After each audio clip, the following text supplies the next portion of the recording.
Wyndcross, a Regency romance. Families of Dorset, Book 1.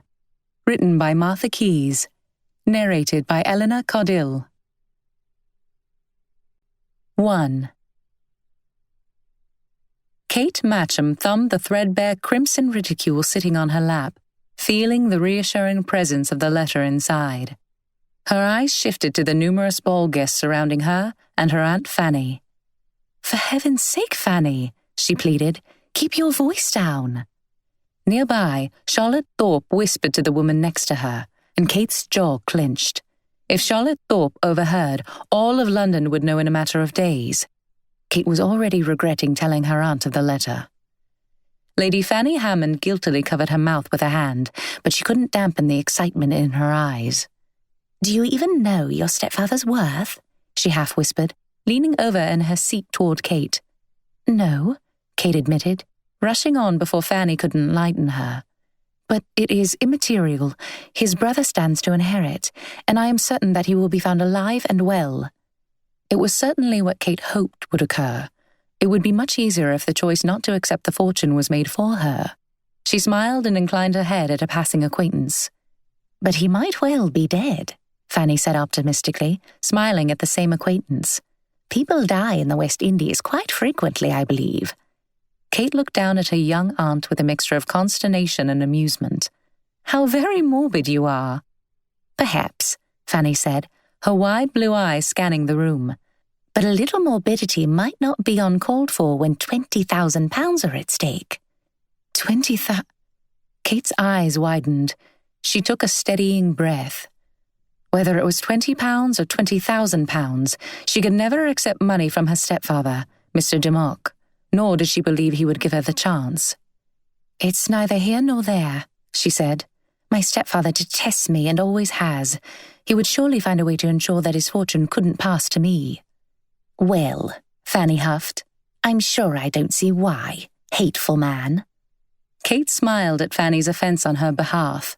She had long since ceased trying to curry favor with her stepfather, nor did she waste energy trying to understand the dislike for her which he took no pains to hide.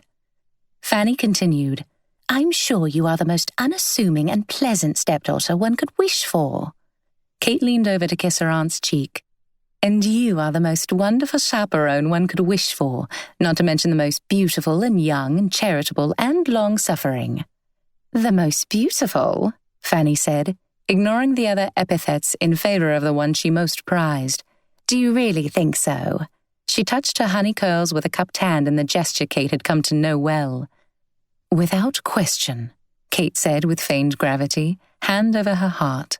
Hoping to keep Fanny's mind off the letter, she continued, "In truth, you are more in need of a chaperone than I." Fanny scoffed. "I need no chaperone. I am a widow, besides being fully 2 years older than you, my dear." She stretched herself high in her seat, though Kate's tall figure still eclipsed her. Kate smiled and shook her head as she looked off into the groups of people dancing and conversing. The brightly lit ballroom was peppered with Fanny's admirers. "I have tried my best to keep the fortune hunters at bay, but one can only do so much, you know." She sighed melodramatically and then turned to wink at her aunt. Fanny collapsed her fan and rapped Kate's knuckles with it. "Nonsense," she said, but her blush-tinged cheeks betrayed the pleasure she took in flattery. Kate spotted Mr. Walmsley on the other side of the room, making his way over to them in his characteristic waddle. "Not all of them are fortune hunters, thankfully," Kate said pointedly. The portly but kind-hearted aspirant to Fanny's hand was sweating profusely as he tried to navigate his way through the crowd holding 2 drinks. His plump figure made him look all at once older and younger than his 33 years. "No," Fanny said. "Walmsley is decidedly not a fortune hunter. He is more likely to be hunted for his own fortune, you know. But I'm not at all sure if I shall accept his offer." Fanny bit her lip as she tracked his movement toward them. She turned to Kate with a conscience-stricken expression. "The truth is, I have so much enjoyed being widowed." Kate's eyes lit up with laughter, and Fanny rushed on. "I know it is an awful thing to say, but I married so young. I never had a real season. Naturally, Lord Hammond was very good to me," she added quickly, "and I had no reason to complain of treatment at his hands. But he prefers spending most of the year in the country. She said the last word with a touch of revulsion, and then looked around the room with an air of melancholy. London is my home, and I'm not sure that I'm ready to give this life up all over again. Kate could readily believe that Fanny would be loath to abandon her current lifestyle. Her schedule consisted of one social engagement after another, and her wealth and widowhood made her an object of gallantry. Mr. Walmsley came before them, handing one drink to Fanny and the other to Kate. "Too many people here, I tell you." The skin under his chin trembled as he shook his head. "I could barely get my hands on these drinks, was nearly obliged to call a fellow out. The jackanapes tried to cut in front of me for these last two." "Oh dear," breathed Kate. She lowered her head and turned it to the side, hunching her shoulders and hoping to avoid the attention of the gentlemen heading in their direction. "Not to worry, Miss Matcham," Walmsley reassured her in ignorant bliss. "I didn't actually call him out, only tempted me for a moment.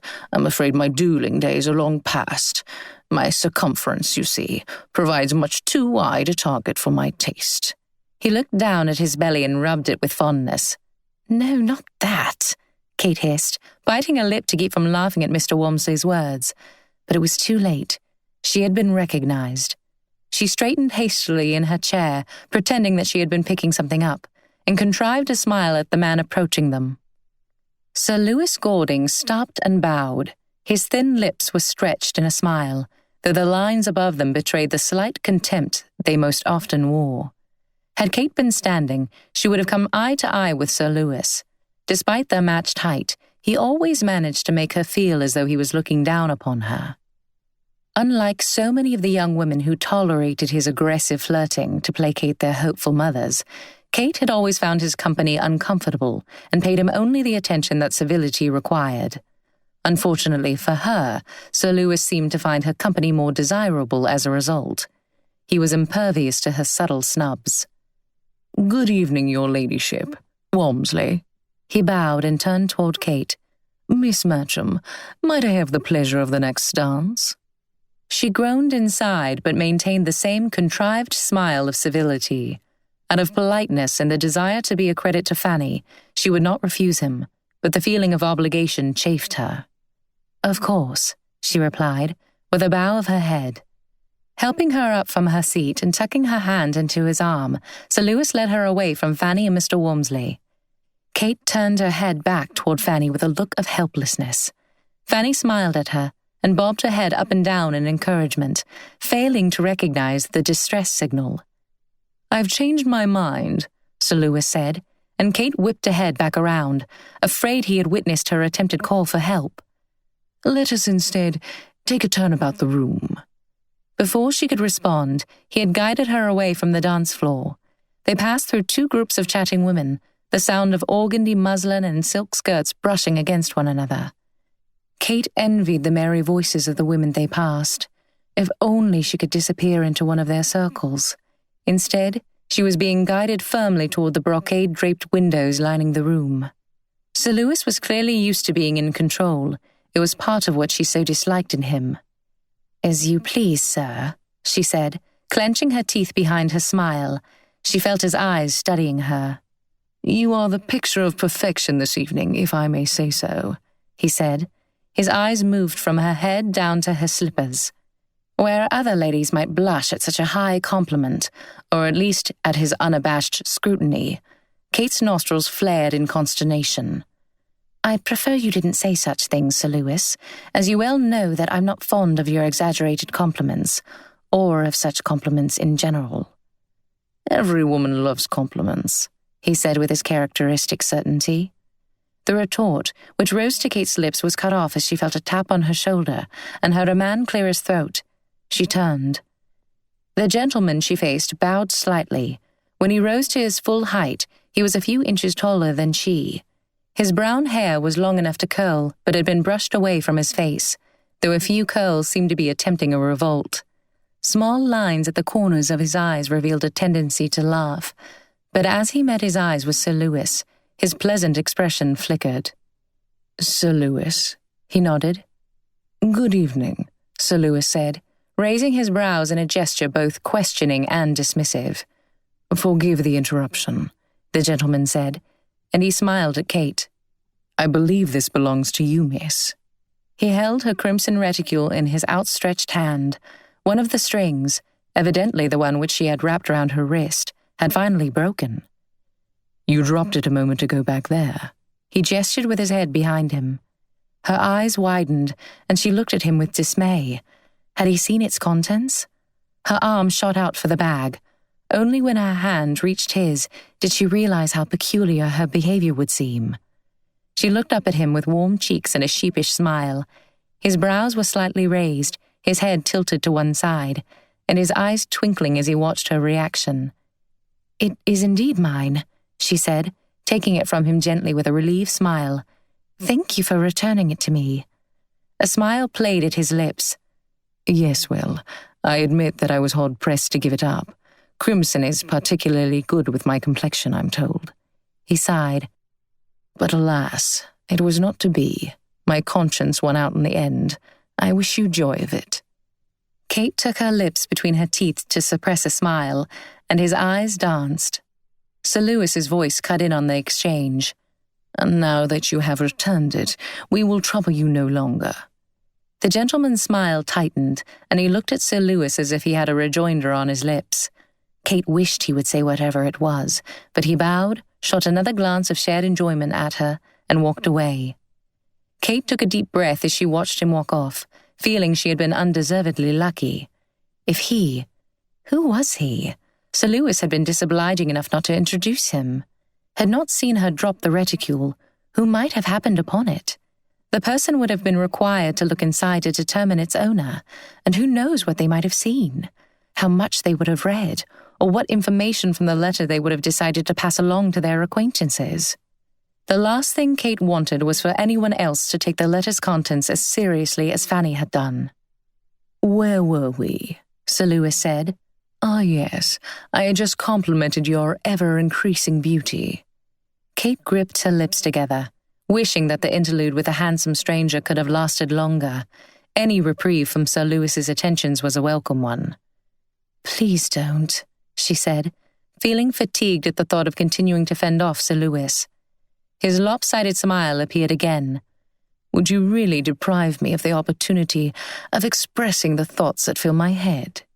His eyes were at odds with his words, almost mocking her. How many women had he flattered in the same way? "Perhaps," said Kate, striving for a light tone, "if the thoughts are kept within, they will diminish altogether in time, though I doubt they are as pervasive as you claim." "I disagree," he said, coming to stand in front of her and blocking her way. "They demand to be given expression, Kate." He said her name slowly, looking into her wary green eyes with his cynical grey ones. "Forgive me, sir," she said with a bite to her voice, "but I have not given you leave to call me by my given name." She moved to walk around him, but he caught her arm. She stopped, but didn't turn her head to look at him. She had, in the past, done her best to put him in his place with gentle civility, but with each meeting he seemed to grow more aggressive. "No, perhaps you have not," he acknowledged, looking at her profile and gripping her arm with his teeth bared in a forced smile. "But you will do shortly, I feel confident." "Your confidence is misplaced, sir," she said. She glanced at the group of people nearest them. The gentleman who had returned her reticule stood between two women. His intent gaze was on Kate. She tore her arm from Sir Lewis's grasp, feeling a pressing need to make it plain that she was not a willing recipient of Sir Lewis's attentions. She looked back to Sir Lewis, her gaze hard and direct. "If you will excuse me," she said. He grabbed her by the wrist and leaned in toward her, his lip turned up on one side. The smirk made her hair stand on edge. "You would have everything you could want living under my protection, you know." She reared back, and her eyes glinted dangerously. "You dare offer such a thing to a lady?" His smirk morphed into contempt, and the grip on her wrist tightened uncomfortably. "A lady? You are the daughter of a social climber and the stepdaughter of an unscrupulous tradesman." He blew out a derisive puff of air. "A woman with connections such as yours cannot be so particular about whom she accepts and on what terms, Kate." He drew out her name as if to mock her. She felt the blood rush into her cheeks, betraying her embarrassment and anger. But before she could think of a suitable reply, they were interrupted again. "Excuse me." Kate turned with a suppressed sigh of relief, meeting eyes with the same gentleman who had brought her reticule just minutes before. Kate was conscious of her angry red cheeks, and she tried to control the way her chest heaved with furious breaths. The gentleman had impeccable timing. "I hesitate to deprive you," he said, "of the exalted company you somehow find yourself in, Sir Lewis, but I come to claim a promised dance." He wore a congenial grin, but his eyes challenged Sir Lewis. Sir Lewis dropped Kate's wrist and looked at her as if to verify the man's claims. She raised her brows at him in a similarly challenging gesture. She was more than happy to disregard that she had never promised the stranger a dance. The gentleman shifted his eyes to Kate, the challenging glint gone. He wore a soft smile as he offered her his arm. She smiled at him gratefully, made a quick, icy apology to Sir Lewis, and walked away on the arm of her deliverer. She looked up at his profile beside her. The man's expression was unreadable, and he looked straight ahead as though nothing out of the ordinary had occurred. Kate drew in a deep breath, feeling her cheeks cool. "Thank you," she said. Her brow creased. "Oh, my apologies. I'm not sure which is appropriate, to be honest." He looked down at her with an amused tilt to his mouth. "Why should you assume either is necessary?" "Well," she said matter-of-factly, "either you recognize my discomfort and intervened, perjuring yourself in the process, I might add, or," she shrugged, "you have mistaken me for a lady who had indeed promised you a dance, in which case I apologize for the misunderstanding and simply feel grateful that it occurred." His smile grew. "I only did what I wish someone would do for me whenever I find myself in Sir Lewis's company." A laugh escaped Kate. "I will endeavor to return the favor if ever I see you in his presence."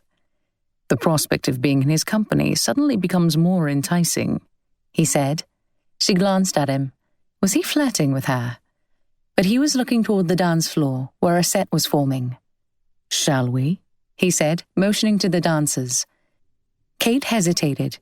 She couldn't deny that the prospect of dancing with him was appealing, but they hadn't even been properly introduced. "You realize," he said, washing her hesitation, "that if you refuse, I will have doubly perjured myself tonight, and you will bear some responsibility for the second instance." How did he manage to look so censuring and playful at the same time? Kate suppressed a smile and shot a glance in the direction of Sir Lewis. His eyes were on them. She found that she was gripping the gentleman's arm harder than was merited, and loosened her hold. "How could I possibly refuse after such a compelling argument?" she said, looking up at him with a smile. They took their places among the set on the dance floor for a lively country dance. She had danced with gentlemen after only a brief introduction, but never had she danced with one whose name she didn't know. The knowledge that they were complicit in defying etiquette brought a shade of pink to Kate's cheeks, which had nothing to do with the heat of the room. There was something exhilarating about it all. Her partner was skilled but droll in his dancing, and Kate found that her cheeks began to ache from smiling and laughing. There was hardly time for conversing amongst the energetic movements of the dance, and yet Kate felt carefree with her anonymous partner.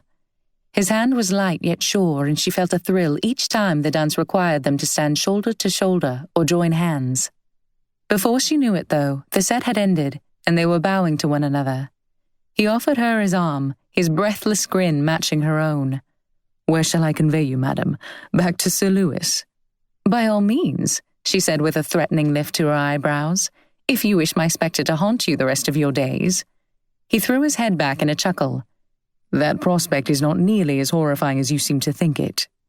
"Well, before you convey me back to my aunt," she emphasized the word and indicated Fanny, whose back was turned as she conversed with Charlotte Thorpe. "Perhaps I should at least know your name?" He drew back with a scandalized expression. "When we haven't even been properly introduced? What an appalling suggestion." A smile twitched at the corner of his mouth for a moment, and he continued walking her toward Fanny.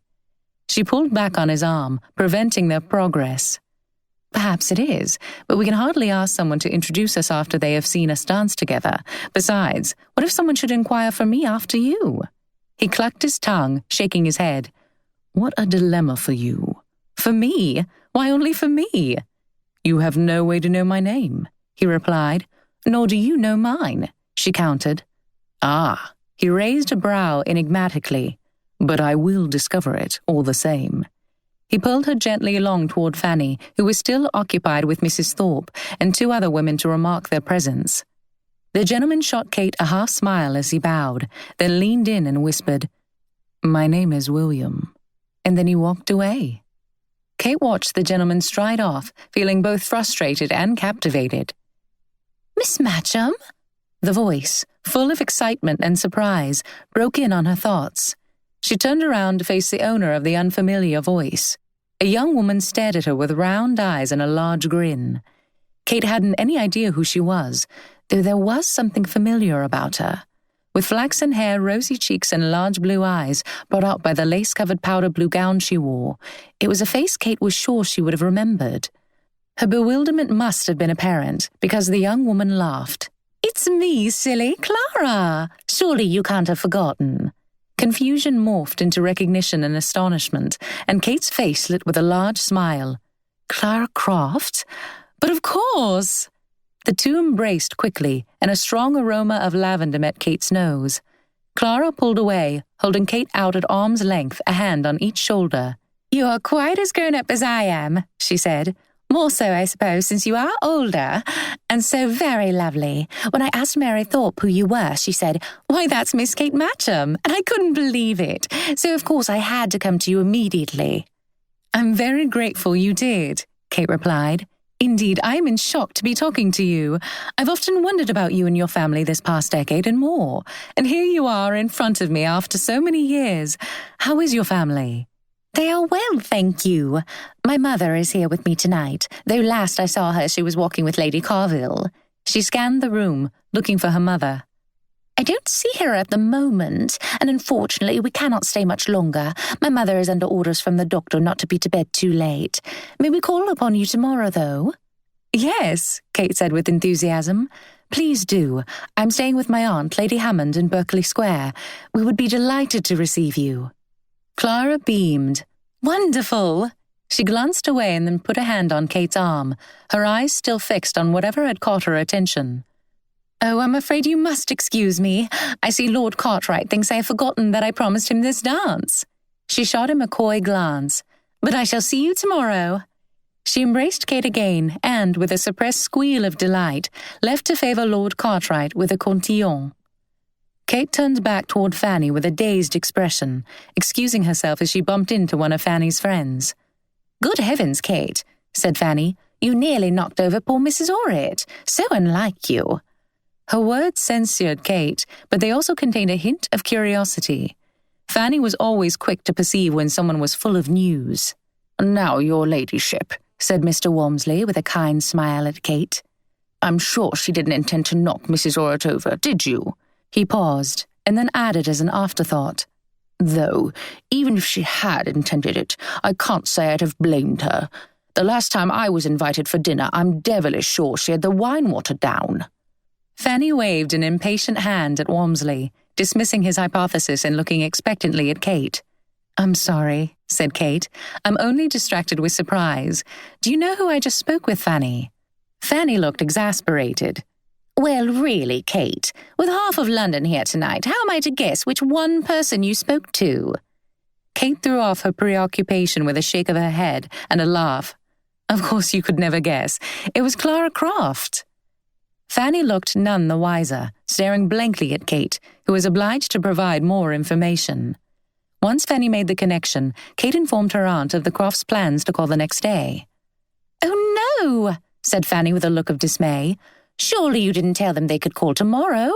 I've been promised to Lady Carville for a se'nnight. I had entirely forgotten, Kate apologized, looking deflated before perking back up. Well, if you aren't opposed to it, I could receive them on my own. Fanny readily assented to the plan. Oh, Fanny, Kate sat up straight in her chair. I must ask you, she scanned the room, to tell me who a particular gentleman is. She blinked rapidly. The man was nowhere to be seen. Who? Fanny said, her curiosity piqued. She followed her niece's eyes around the room. Kate's brows drew together. "I don't see him anywhere. Perhaps he left." She went up on her toes for a better view of all the ball guests.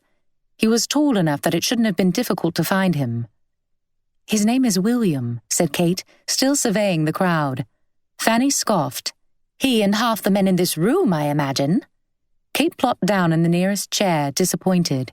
The charm and novelty of London had long since worn off for her, but her encounter with William had made her feel lively again for the first time in longer than she could remember. How would she ever discover his identity? 2. When Kate arose the next morning, it was with a full mind. She had been too busy at the ball and then too fatigued afterward to apply herself to all that had happened. Between the letter from her mother, her troubling exchange with Sir Lewis, her intriguing interaction with the mysterious William, and the surprise of seeing Clara Croft, she didn't know how to feel. Fanny would be anxious to convey all the gossip she had acquired over the course of the night, but she never rose until well into the morning after a late night. She was promised to Lady Carville for the early afternoon, so it was unlikely that Kate would have the opportunity to talk with her before dinner time. She walked into the library and inhaled, smiling at the scent of dust and books, and settled into her favorite worn wing-back chair in the library, hoping to give her mind a respite. She had only read 3 pages when she was interrupted by one of the footmen. "You have a visitor, ma'am. One Mr. Simon Hartley. I've shown him into the morning room." "Oh, thank you, Griffin." Kate looked at the clock. It was early for visitors, but Simon Hartley wasn't just any visitor. When she entered the morning room, she saw Simon standing at the far wall opposite the door, hat in his hands. No matter how many times she told him not to stand on ceremony with her and Fanny, Kate always found him in the same way when he visited, standing stiffly as he awaited her invitation to sit. He looked even more rigid than usual. She could tell that he had something particular to say to her. "We looked in vain for you at the ball last night," Kate said as she shut the door. "Yes," Simon answered, his lips forming the same straight line they always did. Smiles were as rare for Simon as they were common for Kate. "My mother didn't wish me to attend." Kate smiled wryly, motioning for him to take a seat. "Still convinced that I have designs upon you?" Simon grimaced as he sat on the edge of the seat. "I'm afraid so. She is sending me to Weymouth for a fortnight." Kate sighed, sinking into the sofa resignedly. "To your aunt, I presume, the one who doesn't enjoy good health?" Simon nodded, and she couldn't resist a smile. "Or rather, the aunt who enjoys not enjoying good health. Well, we shall miss you here. I will do my best to help your mother understand that you are in no danger of being kidnapped and swept off to Gretna Green by me." As a niece of Mrs. Hartley's arch-enemy, Kate had never been a likely favourite of hers. Circumstances had combined, though, to ensure her place in the woman's black books. When the first dance of Kate's first season arrived, she had been overlooked by all the eligible gentlemen in favour of debutantes with fortune or better connections. She had faced a mortifying prospect of sitting out her first dance when Simon had arrived on the scene, asking Fanny for an introduction and leading Kate to the dance floor. It was only as she came to know him better that Kate understood how uncharacteristic Simon's kind action had been. It had entailed 2 activities he never engaged in: disobeying his mother's express orders and dancing. "What will you do when the season ends?" Simon asked. "Does Lady Hammond plan to stay in London, or will you return to your mother and stepfather in Birmingham?" Kate blew out a puff of air. "Fanny will go to Brighton, and I will likely join her to avoid Birmingham for as long as I can. Until she and Walmsley marry, I suppose. I must decide on some path, though. I'm as good as on the shelf already." She pursed her lips as she thought of all the points she had working against her in making a good match. Having a mill owner with questionable ethics as a stepfather has been every bit the obstacle to marriage that I anticipated it would be. Your mother isn't the only one who assumes that my only goal is to climb the social ladder. She thought of Sir Lewis and her jaw tightened. "Anyone who knows you wouldn't believe such a thing," Simon said flatly. "If you can't find it in you to have Lady Hammond continue as your chaperone, perhaps you could find a new one. Some spinster in need of companionship." Kate laughed aloud. "A spinster in need of companionship? You seem to be foretelling my own future." She rubbed the embroidered white flowers on her muslin dress.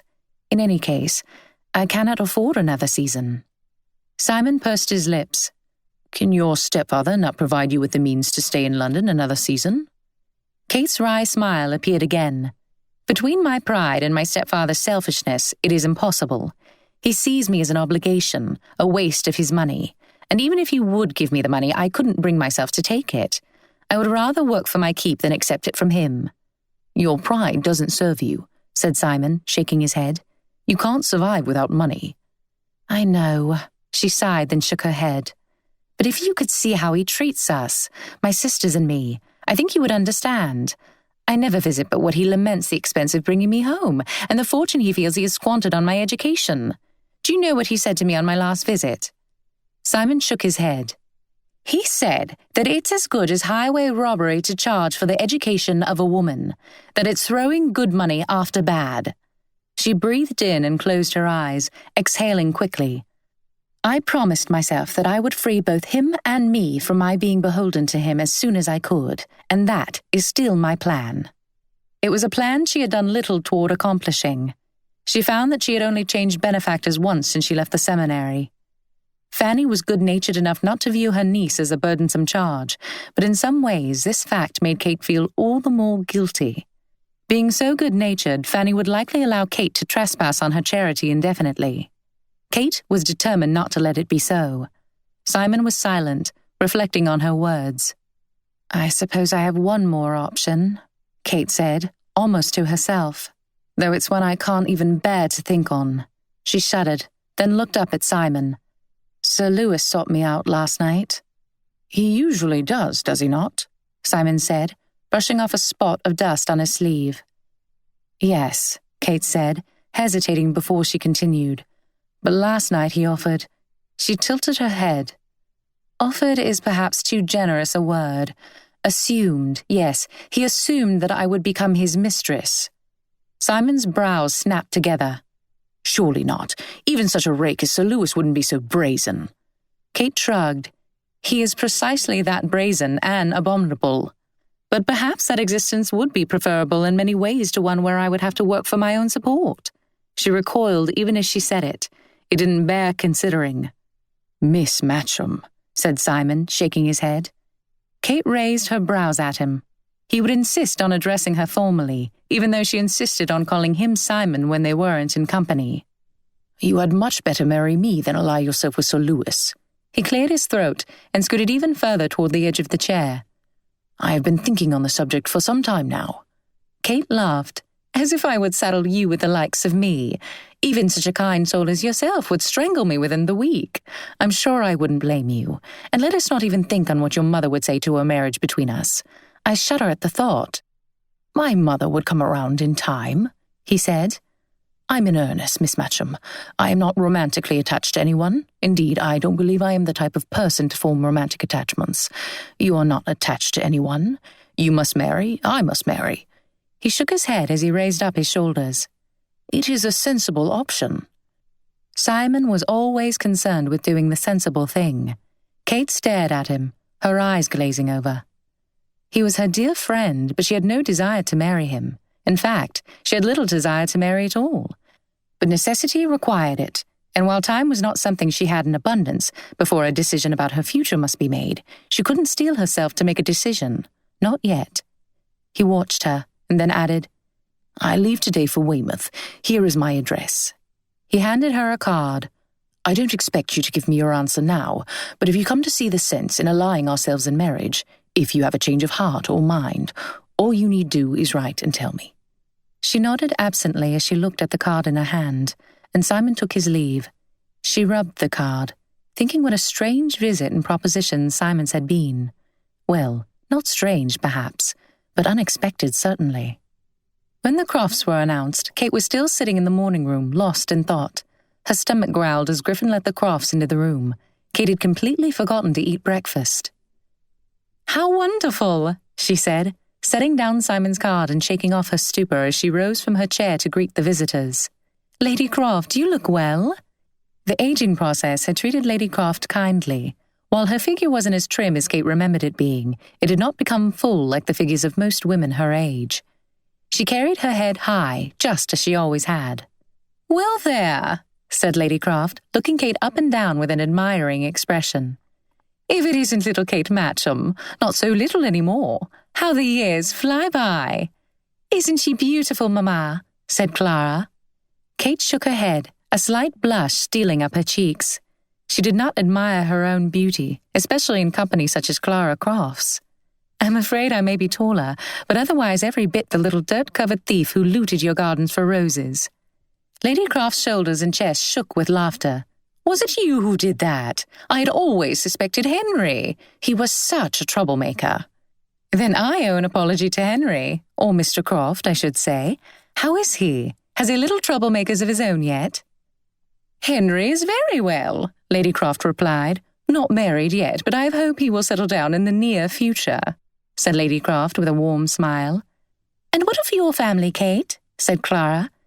"It has been an age since I saw any Matchams. Of course, we see your uncle now and again, since he took up residence at Combe Park. But I know nothing of your life since you left Dorset. It seems an eon ago."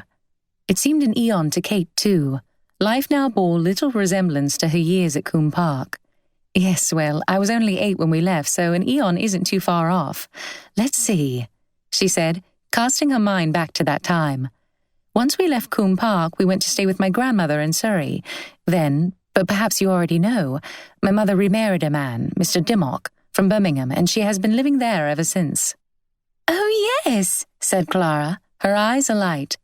"Mr. Dimmock of Dimmock and Sons, isn't it? I have heard that he is absolutely wealthy." Kate suppressed a smile, and Lady Croft shot a disapproving glance at her daughter. "For heaven's sake," she said, "don't be vulgar, Clara." "I believe he is quite comfortable," said Kate, rising to ring the bell for tea. "Though I admittedly know little of his affairs. My mother sent me to seminary in Bath once they married. I returned to Birmingham for some holidays, but I spent the majority of my time in Bath. After, I returned to live with Grandmamma in Surrey to help care for her until her death. I've been living with my aunt ever since, for the past 2 years." She came back to her seat, tucking one foot under the other. "But all this is quite a bore. Tell me, how is Sir Richard doing?" "Oh, father is well, of course," said Clara, brushing off the question. "But then, you were not brought out until you were nearly 20. Her eyes were wide with astonishment verging on horror. Kate smiled at her, accustomed to such reactions to her peculiar story. "Yes, it was quite out of the ordinary, to be sure, but unfortunately, circumstances prevented it happening any earlier. It had almost not happened at all. It had required many conversations to convince her stepfather that it would be worth his money to finance such an ordeal. I don't mind in the least, though," she said. "I have had more than ample opportunity to experience all the gaiety London can offer, I assure you." "From what I know of Lady Hammond," said Lady Croft, wearing a knowing expression, "I would imagine you have been up to your ears in gaiety. She is so full of vivacity, such a taking little thing." Kate nodded. "I find it hard to keep up with her most days. She has been so very good to me, and a wonderful chaperone and companion, with never a complaint about being saddled with such a burdensome charge as myself, and for longer than she had anticipated, to be sure." "Oh, don't be silly, Kate," said Clara, dismissing Kate's concern. "She is fortunate to have you. Which reminds me," she sat on the edge of her seat, her hands clasped in front of her chest and her shoulders raised, as if she was trying to contain her excitement. "Mamma and I would like to invite you to come stay with us at Wyndcross." Kate blinked twice. "Please say you will," cried Clara, jumping up and grabbing Kate's hands. "Father is away from home, but Mamma vowed she wouldn't let that stop us from entertaining. Do come." "Clara!" Clara stopped in her tracks at her mother's stern voice. Lady Croft's expression morphed into a smile. "Do give her space to think and breathe. She won't want to come to Wyndcross if she worries she will be suffocated all summer." "Such a generous invitation," said Kate, still looking bewildered. "Naturally, I will need to speak with Fanny, but what a lovely prospect." Her countenance brightened as she considered it, and she laughed. "Now I am taken up with visions of possibility. If Fanny refuses, I may fall into a decline." "Then it's as good as settled," said Clara with a final nod of her head. "I feel sure Lady Hammond could have no reason to refuse." She squeezed Kate's hands. "It will be exactly like old times." 3. As Fanny was still out with Lady Carville, Kate had to while away the hours until dinner alone. It was not the fashionable time of day for a ride in the park, but the day was cooler than it had been for the past week, and Kate wanted some fresh air. She had her mare Cleopatra brought to the house while she changed into her riding habit. The mare Kate's father had given her as a spirited filly a year before his death was now well into her middle age. Kate had grown extremely attached to her over the years. She was a handsome buckskin mare with black markings around her eyes. Her father had remarked that she looked like Cleopatra, and the name had stuck. The horse had been one of Kate's greatest treasures, affording her the very small measure of adventure to be had in town. A solo ride through the park, while heavily frowned upon, could hardly be considered high adventure, but it was a delight to Kate nonetheless. She would likely incur Fanny's censure for it, but she comforted herself with the fact that she wasn't a young lady fresh out of the schoolroom. She had nearly 2 full seasons of experience. Besides being a few years older than most of the debutantes, surely she deserved a little leeway. As she rode through the park, humming to herself in contentment, she realized with dismay that a visit to the countryside would mean leaving Cleopatra behind. She could apply to her stepfather for the money needed to have the mare brought to Wyndcross Manor, but it would take 2 weeks for that communication to occur, and it would go against the independence she was working toward. She sighed, patting Cleopatra's neck. "Sorry, girl. I would take you with me if I could." When Kate arrived back in Berkeley Square, it was only 3:30. Instead of losing track of time as she usually did on her rides, the clock seemed to tick at half speed. After changing her dress, she went back to the library to continue her reading. Her eyes soon glazed over, and her thoughts turned to memories of the Dorset countryside. Rolling green hills checkered with dark hedges, ending abruptly at precipitous white cliffs which dropped into a deep blue ocean. Her heart skipped a beat at the prospect of returning. Her childhood in Dorset was such an idyllic part of her life. It was a place where she had felt carefree, before she had come to know pain, separation, and the weight of duty which made up the fabric of her life now. Kate was expected to make a great match to further the interests of her younger sisters, and she wished to do everything in her power to help them. She still had some time, but Phoebe was in her last year at Miss Monaghan's seminary. Saddling Fanny with bringing out yet another Matcham daughter was out of the question for Kate. Perhaps her visit to Wyndcross would be an opportunity to clear her head and decide upon a future for herself, away from the distracting hustle and bustle of the city. The clock struck the hour of 6. She had been lost in thought for the past 2 hours. She marked her progress, a mere 2 pages, with a bookmark of pressed lavender, and made her way upstairs to dress for dinner. Fanny was full of news from her day shopping with Lady Carville. Kate preferred not to talk to Fanny about her visit with the Crofts until the servants had left, so she didn't interrupt Fanny's stream of talk, a log of her purchases with Lady Carville and the gossip she had acquired at the ball the night before. "And that wretched Charlotte Thorpe came up to me as you spoke with Sir Lewis, and you know what she said? That you had better not be choosy with a gentleman who take an interest in you, since you are practically on the shelf." Kate took another bite of dinner, meeting Fanny's fury with calm indifference. Sir Lewis said nearly those exact words. "Well," Fanny continued, a smug look replacing her outrage, "you can imagine that I wasn't about to let that scheming wretch get away with such a slight to you. You should have seen the look on her face when I casually mentioned that you were set to inherit £20,000. I wish I could have bottled up her expression." Kate's fork dropped with a loud clank on the dinnerware. "Oh, Fanny, please tell me you jest." Fanny straightened herself in her chair, lifting her chin as she cut her potato with a firm hand. "I was never more serious in my life. It was a masterful set-down, and no one could be more deserving than Charlotte Thorpe, believe you me." Dismay was etched into every line of Kate's face. Her mind reverted to the ball. The looks and whispers which had tracked her, she had ascribed to those who had witnessed her intense conversation with Sir Lewis, or had they rather been due to the quick work of Charlotte Thorpe's infamous tongue? "I would not for the world have had you tell such a thing to Mrs. Thorpe, Fanny. She must have told the whole of London by now." "So much the better," exclaimed Fanny, impervious to Kate's consternation. "But Fanny, it isn't true. The likelihood of me receiving any money is negligible at best. And even if it were to happen, I told you that I don't feel I could accept any money. Indeed, if I must accept it, I am determined to—" She sputtered a moment. "Give it to the church or to some other worthy cause." Fanny let out something between a laugh and a snort and covered her mouth in embarrassment at the inelegant noise. "What utter nonsense! Now it is you who are jesting." "Not at all." Kate's face stilled, her eyes wide and grave.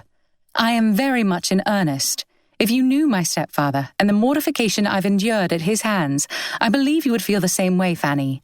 And even if that weren't a concern, I don't wish to be tolerated or courted for my fortune." She spent the next few minutes disabusing Fanny's mind of a vision of Kate being wooed by the most eligible bachelors in London. It was not easy work. Kate's reasons and concerns were ones that Fanny neither shared nor understood.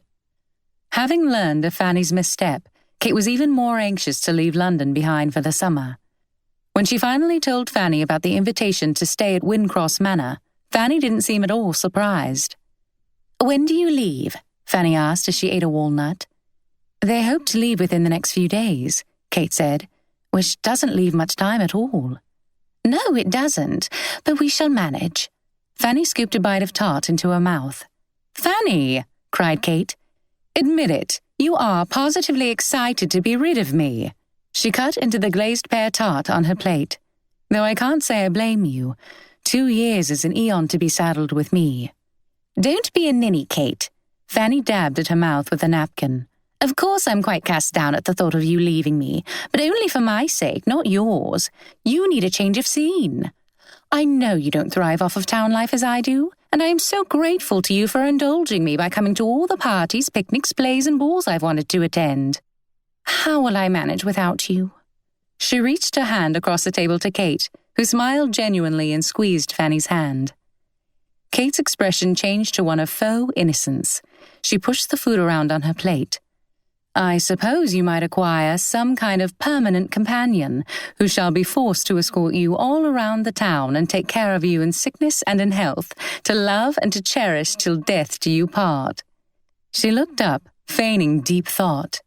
"Now, where might you find such a companion?"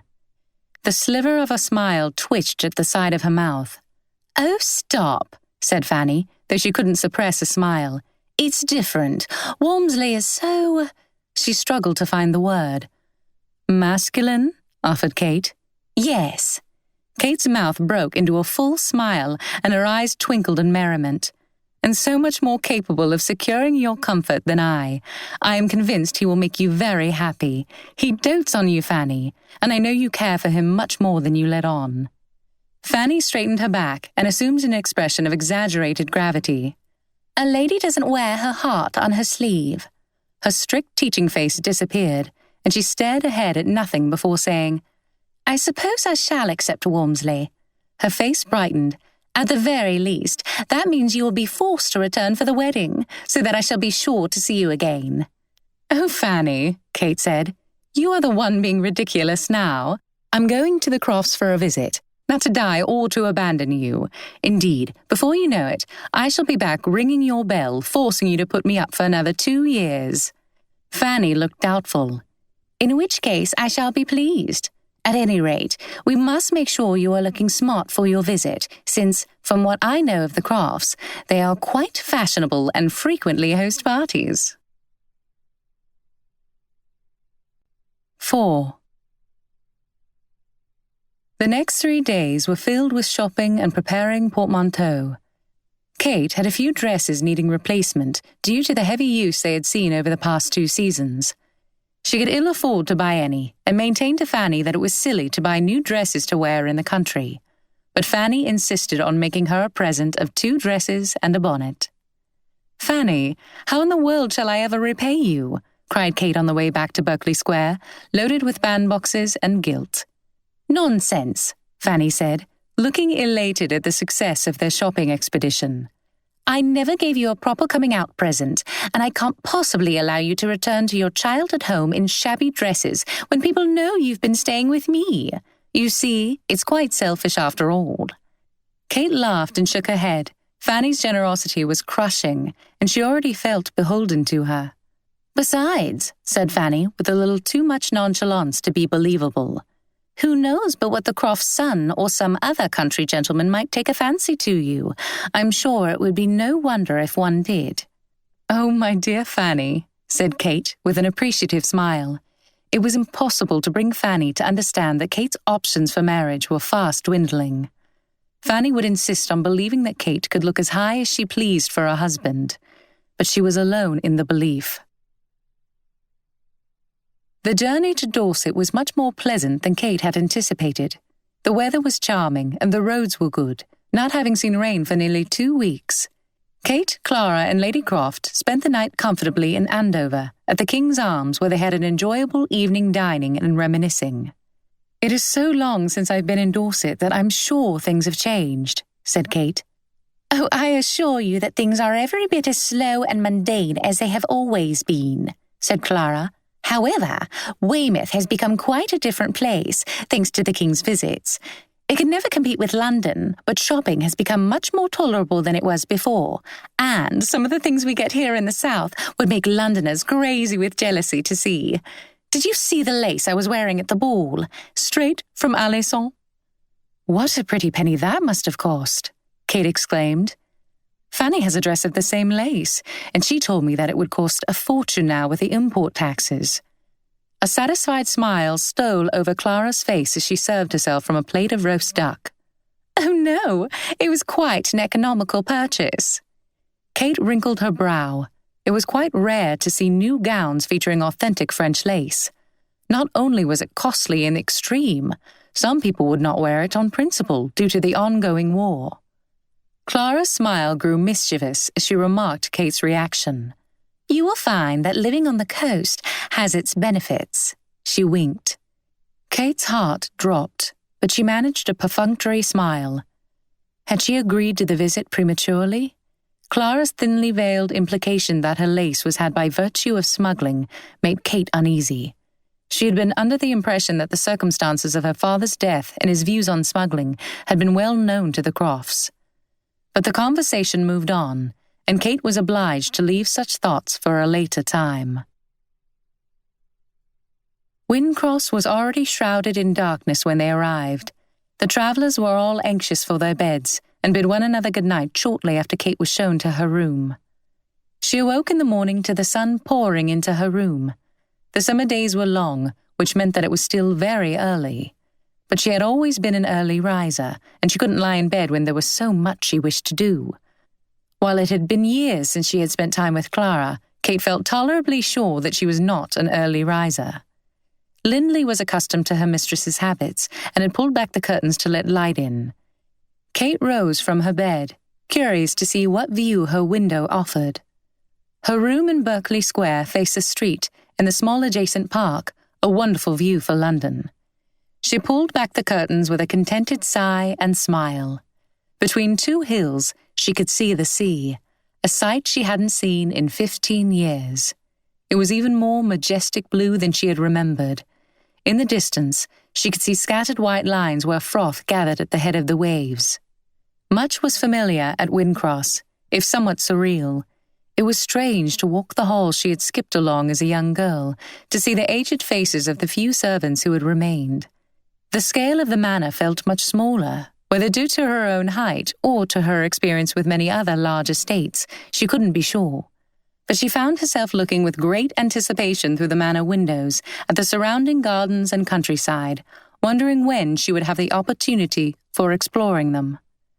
Lady Croft kept to her room, fatigued from the journey, and convinced that she had a spasm coming on, so Kate and Clara were left to entertain themselves after breakfast. Kate followed Clara's lead, unsure what to expect as a visitor at Wyndcross, and not wishful to be anything but a pleasant guest. Clara was eager to show Kate her generous wardrobe, and it was clear to Kate that Clara was rarely denied her wishes. As she ran a hand along the smuggled French silks and lace, she had to remind herself that Clara's admiration for such things was naive and thoughtless, not a willful slight to the memory of Kate's father. The next day saw the arrival of Mr. Henry Croft at Wyndcross Manor. Clara spotted him riding in on his horse as she and Kate walked the grounds. "Henry!" shouted Clara.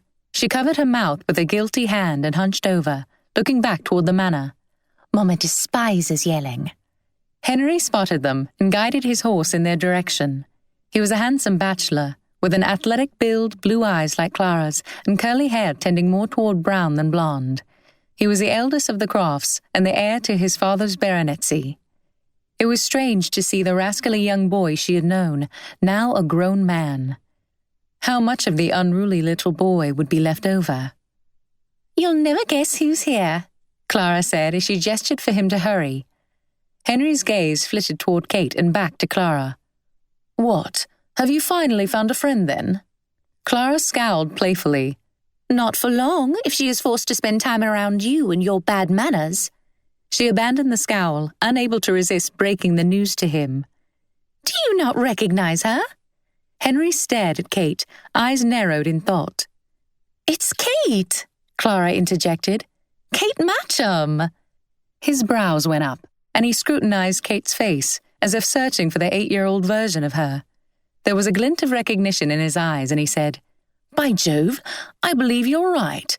How could I forget those little green eyes that always used to glare at me so?" He scrunched up his face into a childish scowl. Kate laughed. "Yes, I'm afraid that I wasn't very fond of you most of the time." "Well," Clara said in a rallying tone, "times have changed, Henry, and now Kate and I are quite capable of paying you back for all the horrid things you did then." She turned to Kate. "You know he hasn't changed at all. He still tricks and teases me as much today as he did then." Kate clucked her tongue in disapproval. "For shame, Mr. Croft." "Mr. Croft?" Henry said, laughing. "It's Henry, thank you very much." His brows suddenly shot together, and he looked at his sister. "Do you know why Mama summoned me home, Clara? It's always best to be prepared if I'm going to be subjected to one of her dashed sermons." Clara picked up a honeysuckle, not meeting his eyes. "You had better ask her yourself, Henry. You haven't done anything wrong, but she has a very particular reason for wishing you home." Henry snorted. "In Mama's opinion, I am always doing something wrong." That evening, the four of them played an engaging game of whist following dinner.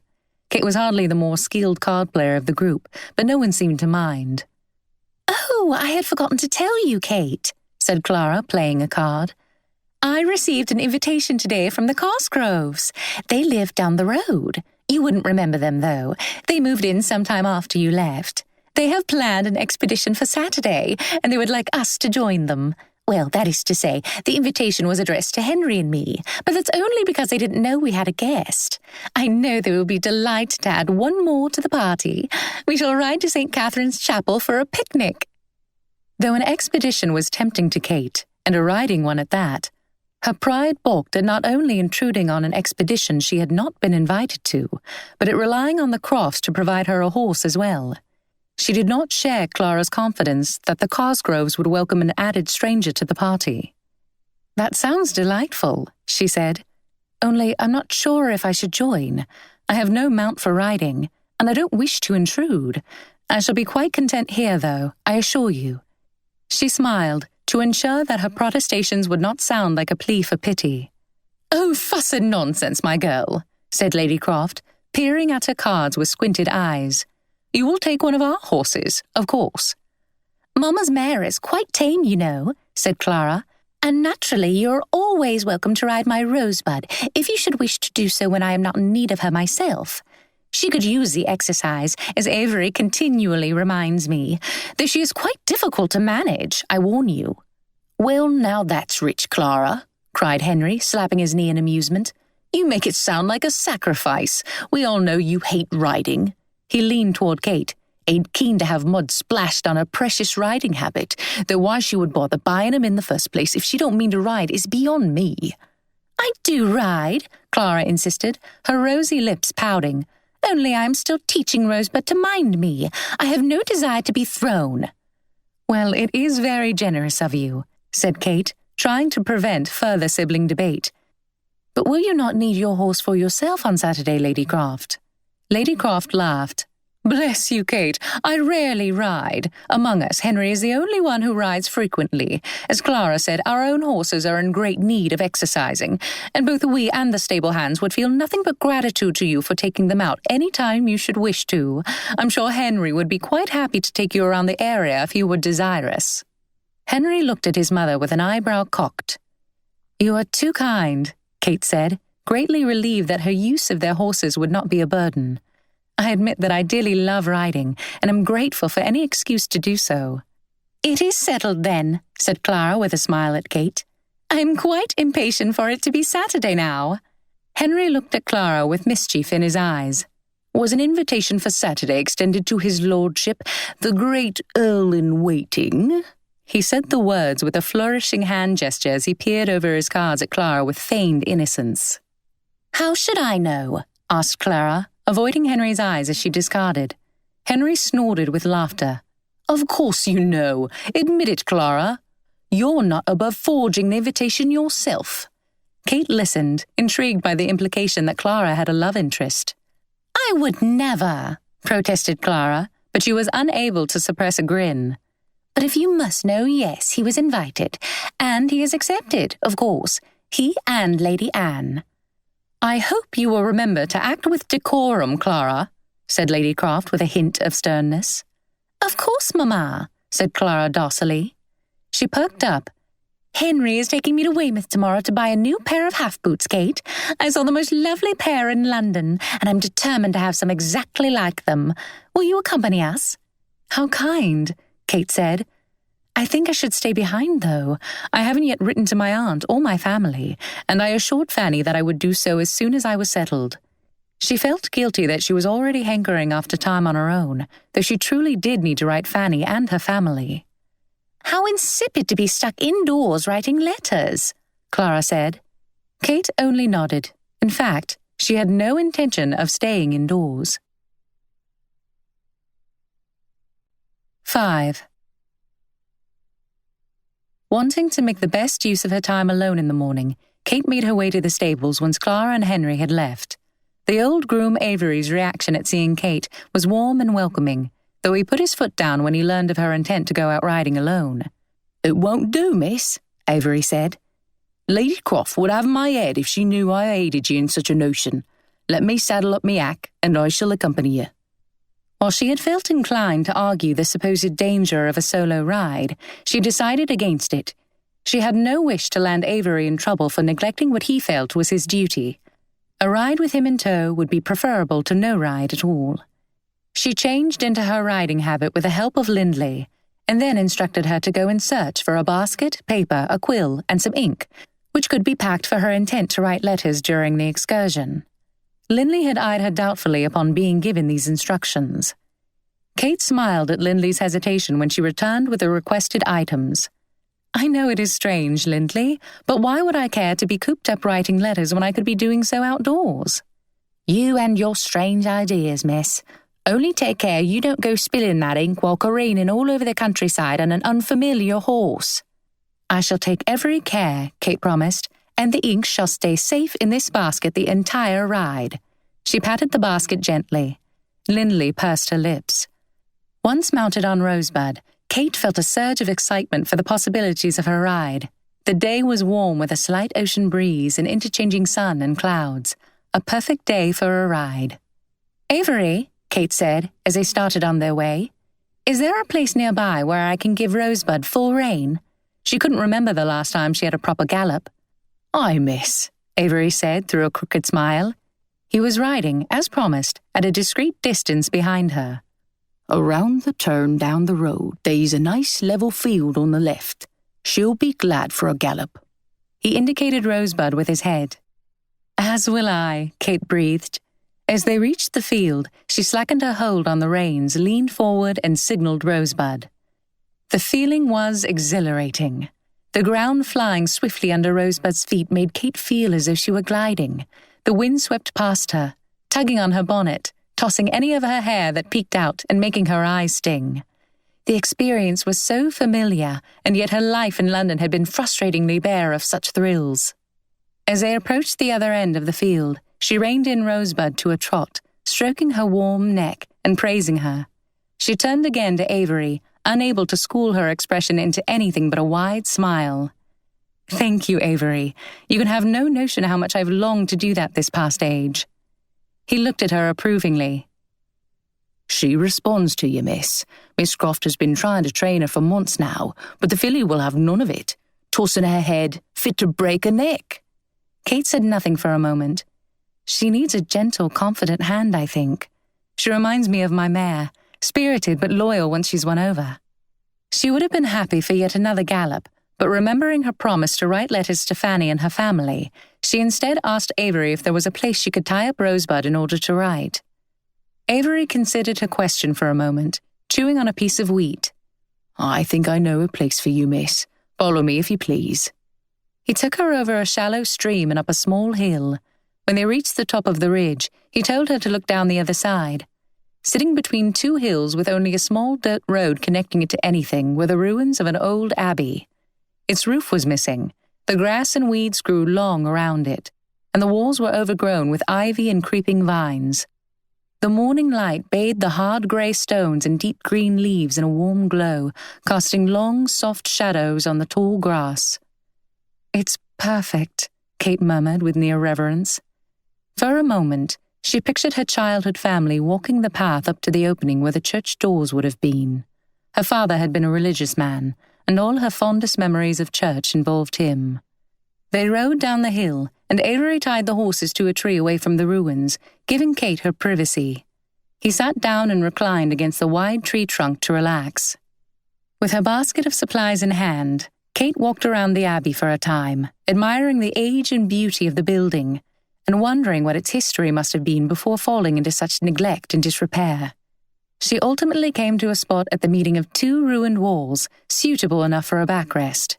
She hummed through delighted lips as she removed the contents of the basket and gazed at her surroundings. Lindley, bless her forethought, had packed a book to be placed under the paper, and Kate silently thanked her for it, realizing that, without the book, she would have only the unforgiving jagged stone walls to use for a desk. She placed the book on her lap, dipped her quill in the ink before setting the whale next to her, and began. The first letter she addressed to Simon. It was short, simply letting him know that she was also, ironically, in Dorset, and providing him her address there. She paused before signing the letter, but decided against mentioning their last visit. The second letter she addressed to Fanny. Kate knew she would be anxiously waiting to hear all about her stay thus far, even though she had arrived a mere 2 days ago. Fanny was always impatient for news, and she would particularly relish in all the details about the personalities and wardrobes of Kate's Wyndcross Manor friends. Kate's writing was unusually slow. She paused frequently to look at her surroundings, savoring the stillness of the countryside, the smell of grass and fresh air. Quiet moments in London were few and far between, and Kate's thoughts and feelings were enhanced in such tranquility. Avery was far enough off that only a loud call would be heard, and she noticed with a smile that he had dozed off, hat covering his face, back against the tree and the horses grazing next to him. Once her letter to Fanny was complete, Kate set it aside and placed a clean paper on the book. She picked up the inkwell and dipped her quill, wondering what to say to her sisters when, seemingly out of nowhere, she heard the pounding of approaching hooves. She startled, causing the inkwell in her hand to jolt and send drops of ink flying around, onto her face, her dress, and all her belongings. "Oh, bother," she cried softly, setting down the ink in the book so that she could stand. She looked down at her brand-new, ink-soiled dress and touched a finger to her cheek. It came away black and wet. Realizing the ridiculous appearance she presented and aware of the ever-advancing hoofbeats, she looked around frantically for a place to hide. She snatched her things and ran around to the other side of the abbey wall, where she stopped to listen, her heart beating loudly in her chest. The hoofbeats softened, changing from a canter to a trot, and then to a walk. She furrowed her brow in confusion. The dying hoofbeats seemed to be going back in the direction they had come from. She strained her ears further, but the sounds died off completely. She waited, listening intently. Nothing. Peeking her head around the wall, she saw Avery in the distance, still sound asleep. Like Fanny, he seemed to have the ability to sleep through anything. She chewed the tip of her thumbnail, thinking. She should wake Avery so that they could return to Wyndcross, where she could clean up and change. Lindley would be beside herself to see the new dress covered in ink, particularly after she had warned Kate against taking it. Kate sighed. Putting off that encounter to spend more time in the serene environment of the Abbey was tempting. The matter was decided with the knowledge that she still had one more letter to write and enough time to do so before Henry and Clara would be home. She checked the inkwell, which, in a stroke of good fortune, still contained enough ink for a short letter. The silence continued, reaffirming her decision. She sat down and arranged her things once again, ready to compose a second letter. She pictured her sisters together at Miss Monaghan's in Bath and smiled fondly. They would be so excited to receive a letter from her twice in the space of 2 weeks. Receiving correspondence at the seminary had always been a special treat. Letters were always shared amongst the seminary girls, a link to the outside world. She hummed quietly, dipped a quill, and began writing. "Excuse me," a polite voice said, once again startling her so that the quill stroke jerked across the page. Her head snapped up. A gentleman stood at the end of the wall she leaned against, looking at her with apologetic eyes, a piece of paper in his hand, and the hint of a suppressed smile. William. Their eyes locked, her expression a mixture of surprise, consternation, and embarrassment, his a mixture of sympathy, curiosity, and humor. As she noted the suppressed smile and a hint of humor in his eyes, her cheeks grew hot. How must she look? A grown woman, sitting in a jungle of grass, in the act of writing a letter using the same treacherous inkwell that had just splattered her with its black contents. It was absurd. A look down at her ink-covered dress and hands only confirmed the picture in her head. Her eyes moved to the paper in his hand, and she recognized her letter to Fanny, covered, like herself, in blotches of black ink. She must have forgotten it in her haste to hide. "You," she said. His mouth twitched. "Me. As I was passing by, I noticed this paper escaping and assumed that the owner must be nearby, seeing as the man whom I presume to be your groom is, resting his eyes not far off." Kate glanced toward Avery, who was fast asleep, head bobbing on his chest. "Thank you, sir," she said stiffly, standing and brushing off her dress. Feeling an explanation was called for, she said, "I'm sure my appearance must be extraordinary. You'll have to forgive me, as I was startled in the middle of writing the letter you hold in your hand by the sudden, deafening," she emphasized the word, "approach of what I can only presume to be you and your horse." What business could he possibly have in such a secluded, abandoned place? His mouth twitched. "Indeed, you'll have to excuse my half-witted horse. His training has been sadly lacking. I'm still working with him on the art of silent canter, so as not to frighten any ladies catching up on their correspondence behind abandoned abbeys." Only a spasm at the side of his mouth and a slight twinkle in his eyes belied the gravity of his words. The way his eyes twinkled was as irresistible as it was familiar. Unable to deny the ridiculousness of her accusatory tone, a smile tugged at the corners of Kate's lips. But still resenting the situation she found herself in, she quickly forced it into what seemed to her a proper expression of stern dignity. He hadn't missed the twitch, though, and continued on. "I only came to return this so that—" He looked down at the letter, splattered generously in ink. "The recipient might not be deprived of the beautiful piece of art. Or did you say it was a letter you have created?" She made a move to snatch the letter from his hand, but he pulled it away. "Perhaps," she snapped, indicating both him and his horse with her head, "you should both add your signatures to the end, as I can no longer claim responsibility for the entirety of its contents." "It's only fair, I think," agreed the gentleman, nodding his head in agreement and inspecting the letter. He looked at her thoughtfully again. "However, between the letter and your person, I admit to wondering whether any ink remains." She let out an unwilling laugh, relenting to the sense of ridiculous building inside her. "You may well wonder," she said, rubbing at a large ink stain on her habit. "I suppose I should be thanking you for rescuing my letter, though I doubt it is worth keeping." He had been making as if to hand her the letter, but withdrew it once again. "Doubt it is worth keeping?"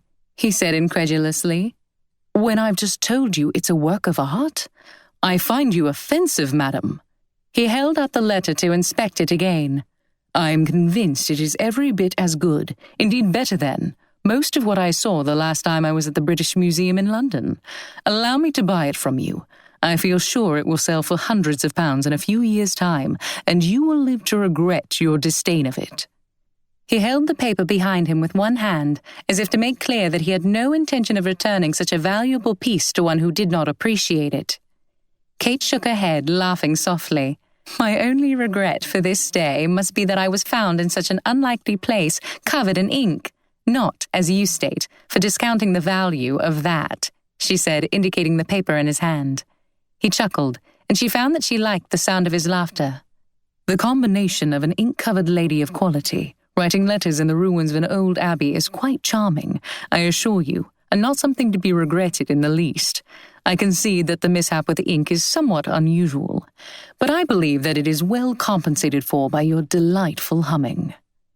Kate mentally flogged herself for the habit. It was one that her mother, Miss Monaghan, and Fanny had all tried to rid her of with no success at all. It was not something she did consciously, though, so how could she be expected to curb the habit? The sense of embarrassment which had begun to dissipate returned in full force, and she felt pride and resentment flare up again. "And do you make a habit of sneaking up and eavesdropping, sir?" she asked, hoping to put him in his place. "Naturally," he said, with no trace of a smile. She laughed again, caught off guard by his nonsensical response. He smiled at her laugh, as if he took pleasure in bringing her down from her high ropes. "And so that I may know who to attribute the work of art to when I inevitably sell it for personal profit in a few years," he said matter-of-factly, "may I know the name of the artist, or the author?" Kate crossed her arms. "So you didn't discover my name after all?" "Or," he offered with a quirk of an eyebrow, "I am testing you to see whether you will be truthful." She looked at him through narrowed eyes. "In that event, you would be deserving of dishonesty. Why should I tell you my name when you refuse to tell me yours?" "But I didn't refuse," he argued. "I told you my given name." "Yes," she said sarcastically. "What a clue." He pulled out his quizzing glass to inspect the letter. "I suppose I may simply look at the signature at the bottom for your name." He attempted to make out the signature, rotating the paper from side to side. "All my love, Kite." His brow furrowed playfully. "No, I'm sure that can't be right." He looked up at her with feigned interest. "Or is your name truly Kite?" She wrested the letter from his hand. "Alas," he chuckled, "even the signature fell victim to the ink." It was obvious that he was enjoying himself immensely. "If you must know," Kate said, "my name is Catherine Matcham." "But I already did know," he said with a half-smile. "I recognized your aunt, Lady Hammond, and it was easy enough from there to discover your name." "How resourceful of you," Kate said sarcastically. "However, I am still in the dark about your identity." He considered her, his arms crossed and his mouth twisted to the side. "Shall I make you discover it on your own?" He shook his head. "No, it would be far too easy now. William Ashworth is my name." The name struck a chord somewhere in the recesses of Kate's memory, too deep in the recesses to be helpful. "What brings you to Dorset, Miss Matcham?" he said. "A visit to old friends. I'm staying at Wyndcross Manor." His smile flickered, and his brows knitted together. "Staying with the Crofts?"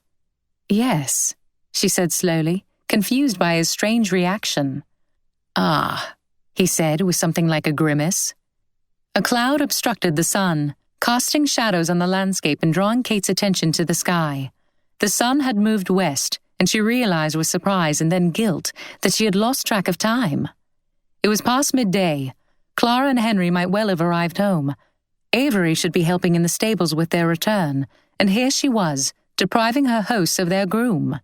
She didn't want to leave, but surely prolonging a conversation with a gentleman while her chaperone slept was every bit as improper as a solo ride in the park.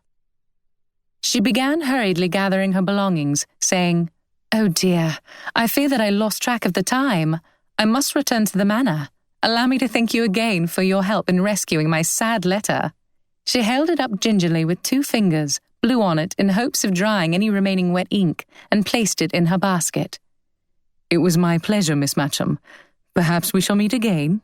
He raised his brows and wore a half-smile. "Yes, perhaps so," she said in distraction, fitting the last items in the basket. Having all her belongings in hand, she smiled at him with a little nod of her head and walked briskly through the tall grass toward Avery, who had begun to stir, having woken himself up with a particularly loud snore. "Good morning," she said, using a low-hanging branch to help her onto her horse. He yawned.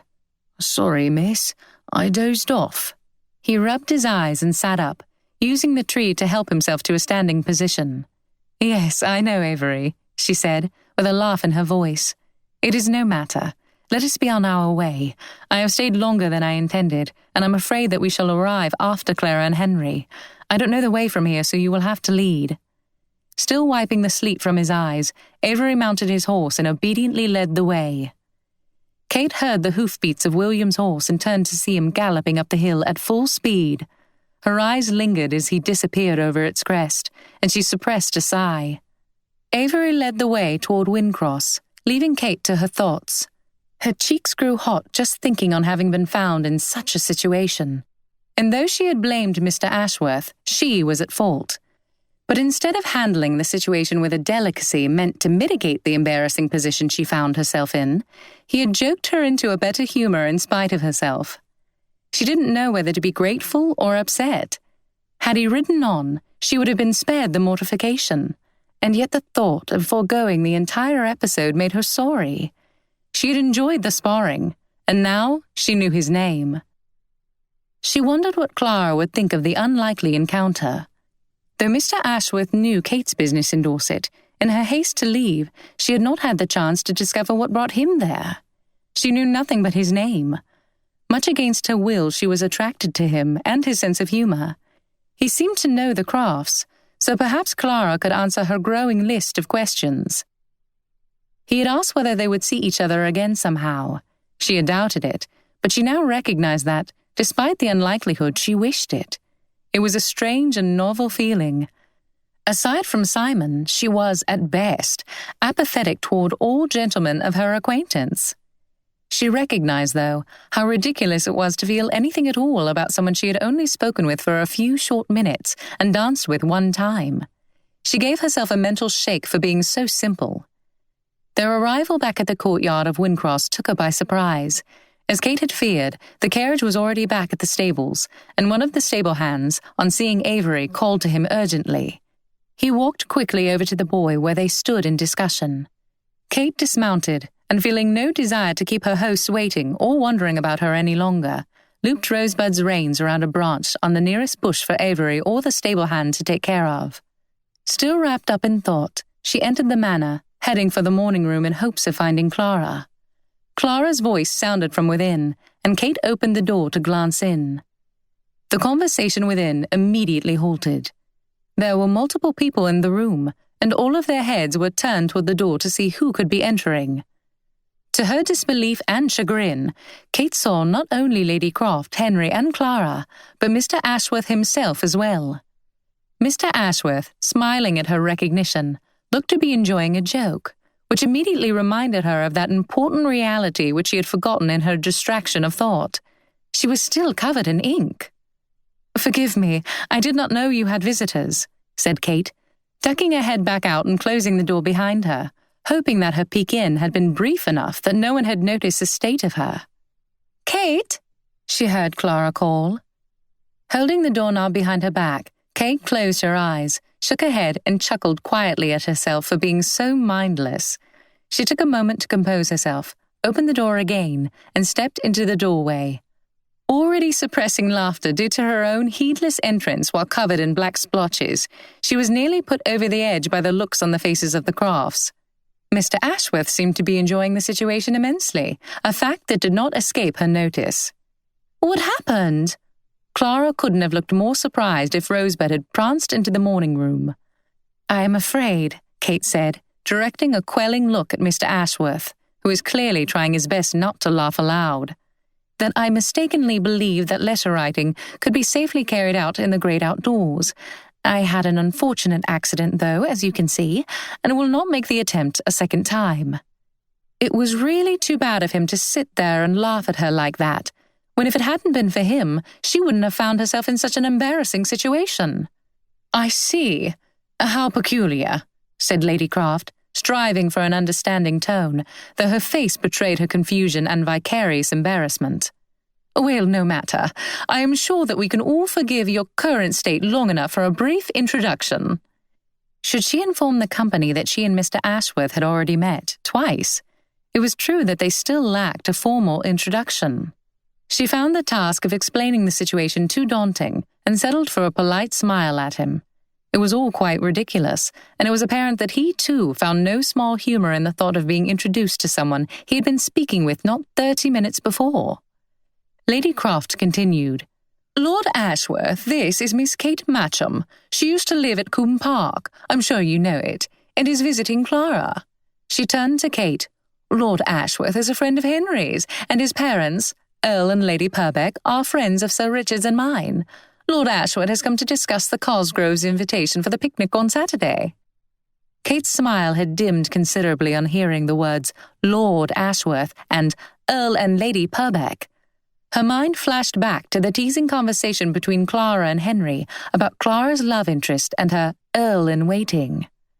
Kate looked at Clara, who was looking back and forth between Lord Ashworth and Kate with a baffled and curious expression, as if she recognized that something had been passing between them that she did not understand. Kate looked back at Lord Ashworth. He was bowing to her as part of their introduction. Remembering her duty amidst an inexplicable sinking feeling in her stomach, she quickly curtsied. "A pleasure to meet you, Miss Matcham," he said with a wide smile. "I feel sure there is an entertaining story behind those black spots." The corner of his mouth twitched. "I was telling the Crofts that my sister Anne has proposed that we set out for the Cosgroves as a group, and I thought I would come and suggest the idea to you all. What do you say?" "I think it's a splendid plan, don't you?" interjected Clara, looking at Kate. "It sounds very agreeable," Kate agreed hesitantly. She had noticed Clara's interest in her reaction and had no wish to give rise to any jealousy. "I think, though, that I shan't join in this time. Surely the household has need of the horses. I imagine the transportation of food for the picnic will require the use of a couple at least. I shall be quite happy to spend my time here." Feeling that some further excuse was necessary, she added, "What's more, I have not yet paid my uncle a visit at Combe Park. I would not wish to be remiss." She had no intention whatsoever of visiting her uncle, and the thought of doing so made her swallow uncomfortably. He had cast her father off upon his marriage to her mother, and there had been no contact between their families since Kate's family removed from Combe Park years ago. Lord Ashworth's brows drew together, and he looked at her as if trying to comprehend why she had declined the invitation with such feeble excuses. "I assure you we would be happy to supply you with a horse for the day, Miss Matcham." "That is very kind of you, Mr. She corrected herself. "Lord Ashworth, but I would not wish to put anyone to any trouble, and I do owe a duty to my uncle." "If you refuse to use one of the Crofts' horses, how do you plan to arrive at Combe Park?" pointed out Lord Ashworth. Kate hadn't considered that hole in her plan, and she wished she could kick him for exposing it, but she promptly responded, "I shall walk, of course." "Fiddlesticks!" cried Lady Croft. "We have already been over this, my dear. My mare will be all too happy for a ride. And I'm sure, Miss Matcham, that your uncle will be perfectly happy to receive you any other day. I am persuaded you will enjoy the expedition immensely." She glanced at her son and then back at Kate. "Henry, you know, is very knowledgeable about the county and will be happy to act as a sort of guide." Kate looked at Henry, who was regarding his mother as though she should perhaps be transported to Bedlam. Lord Ashworth, on the other hand, looked at Henry with great interest and a smile trembling upon his lips. "Have you become an expert on Dorset since I saw you last, then? I seem to remember ending up in Millwood's vegetable garden the last time you tried to guide us somewhere." Henry shot him a churlish glance. Knowing that further refusal would be uncivil, Kate admitted defeat and expressed her gratitude to Lady Croft. Clara appeared more cheerful, so perhaps Kate's protestations hadn't been entirely without purpose. She promised herself that she would do her best to promote conversation between Clara and Lord Ashworth, and that she would spend her own time engaging with the other members of the expedition to allay any residual fears Clara might have. 6. William rode home to Ashworth Place with a deeply furrowed brow. Once home, he went directly to find his mother. Lady Purbeck was engaged in responding to correspondence in her small sitting room and turned at the sound of his entrance. He chuckled at the expression on her face, eyebrows raised, an urgent question in her eyes. "What, no greeting?" he said. She smiled warmly at him, standing and putting out her arms. He took her hands and kissed her on the cheek. "What a fetching cap, Mamma." He held out his hands, still clasping hers, and surveyed her with a twinkle. "You look younger every day. You know Lady Prescott's daughter visiting from Ireland had the audacity to ask if you were my sister." "Stop flattering me, imp," she said in exasperation, though visibly pleased by his words. "And tell me what happened at the manor. Am I to felicitate my son?" Her eyebrows were raised in expectation. His smile morphed into a thoughtful frown. He sat down in a chair across from hers. "I couldn't do it, Mamma." Her brows shot up, and she took her seat again. "Then what in the world have you been about these last 2 hours and more, my dear? I should think you had more compassion than to let your mother sit about, fretting over an event that didn't even take place." Her words chastised him, but the kind light in her eye belied the tone. William chewed his lip for a moment, saying distractedly, "Sir Richard, as it so happens, is away from home at the moment." "Ah," said Lady Purbeck. "Well, no matter. There is no rush, is there? When does he return?" "I didn't inquire." She furrowed her brow and looked intently at him. He lowered his gaze to his fingers, which he interlocked and stared at pensively. "I set out to Wyndcross of a mind to speak with him," Lord Ashworth said, "but it wasn't his absence per se that prevented that." He paused for a moment. "I experienced some hesitation before arriving." He trailed off, shaking his head. "I see," said Lady Purbeck, reclining into her chair. "But what changed your mind? You seemed quite set on it this morning." "I know." He paused, then brought his chin to rest on his interlocked fingers. "On my way to Wyndcross, I ran into an acquaintance. Do you remember the Matchams, Mamma?" Her eyebrows knitted in thought. "As in John Matcham, the man who lives at Combe Park?" "Well, yes, it's the same family, but I'm referring to his brother, Charles, I believe." "Oh," she said in recognition. Yes, I remember them." Her brow furrowed and her head cocked to the side.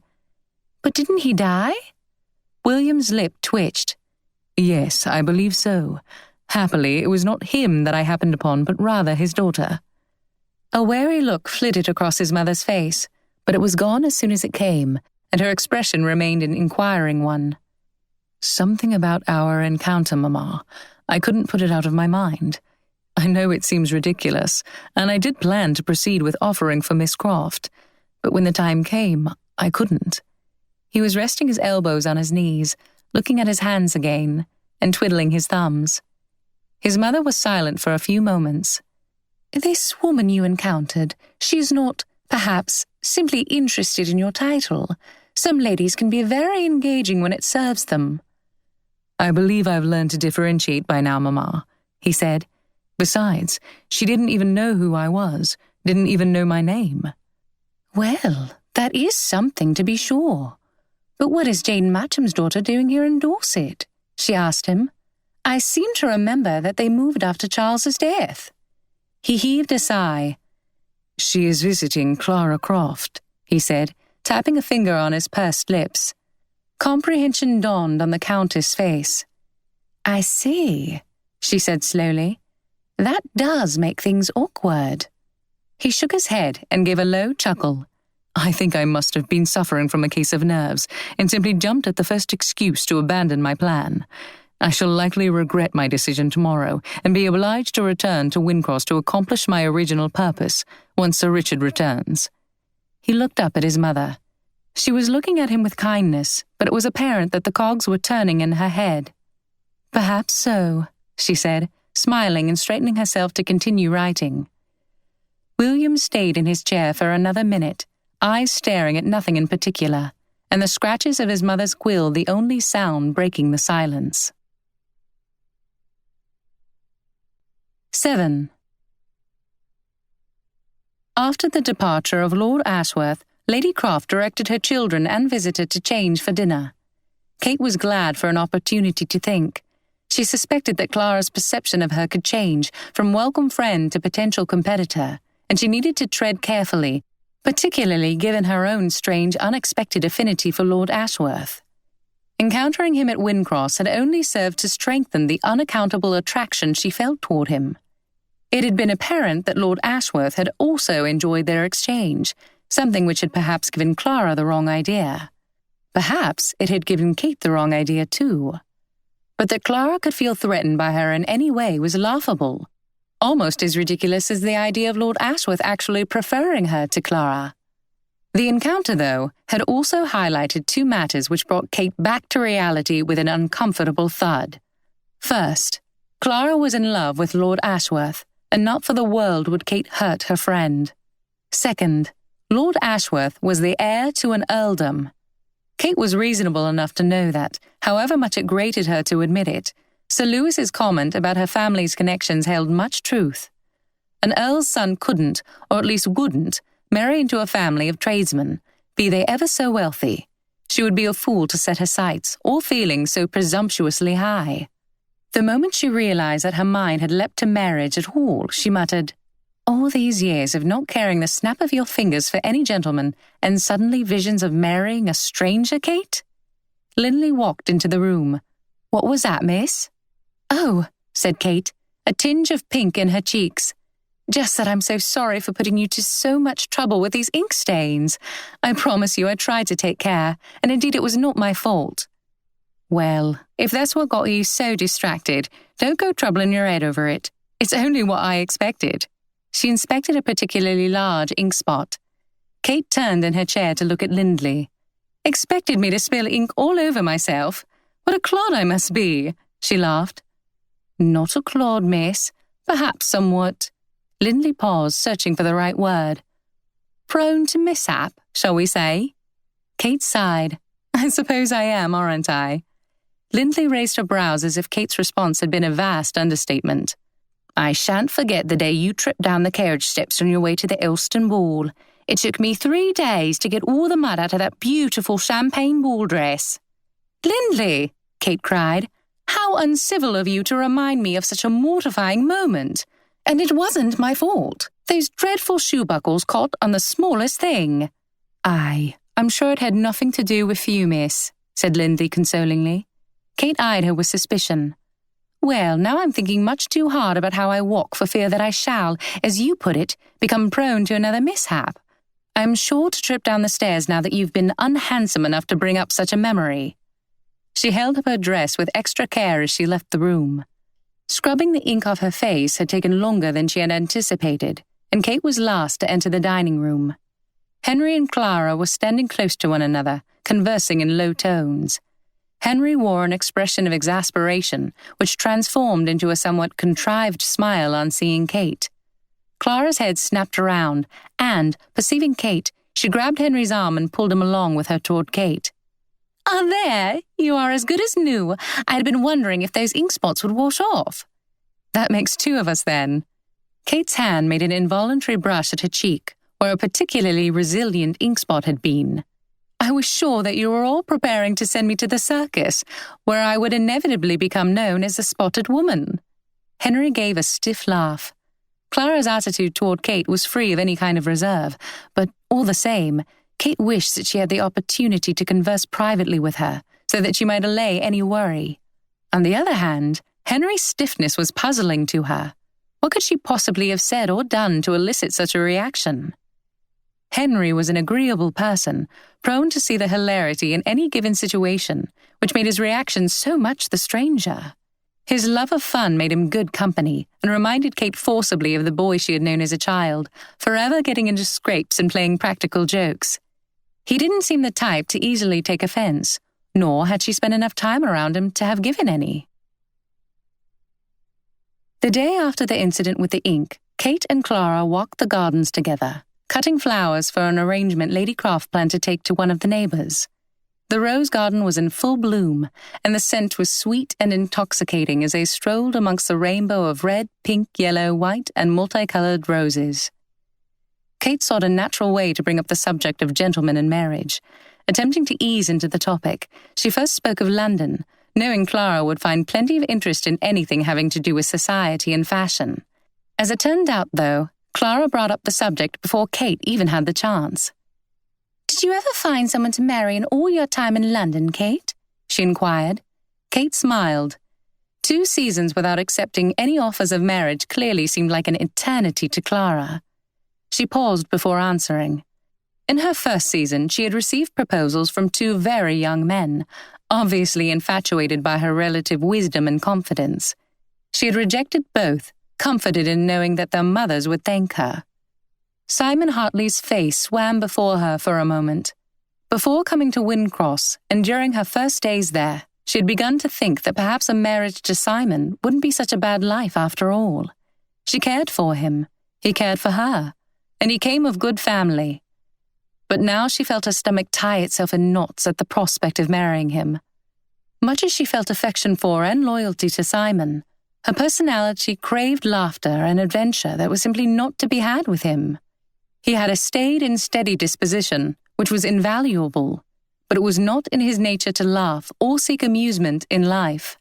Everything he chose to do had a very particular and practical purpose. In many ways, he seemed the polar opposite of Henry Craft, someone who lived for amusement.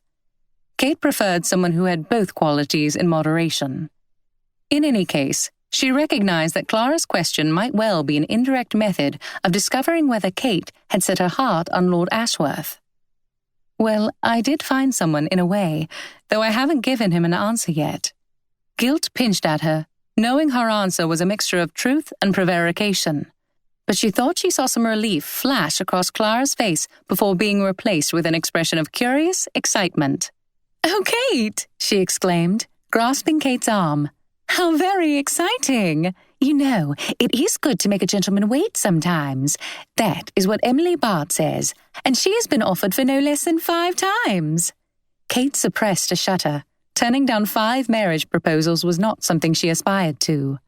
Receiving no response to her shocking revelation about Miss Bart, Clara continued, "But that is beside the point.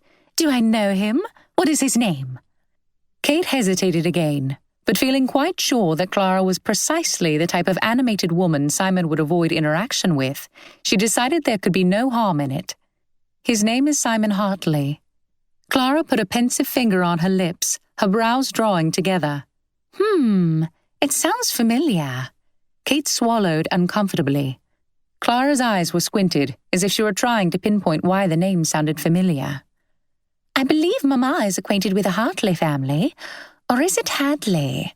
She shrugged off the thought. "Shall you accept him then?" "I'm not sure," Kate replied, finally feeling as though she was speaking the whole truth. "He's a very good sort of man, and my affections aren't otherwise engaged." When another twinge of guilt arose at those words, Kate reminded herself that it was impossible to feel real affection for someone she knew as little as Lord Ashworth. "I simply don't know that I want to become his wife." She looked at Clara, whose expression had brightened perceptibly. "Well, I shall feel bad if you reject his offer, but only for his sake," she said, linking her arm through Kate's. Kate felt relief at the friendly gesture, hoping she had done the right thing, but determined to see it through regardless. She smiled at Clara, asking, "And what of you? Have you any lovers pining away for you in London?" Clara laughed and assumed a mischievous grin. "Perhaps 1 or 2, but I'm sure they will forget me soon enough. They so often do." "Fickle London men," said Kate with pretended ferocity. "Fickle indeed. Though," said Clara, looking pleased with herself, "I don't regard it, I'm sure. After all, Mamma says she thinks I shall receive a very promising offer soon." Kate kept her head down. Was she referring to Lord Ashworth? Things must be quite serious if Lady Croft anticipated an offer. Such confidence and glee were not, in Kate's experience, the frequent companions of uncertainty. "Do you refer to Lord Ashworth?" asked Kate, wanting to be sure she wasn't making incorrect assumptions. "Yes." Clara clasped her hands together. Kate felt her heart sink, but managed to smile as Clara said, "Can you believe I shall be a countess?" There was a slight pause, and Clara added, "When his father dies, of course." Kate's brows went up. She could hardly believe that Lord Ashworth would appreciate hearing his father's life disposed of with such elation by the woman he apparently intended to make his wife. But he was more than old enough to know his own mind, surely. It was really no business of Kate's, and a match between the Croft and the Ashworth families would indeed be a good match. And yet somehow, Kate still felt as though she had received a disappointment. 8. Henry gulped down the last bit of his gin, smacking the tankard down on the table. The top of his lip turned up in distaste as he swallowed. The air was thick and hot in the inn, the scent of alcohol wafting around from each table and mug. "Wishing we had some of that fine burgundy instead of this shoddy blue ruin, eh?" said his friend Fitz with a knowing grin. "Ah, if only." Henry's eyes glazed over as he pictured a wine cellar full of the spirits they'd just handled. He slumped back in his chair. "I'm more likely to spend the remainder of my days in debtor's prison than to ever have the chance to get bosky on burgundy of that caliber." Fitz drank the last of his own tankard, his eyebrows raised.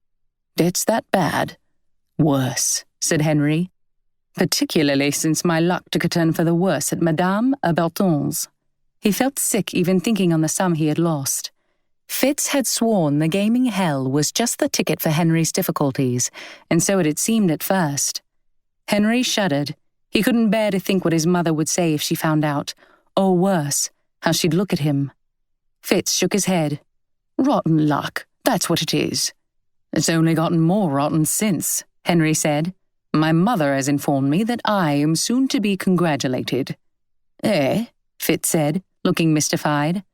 "Married, Fitz. She's decided I'm to be married." Fitz looked blankly at him for a moment, and then began laughing hysterically.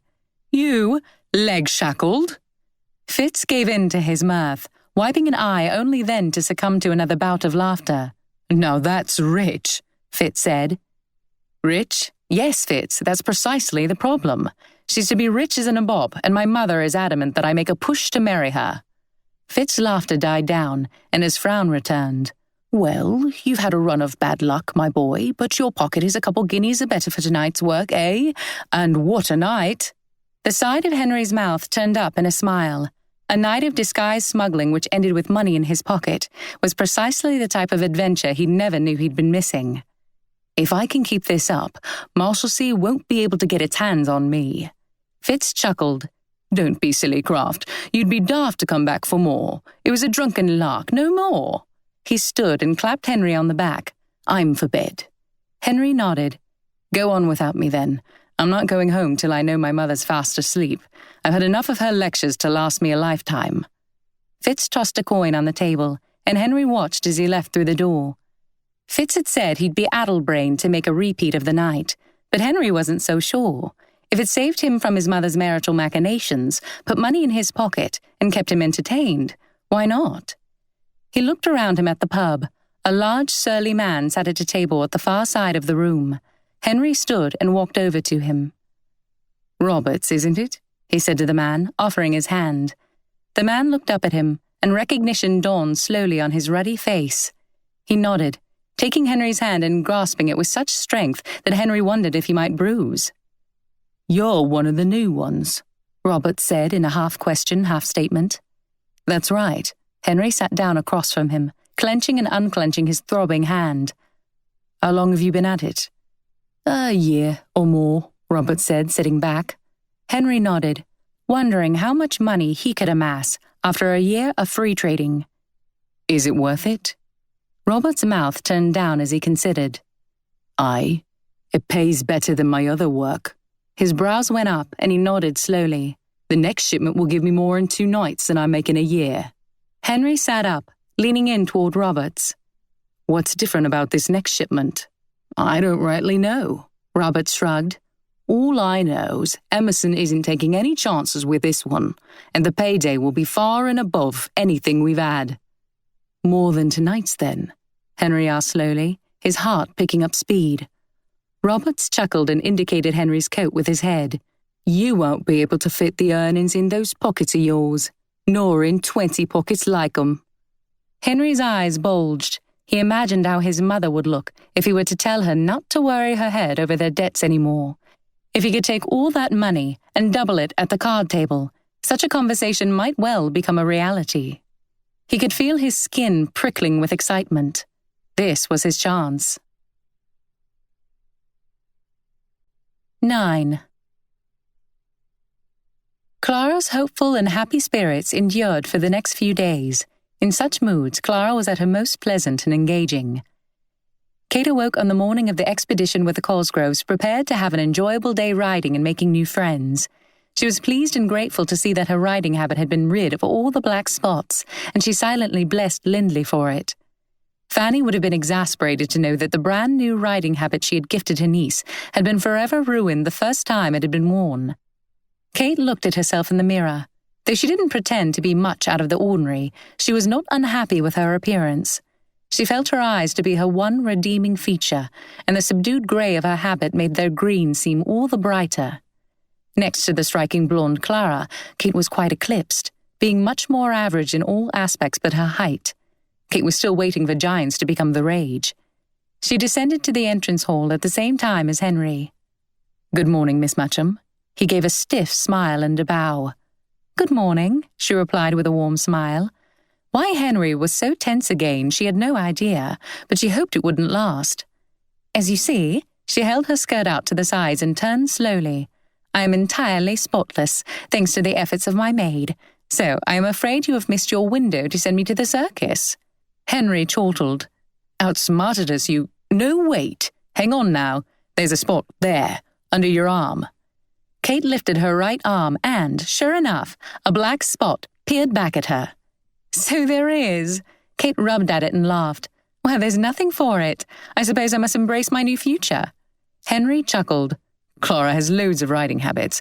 Not a bother at all to let you borrow one. She's probably standing in front of 3 or 4 right now trying to choose. In fact, I'll lay you a wager that we don't see Clara for another half hour." He leaned against the wall as if settling in for the wait. Kate raised her brows and suppressed a laugh. "Surely she won't be that long." Henry's brows went up. "You're a true friend to think such a thing. Ain't a shred of promptness in Clara, though." After a few minutes, they decided to walk out to the courtyard where Clara could meet them in her own time. They walked out to see Lord Ashworth and his sister approaching on horseback. A wagon full of blankets and baskets of food for the picnic stood waiting nearby. Lord Ashworth was riding a handsome chestnut, and his sister sat atop a striking dapple grey. Lady Anne was an undeniable beauty, with porcelain skin, dark eyes, and curly brown hair under a pale green bonnet with white ribbon. She smiled as they approached Kate, and Lord Ashworth dismounted. "Good morning, Miss Matcham. Henry. I trust we find you well, Miss Matcham." He wore his usual amiable smile. "Yes, thank you, my lord." She thought back to their last encounter with only a slight warmth in her cheeks and revealed her empty hands. "You may rest easy knowing that I bear no ink today. I made the excessively painful decision to leave my writing utensils here." Her eyes twinkled, and his did the same in response. "What a shame," he said. "I promised my sister an excursion quite out of the ordinary, in the presence of un vrai artiste. But now I see we are bound to have a humdrum expedition after all," he lamented. "Miss Matcham, allow me to introduce you to my sister, Lady Anne Ashworth." Lady Anne smiled and inclined her head as Kate curtsied. "What a pleasure to meet you, Miss Matcham," said Lady Anne. Her voice was soft and kind, her demeanour calmer than her brother's. "The pleasure is mine, I assure you," replied Kate. Clara appeared at the doorway of the manor. "Good morning, Lord Ashworth and Lady Anne," said Clara with an especially bright smile directed at the former. Kate looked to Lord Ashworth, wondering if she would see any evidence of his regard for Clara, but he seemed to greet her with just as much polite amiability as he always showed. "Shall we be on our way?" said Henry, mounting his horse. The path from the Wyndcross courtyard out to the main road was wide enough for the 5 of them to ride comfortably in 2 rows, with the servants bringing up the rear. However, the shortcut to the Cosgroves was frequently narrow enough that only 2 could ride abreast. Lady Anne and Henry were engaged in conversation, leaving Clara, Kate, and Lord Ashworth to find an arrangement between them. Anticipating the situation, Kate had already placed herself slightly behind Lord Ashworth and Clara, giving Clara a slight wink and a smile as she pulled her horse back. Lord Ashworth looked back at Kate as if to protest, but Kate only smiled at him, and then directed her eyes upward to watch the sun shining through the gaps in the tree branches above. She felt content, determined to enjoy the day to her utmost ability. The one thing missing from a potentially perfect day was her own mare. She gave her mount, Cinnamon, a pat on the neck, as if trying to atone for her train of thought. Positioned behind the rest of the riding party, she had the opportunity to observe each of the other four. Lord Ashworth and Clara made for a striking pair, with Clara's petite figure, golden hair and blue eyes, and Lord Ashworth's athletic frame, dark brown hair and brown eyes. They both had winning smiles which were apparent now as they conversed. Kate observed Clara and found herself amused at what she saw. Lord Ashworth was a recipient of lash-veiled looks and exaggerated laughs. Clara was one who thrived in the spotlight, but Kate was surprised to see her acting with such affectation when her normal behavior was already engaging. Kate knew that some gentlemen were drawn to affection, but said a silent prayer of gratitude that she had never felt the desire nor developed the ability to flirt. Clara was still captivating, though, and even if she didn't agree with Clara's approach, Kate admired her determination to pursue what she wanted with such purpose. Would that she could pursue her own goals with such confidence. She shifted her gaze to Lord Ashworth's profile. He wore a kind expression as he spoke with Clara, but he didn't look to be a man in love. She felt a sense of relief. Could the marriage possibly be one of a convenience on his end? Her eyes narrowed as she searched Lord Ashworth's face as if she might find the answer there. He turned his head to look at her, and encountering her expression of intense focus, tilted his head, looking a question at her. She realized that she had been staring, and her cheeks grew warm, evidence of the subject of her thoughts. She smiled and then pretended to shift Cinnamon's bridle, aware that Lord Ashworth's gaze lingered for a moment before he turned to respond to Clara. She was surprised at herself for acting so childish, unable to meet his gaze without blushing. It was not something that had occurred under the gaze of any other gentleman. It would be best to keep her distance from him. She looked further on at Henry and Lady Anne. Lady Anne seemed amiable and kind, though somewhat quiet. Something about her made Kate wish to know her better. In her experience, it was uncommon to meet young women who were beautiful, confident, and reserved without seeming arrogant. Lady Anne somehow managed it. Henry seemed to have shed the stiffness he had shown earlier upon greeting Kate, as he regaled Lady Anne with his stories. Whatever the reason for his fluctuating behavior toward her, Kate hoped it would peter out as they spent more time in one another's company. They arrived at the Cosgroves in a matter of 10 minutes, finding the two sisters awaiting them in the courtyard. Kate's eyebrows shot up when she saw the younger of the two Cosgroves. Miss Cecilia Cosgrove looked more like an angel than any young woman of Kate's acquaintance. But even after a few short minutes, Kate was certain that she was more likely to get along with Isabel. She was much plainer than Cecilia, but she had a frank way about her that Kate liked immediately. After introductions had been performed, the party headed in the direction of St. Catherine's Chapel. The road to the chapel passed by hills on one side and long green fields on the other. Everything seemed to roll right into the ocean. Fascinated by the beauty around her, Kate struggled to focus on the conversation. At one point, Isabel Cosgrove had to say her name 3 times before Kate realized she had been asked a question. Blushing at her own incivility, she apologized. "What a terrible riding companion I am. Forgive me. It is only that I am so awestruck by the beauty that I find myself speechless." "Speechless or deaf," said Lord Ashworth. Kate's head snapped up. Was he teasing or in earnest? She encountered a wink from him and laughed at herself. "Both, it would appear. I beg your pardon, Miss Cosgrove." "Oh, don't apologize," Isabel said with a kind smile. "It is wonderful to have someone so appreciative of the place we call home." "I do envy you," Kate admitted. "None of you seem to be afflicted with a set of manners as poor as mine, but surely you have all become accustomed to the beauty, as I undoubtedly shall be in time." "Oh, yes," declared Clara. "I'm sure I hardly regard it, but then I have always much preferred the town to the country. After all, once one has seen one field, one has seen them all." "I prefer the town as well," said Miss Cecilia.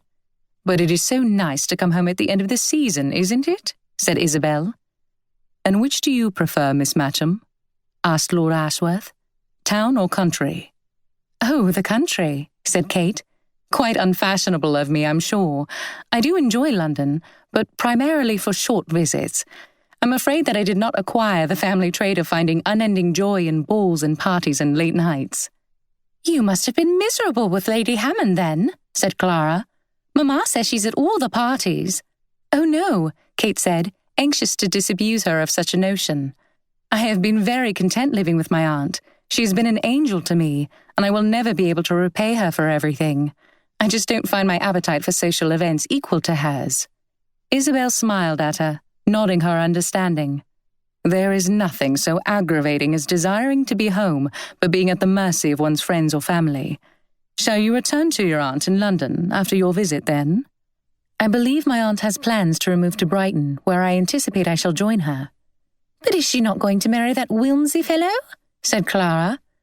"Will you live with them once they are married, or—" Clara's eyebrows wagged up and down. "Shall you marry Mr. Hartley?" Kate's jaw clenched, and she swallowed, glancing at Lord Ashworth.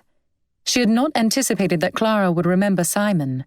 She felt irritated that his reaction had been of concern to her. He was watching her, but his expression was unreadable. Kate felt an urgency to disabuse him of whatever ideas Clara's words might have given him, but she recognized that the impulse was ridiculous. She had promised herself to promote things between Clara and Lord Ashworth, not to ensure he had no misapprehensions about her own heart. She was at a momentary loss for words, unsure how to explain her plans, and reluctant to do so among people she hardly knew. "Ah, there's the chapel," interjected Lord Ashworth, looking up at the hill they rode alongside. "How beautiful it looks in the sunshine," Lady Anne remarked in her gentle voice. Kate looked gratefully at Lord Ashworth, and he smiled back as the group slowed their horses, coming upon the small gate which led up to the chapel on the hill. Kate shaded her eyes as she looked on. The warm brown stone of the chapel was surrounded by green grass, bright blue skies, and further off, a placid ocean of turquoise and navy which seemed to melt seamlessly into the sky. Lord Ashworth cleared his throat. She looked at him. "I apologize, only it's so striking with all the colors. Please don't wait for me, though." He laughed. "I'm afraid you've left me no other option." She looked down. Cinnamon was grazing at her leisure in front of the gate, blocking Lord Ashworth's access. She tugged on the reins to pull the mare's head up and laughed. "I shall endeavor to focus for the rest of the day." "Please don't," laughed Lord Ashworth. "Your enjoyment of the beauty is as delightful as the beauty itself." She looked at him, wondering if he was trying to flirt with her, but all she saw was honest enjoyment. "It is refreshing," he continued, "to see genuine appreciation for beauty after spending time in London where everyone disdains awe and strives to make each wonderful feat or marvel seem commonplace." Up ahead, Kate saw Clara dismounting, her eyes on Kate and Lord Ashworth. Kate cleared her throat and guided Cinnamon through the gate. Though she would have liked to explore the chapel and surroundings, the party had already agreed that they would eat first. Each of the three families had brought dishes for the picnic, and the blankets were positioned so that the picnic party had a clear view of the chapel, the adjacent village of thatched roof cottages, and the wide blue sea. Cows grazed peacefully along the hill and fields. How could anyone prefer London to such sights? Arriving last to the picnic area, Kate and Lord Ashworth found themselves next to one another as the party began to seat themselves. Kate tried to think of a polite way of switching positions with someone else in the party, but there was no need. Clara came over and positioned herself between Kate and Lord Ashworth as she addressed a remark to Kate. Kate smiled and gracefully made room for her. "Oh, Henry," Clara said, "do come sit over here." Clara indicated the open spot on the other side of Kate, which Isabel Cosgrove was about to sit down in. "My arms are too short to reach the cheese, you see, and I know I can impose upon you whenever I want some, which you know I shall frequently." She gave a sweet smile, which invited everyone's forbearance with her. Kate's eyebrow went up. She was unaware that Clara had such an affinity for cheese, or why she didn't simply switch places with Isabel. Isabel stopped in the act of lowering herself to the ground and said somewhat bemusedly, "Oh, by all means." "Nonsense, Clara." Henry went to move the platter. "Move the cheese closer to yourself. Simple as that." "What?" Clara said with a censuring look. "And deprive Isabel and Cecilia of the cheese? For shame, Henry. Do come sit. I shan't bother you above 3 times, I promise." Henry looked at Clara with narrowed eyes, and she smiled at him. His nostrils flared and his jaw set, but he sat down obediently next to Kate, forcing a civil smile. Kate wasn't sure whether his annoyance was directed at her or at Clara. With three families who had known each other for years, the discussion naturally took a reminiscent turn. Kate rested her cheek on her hand and listened in appreciative silence as the group laughed and debated whose versions of recounted memories were correct. She considered Lord Ashworth as he chuckled and chimed in from time to time. Her smile grew as she watched him throw his head back in enjoyment at one of Henry's exaggerated stories. It was impossible to dislike someone as genuine as he was.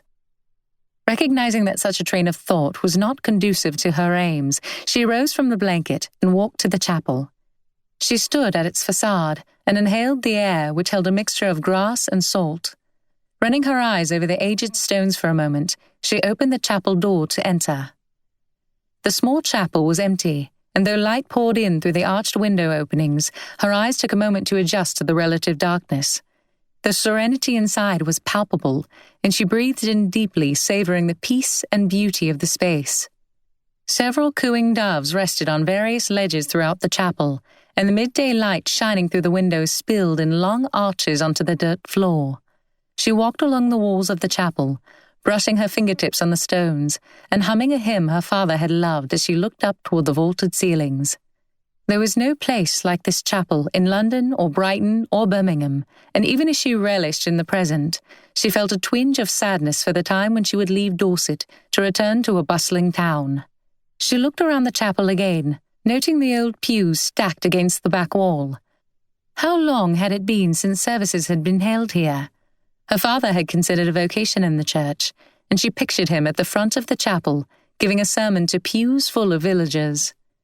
A lone pew stood near the large arched window, and she sat down on it, lightly running her finger along the dusty, splintering wood.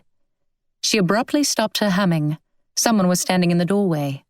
With the light shining in from behind, it took a moment for her eyes to adjust.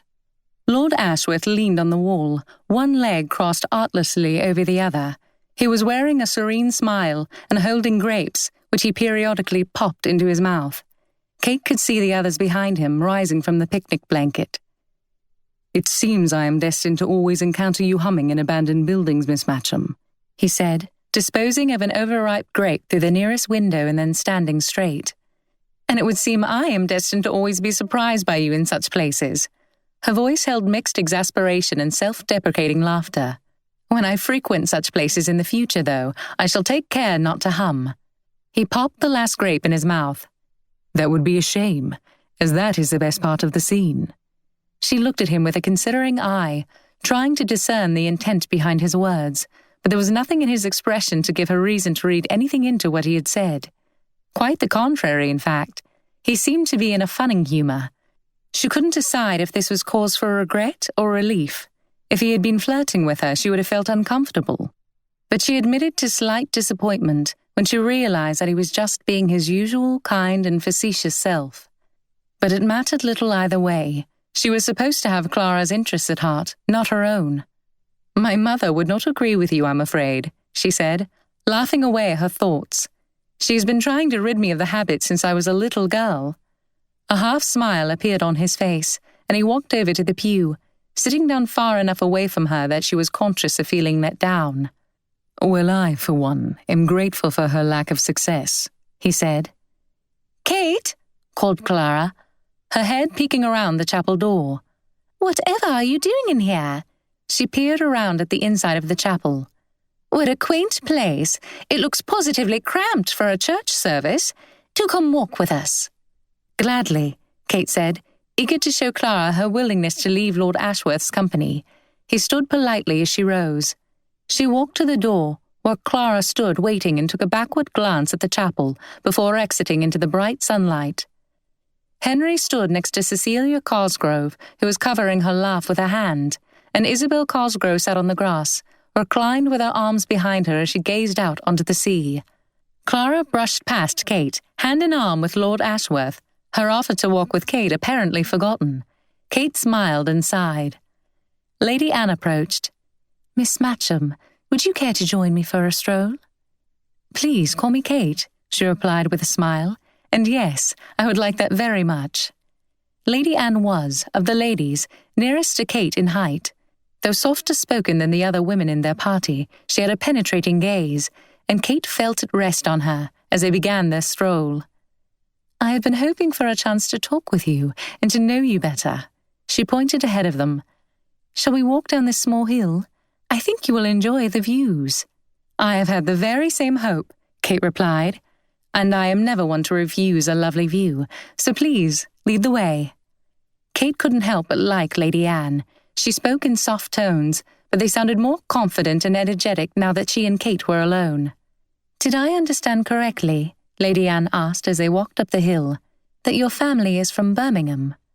"That is where my mother and stepfather currently reside. In truth, my family comes from here in Dorset. I grew up at Combe Park until my father's death, when the estate passed to my uncle." Kate felt a small knot in her stomach as she considered just how forthcoming to be with the rest of the story. She stole a glance at Lady Anne, who was listening attentively. Kate felt the desire for a friendship with her, and she knew a worthwhile friendship would not be hindered by honesty and frankness. She could glide through recounting her mother's remarriage without any mention of her stepfather's vocation, but part of her wished to make it known, if only to assure herself that Lady Anne would still wish for her as a friend. She didn't give the impression of one who would shun those not her equals. Kate straightened her shoulders. "Not long after, my mother met and married my stepfather, who owns a mill in Birmingham, and I went off to seminary in Bath." Kate bit the inside of her bottom lip involuntarily, feeling mildly annoyed that she cared how Lady Anne reacted to the revelation.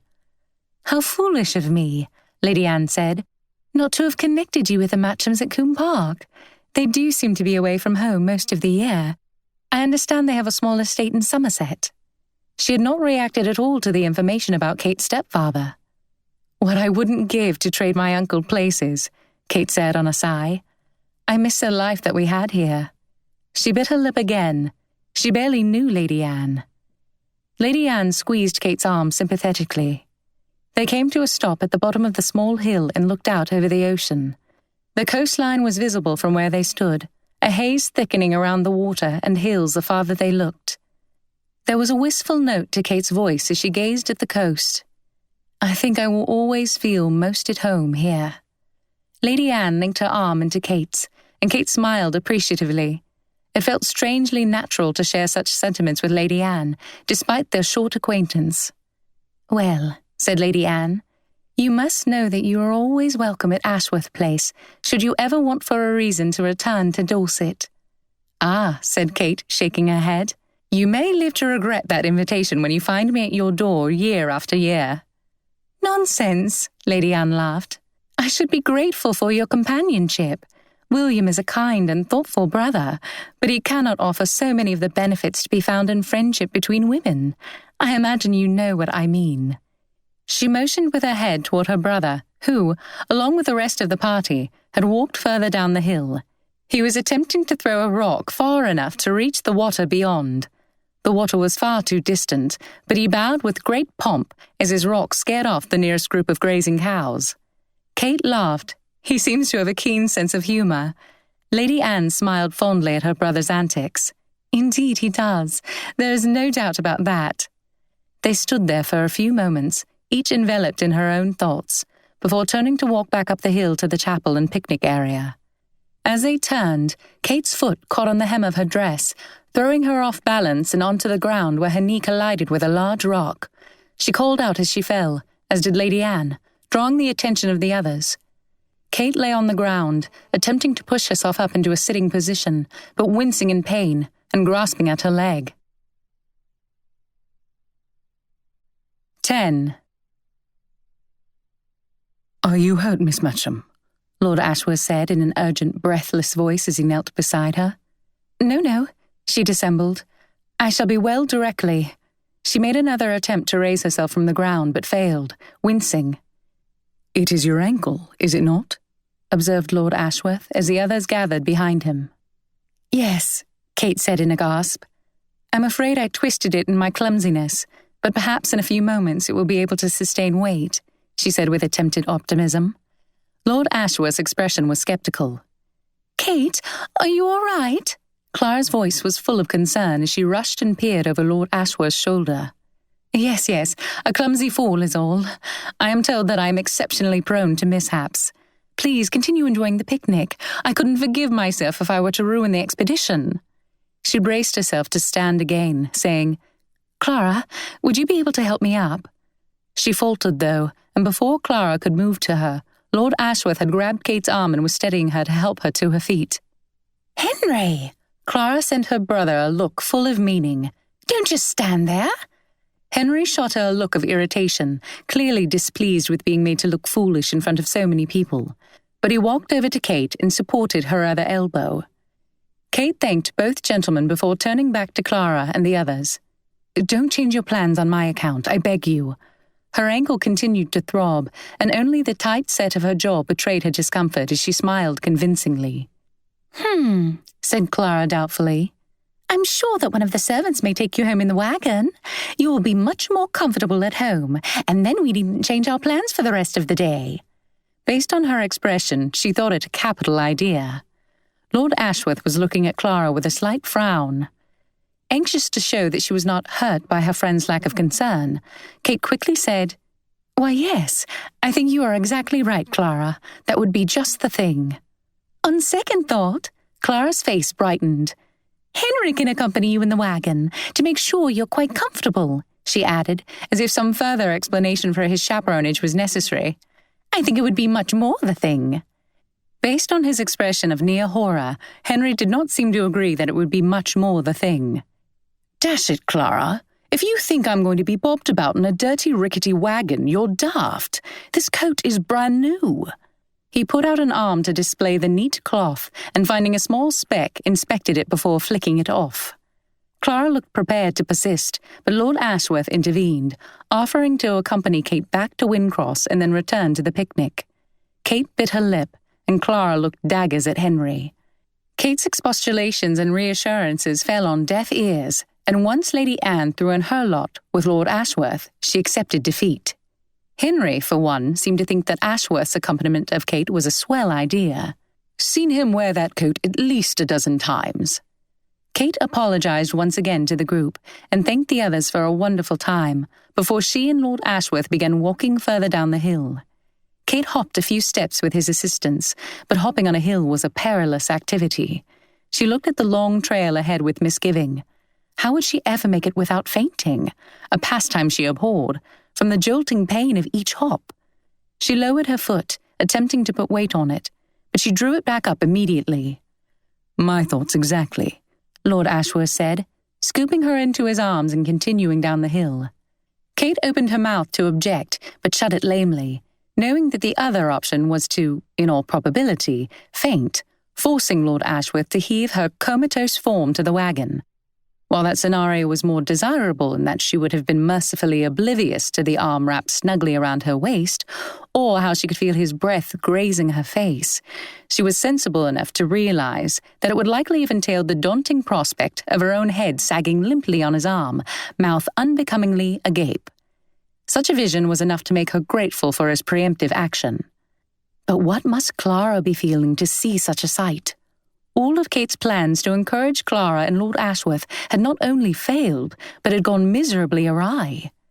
She realized that Lord Ashworth was watching her expression and interest as he carried her. When their eyes met, he said in an impressed voice, "What an expressive face you have. What troubles you? Is it pain?" "No," she said. Then, realizing that she could hardly explain the true reason for her troubled expression, she corrected herself. "That is, yes, it is the pain." "Very convincing," he said with a teasing nod of approval. He looked as if he would like to pursue the conversation further, but said nothing. When they reached the servants, Lord Ashworth instructed them to prepare a seat for Kate on the wagon they had used to transport the food. "Yes, my lord," said the servant, "but I'm afraid it won't be a very nice ride for Miss, with her ankle bobbing up and down with the wagon's every move." "Yes, I believe you're right," said Lord Ashworth. "If you will transport my own horse and the horse of Miss Matcham, I shall accompany her in the wagon and endeavour to secure her ankle so as to disturb it the least possible amount." "Lord Ashworth," Kate said in a final plea, "it is very generous of you, but completely unnecessary, I assure you." "You must learn to accept assistance, Miss Matcham," he said, Or are you so very opposed to my company?" Her cheeks reddened and her eyes widened. No, please don't think that. It is very generous of you, only she stuttered. His mouth broke into a grin. "I am only teasing, but I'm afraid I will have to overrule you on this. If you have never twisted an ankle before, please know that I have, and I can tell you that a wagon ride home on dry dirt roads such as these will be agony as you have never before experienced." She faltered in her refusal momentarily, jarred by the picture he presented, but the persistent thought of Clara again encouraged her to find another way. "I am sure you are right, but there is no need for me to be transported home before the rest of the party.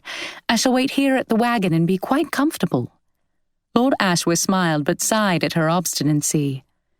"Miss Matcham, your ankle needs attention, and not in a few hours' time, unless you wish to have your ankle mistaken for that of an elephant," he said, looking down at her foot. "Good heavens, you are bleeding." He indicated her dress where a spot of blood had soaked through near her knee. Kate glanced down. "It is really of no account," she said, brushing at the spot even as her knee throbbed under her careless touch. He shook his head. No, my girl. A valiant attempt, but fruitless. I will escort you home and make sure your injuries are properly attended to. Then, and only then, will I return to the party." Too surprised by being addressed as "my girl" to do any more than open her mouth wordlessly, Kate found herself placed with care into the wagon. With a deft motion, Lord Ashworth hopped in, helping her into the most comfortable position possible. There were no seats, which meant that Kate was obliged to sit directly on the floorboards, her back supported against the sideboards and her legs stretched out in front of her. An extra blanket was placed under her foot to absorb some of the anticipated bumps, and Lord Ashworth sat opposite her at the base of her feet. As they started on their way, Kate closed her eyes and clenched her teeth to stifle the vocalizations of pain that rose to her lips as the carriage bobbled over stones and into dips on the uneven dirt road. The blanket was thin and absorbed only a fraction of the jolting, causing her foot to rise with the bumps and subsequently fall back down in a painful smack. They had turned the corner onto the main road in Abbotsbury when Ashworth requested the wagon driver to stop. "I am very sorry, Miss Matcham. I fear I must inconvenience you a little. Would you mind terribly if I spoke with one of my tenants for a moment?" Kate followed Lord Ashworth's gaze to the side of the road where a young woman was standing. Her arms were occupied with a sleeping baby, tears falling down her cheeks. "By all means," Kate rushed to say, secretly glad for a respite from the agony of the ride. Lord Ashworth jumped down from the wagon and walked over to the young woman. When she noticed him approaching, she hurried to dry any accessible tears with her shoulders and made a valiant effort to smile. A short, stout woman 2 doors down was beating a rug rhythmically on her doorstep, a cloud of dust forming with each hit. She looked at Lord Ashworth with a dubious expression. "Mrs. Clarkson," Lord Ashworth said in a gentle voice. "Is something amiss?" She sniffed. "You are too kind, my lord. Please don't bother your head, though." Lord Ashworth looked as though he was unsure whether to inquire further. "I assure you it is no bother, madam. I don't mean to press you, but I would like to assist in any way I can." The rhythmic beating of the rugs stopped. Mrs. Clarkson's lip quivered, and she let out a small sob. "Aye, my lord, and that will do, I think." Lord Ashworth turned in surprise to see the woman who had been beating her rug walking toward him with an unmistakable glare. "I think you and your family have done quite enough." "Oh, please, Sally, don't!" cried the distraught Mrs. Clarkson. The woman Sally leaned her broom against the house, wrapping her arm around Mrs. Clarkson and saying in a motherly voice, There, Louisa. Let me have the babe for a moment. Rest yourself." She took the baby and shot a darkling look at Lord Ashworth before pulling the blanket tighter around the baby. Kate noticed that her stomach felt tight, as if she were listening to a conversation she had no right to hear. Beyond plugging her ears, though, she was powerless to avoid it. Lord Ashworth was staring at Sally, visibly rattled by her behavior toward him. He seemed to shake himself back to the situation at hand, though, and turned back to Mrs. Clarkson. "Madam, it would seem that I or my family have played some part in your distress, and this determines me even more to do something. What can I do?" He handed her his handkerchief, which she thanked him for and proceeded to wipe her eyes with. "You are too kind, my lord," said Mrs. Clarkson. "But there isn't anything to be done." She paused and swallowed loudly as another gush of tears spilled over. "It's Jasper. He's been arrested, and they say he will hang."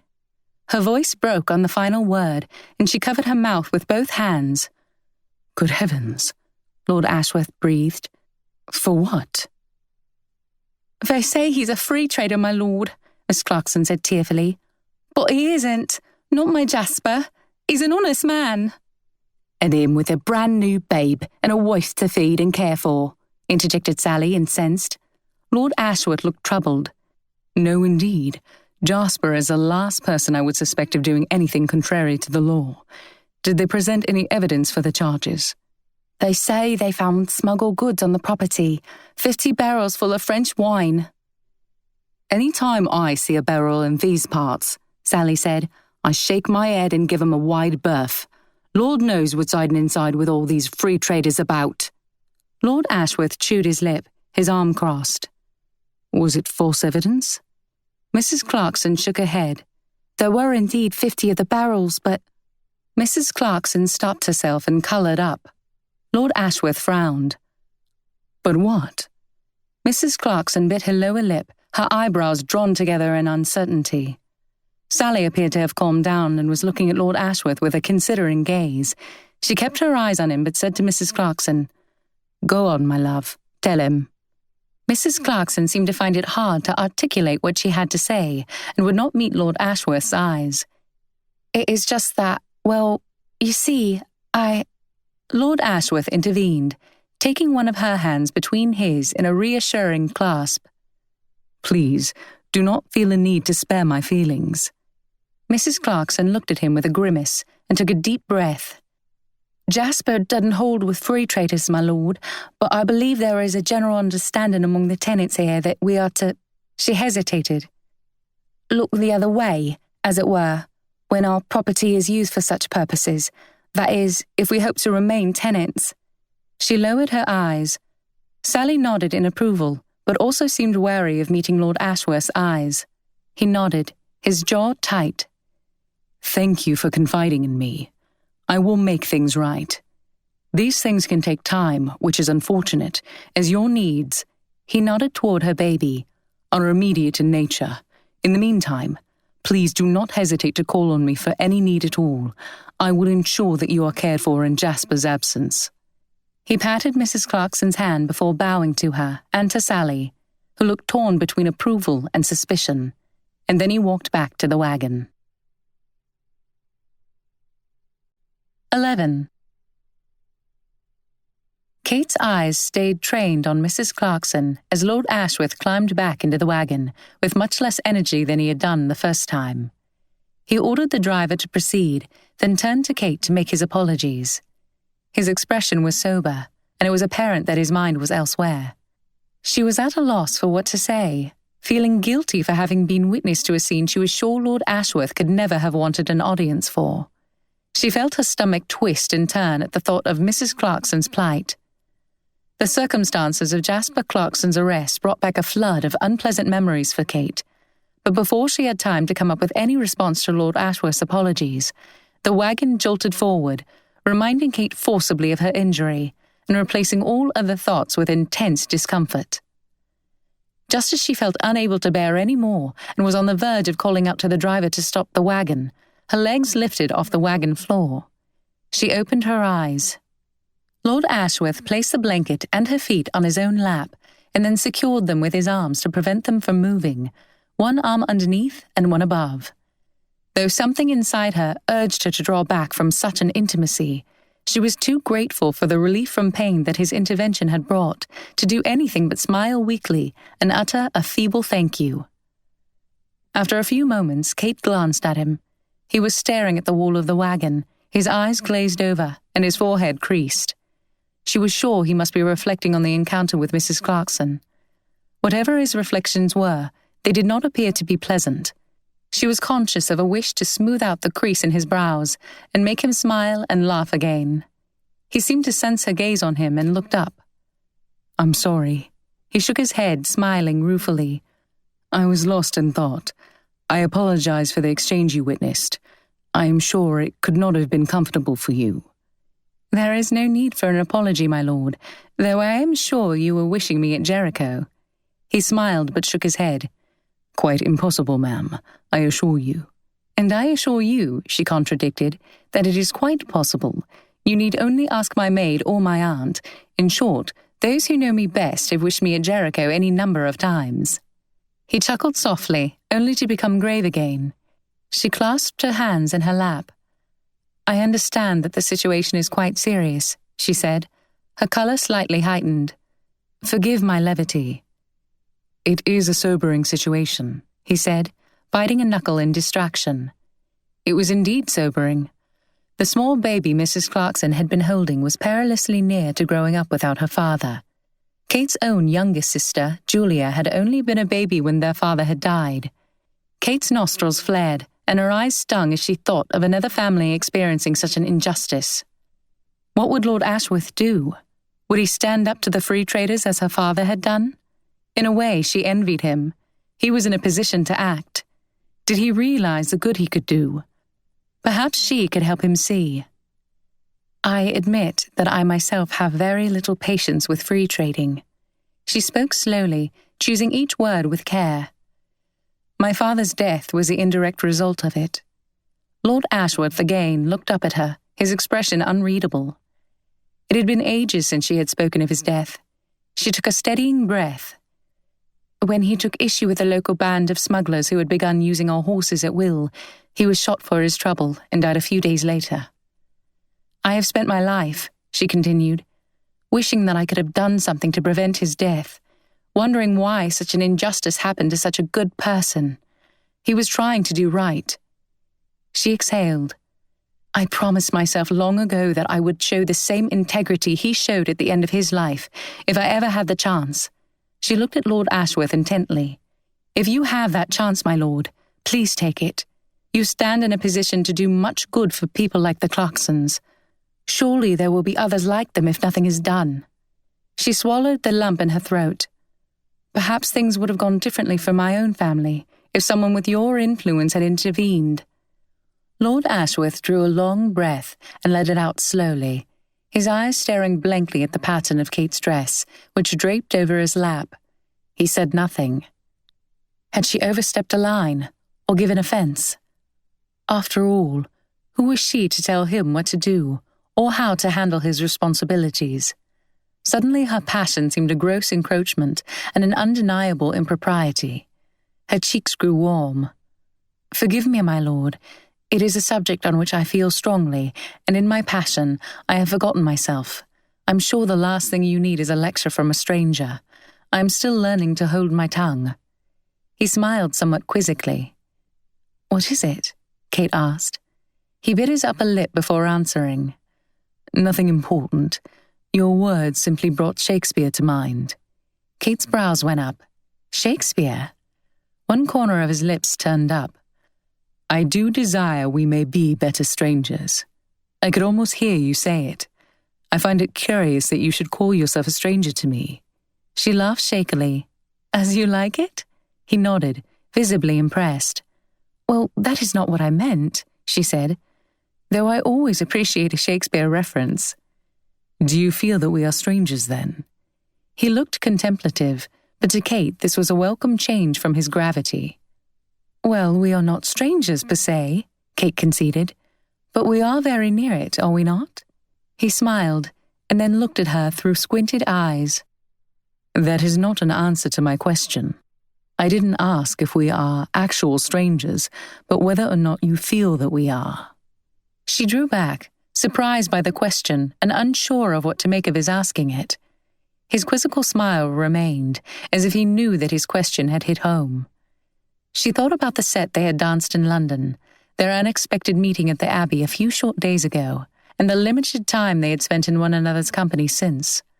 Of course they were essentially strangers, but even as she went to answer, she stopped. It would be to tell an untruth. She returned his gaze and for a moment searched for the answer to his question. She had felt a baffling connection with him, even from their first meeting at the ball, before she had known his name or anything about him. She had dismissed the feeling as silly and romantic, but it persisted despite her best efforts. Seeing a more serious and considerate side of him, as she was now, had strengthened the dross she felt. When she finally answered him, her gaze had moved to the passing trees behind him, and her voice was calm and quiet, as if she was unsure whether she wanted him to hear the word. No. Having uttered it, she almost wished the word back. It felt like a betrayal of Clara. Lord Ashworth watched her for a moment. "How are your injuries?" The tension broke with the question. His quizzical look had disappeared. She realized that she had forgotten her ankle and knee altogether in the past few minutes. "Much better than before, thank you. I am sure it is nothing serious. So you see, I have quite needlessly ruined the day for you." "Nonsense. I find myself in good company. Lancelot will be happy to return me to the picnic once I am sure that you are attended to." His return to regular conversation soothed her inner agitation. She thanked him and fell silent again, wondering how long her clumsiness would put her out of commission. "It is obvious that you are very much at home in the saddle, Miss Matcham. I presume you like to ride?" "I do indeed," she replied. "More than I have found the opportunity for in London, so the country suits me very well." "I'm glad to hear it." He looked around them at the undulating landscape. "There are plenty of fine rides along the coast in the county. I hope you will experience a few of them at least during your stay." "I should be only too glad to do so." She tilted her head to the side, considering Cinnamon, who was being led by a servant behind the wagon. "Though I confess that I am sorely missing my own horse after today. Cinnamon, that is, the mare Lady Croft has kindly allowed me to ride today. She's a sweet girl, but quite without the spicy personality her name suggests." Lord Ashworth chuckled. "Perhaps her name was chosen wishfully rather than descriptively. My own Lancelot, though a fine chap, suffers from a similar condition. He's an appalling coward, constantly shying at the smallest stick. He puts me entirely to shame, but he will respond to no other name." "Well, take heart." Kate's eyes sparkled with merriment. "Courage can be learned. My own mare was named for her appearance rather than her personality." She stared off at a field which came into view as they turned a corner. "I actually feel a bit selfish being here without her. She loves a good gallop, which is simply not to be had in London, at least not without severe consequences, I have found." "Well, that sounds like a story if I ever heard one." He folded his arms, ready to be entertained. Kate shook her head adamantly, her eyes twinkling as she remembered the severe scolding she had received from Fanny. "One day I shall hear the story, Miss Matcham," he said in a rallying tone. "You are quite attached to your mare, then?" She nodded slowly. "To say truth, I miss her quite as much as I miss my friends, though I'm sure it is not at all the thing for me to say so. Fanny is forever reminding me that Cleopatra is a beast, not a human. But I have had her since I was a girl. She was a gift from my father, and so has more meaning than just any horse, I think." The last sentence trailed off a bit as Kate realized how much she was revealing to him, someone whom she had pledged to view through a disinterested lens. She bit her lip, as if trying to stay her confidences. Her want was to draw others out in conversation, rather than speaking of herself. Both Lady Anne and Lord Ashworth, though, seemed to bring out a part of her that was more prone to share her own thoughts. When they arrived at Wyndcross, Avery came out to meet the wagon, clearly wondering why it contained people rather than picnic supplies. "Ah, Avery," Lord Ashworth greeted him. "Just the man we need. Miss Matcham has received an injury. We thought it wise to escort her home so that she can rest and receive any necessary treatment." Avery's brows knit. "The mare is never hurt, miss, is she?" Kate had been gratified by Avery's concerned expression. However, it had clearly been not on her own account, but on the account of the horse. She bit her lip to suppress a smile and looked at Lord Ashworth, whose eyes twinkled in enjoyment as he glanced at her. "As you can see," she indicated the horse being led by an approaching servant, "Cinnamon is unharmed. Thankfully, my clumsiness brought injury only to myself." "Well, miss, I'm glad to hear that," Avery said, taking Cinnamon's reins and running his eye over the horse. Lord Ashworth covered a laugh with a cough, and Kate pursed her lips to keep from smiling as her eyes met. "Yes," Lord Ashworth said. "Very fortunate that Miss Matcham was injured." Kate nudged him. Avery was still inspecting Cinnamon and seemed not to notice. He stood up, his eyes lingering on the horse, and said, "Only wait here while I fetch help to carry you inside, if you please, miss." "Allow me," Lord Ashworth said, "to assist you in transporting Miss Matcham inside. I'm happy to do so."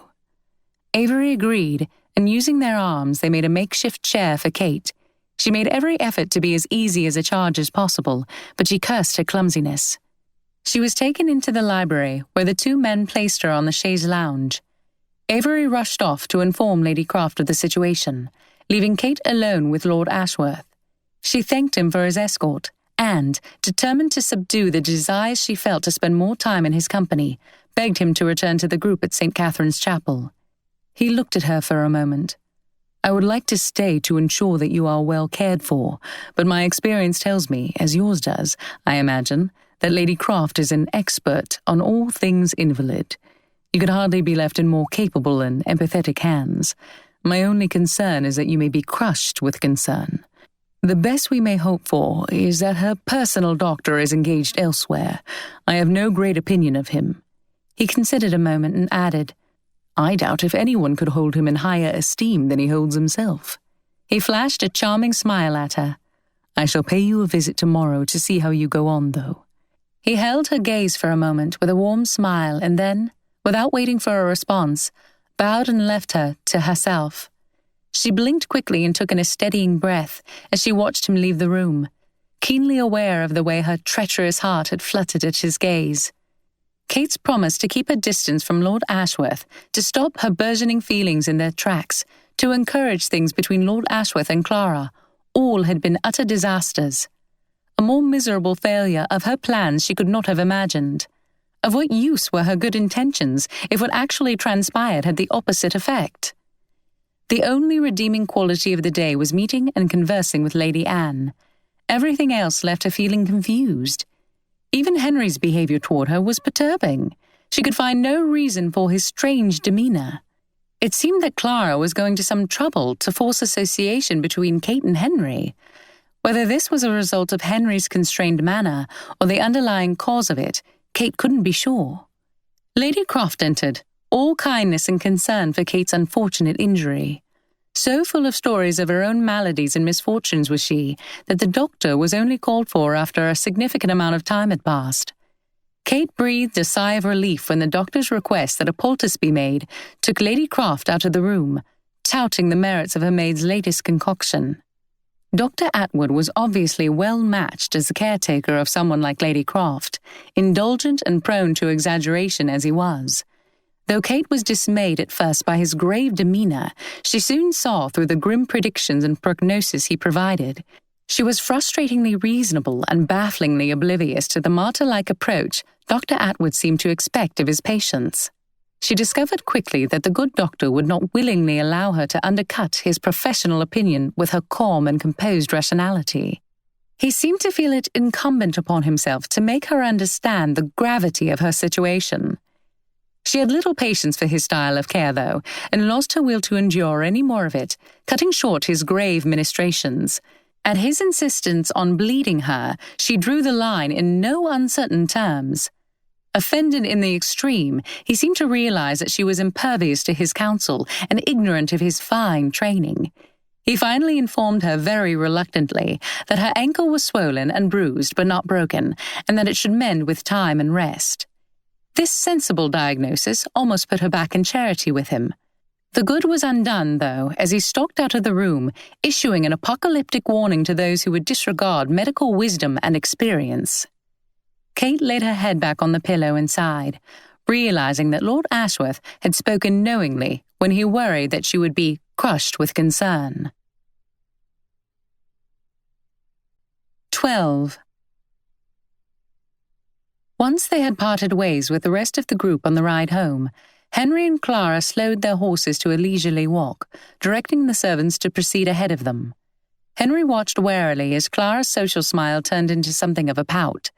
His remarks about the expedition met with only short answers and unmistakable taciturnity. Henry knew better than to ask Clara the reason behind her mood. His sense of self-preservation was far too great to pursue such an unselfish course, particularly after she had chastised him earlier for his lapse in chivalry toward Kate. He had no desire to be further rebuked and determined that, if Clara wished to speak on the subject again, he would not make it easier by bringing it up himself. He maintained a steady monologue on any subject he could think of. If he could but occupy the time, Clara would have no chance to bring up the subject she was dwelling on. But his hopes were futile. Clara broke in unapologetically on one of his stories, complaining again of his disobliging behavior that day. He was well aware that Clara and his mother expected him to do everything in his power to encourage Lord Ashworth after her. They also expected him to do as much to secure his own interests with Kate. Secure his family's interests, more like. Easy to bark such orders when it required nothing of them. Henry's friendship with Ashworth was of long standing. That didn't mean, though, that it wasn't devilish awkward to suddenly express such an interest in his friend's affairs, to say nothing of asking Ash to dangle after her sister. And this whole business with Miss Matcham was the deuce of a situation. Everyone who knew Henry Croft knew he wasn't hanging out for a wife. He had a reputation to maintain. If he told any of his friends he was looking to get riveted, they'd have laughed till they cried, just as Fitz had done. He was humble enough to admit that the part Clara had given him to play was largely his own fault. He had a duty to carry out where his debts were concerned, but that didn't mean he had to like it.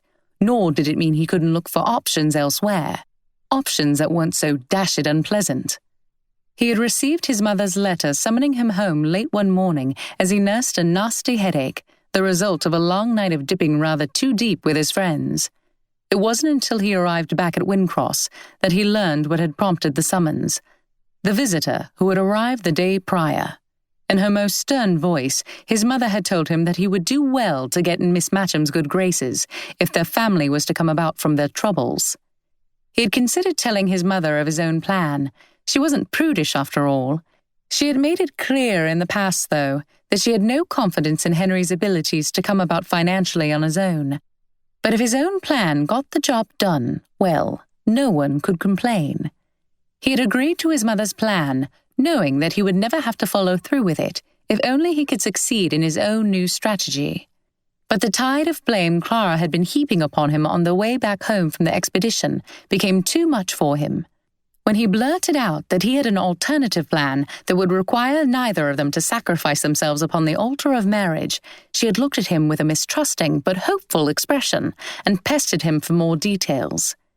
He had immediately regretted his words and done his best to make light of it, but Clara had persisted. "If this plan of yours is successful," Clara said slowly, "would it truly solve our financial troubles?" "Devil a bit," Henry said.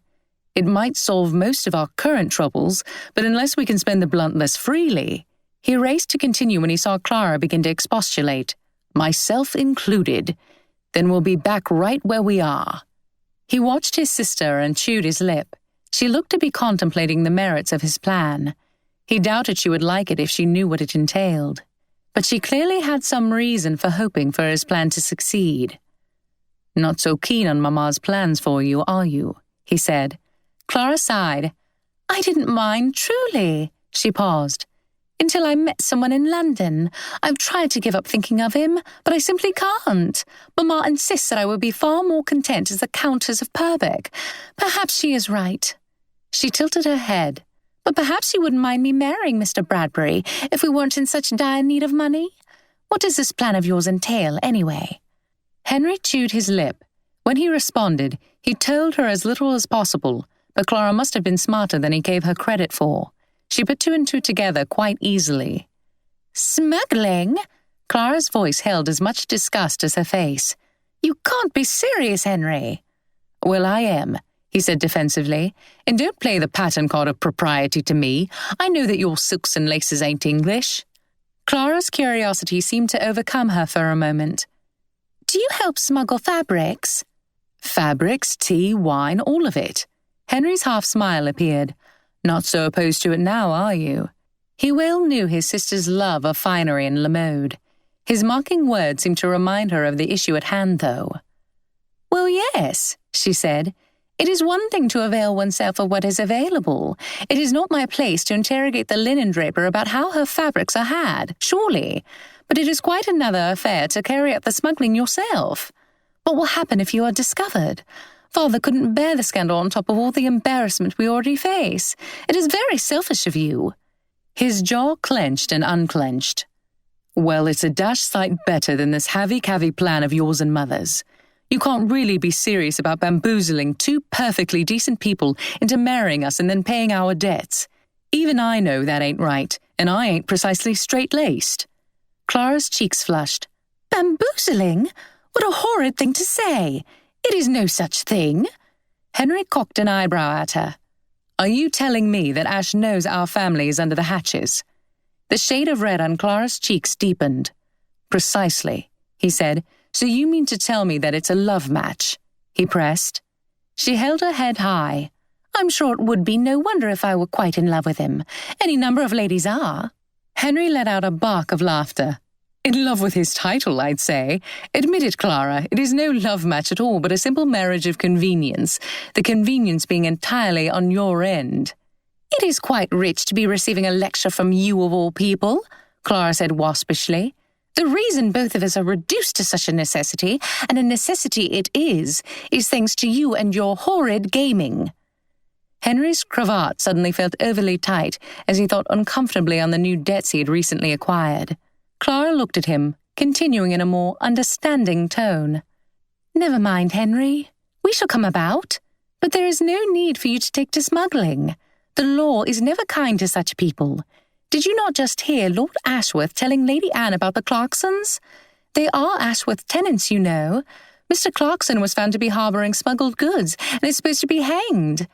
Marriage to Kate is far preferable to such an outcome." Henry snorted. "Even if I were to get caught, which I would never, I wouldn't be hanged, sapskull. In any case, it's not that I dislike Miss Matcham.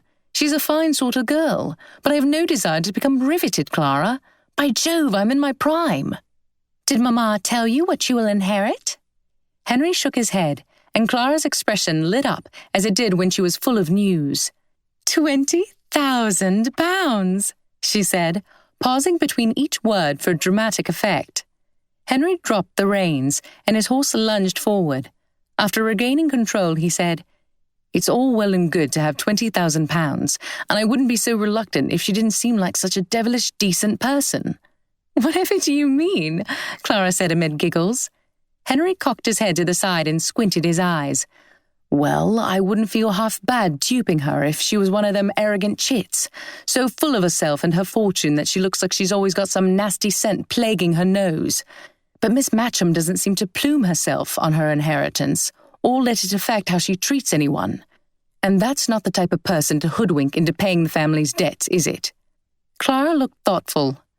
"I quite see what you mean."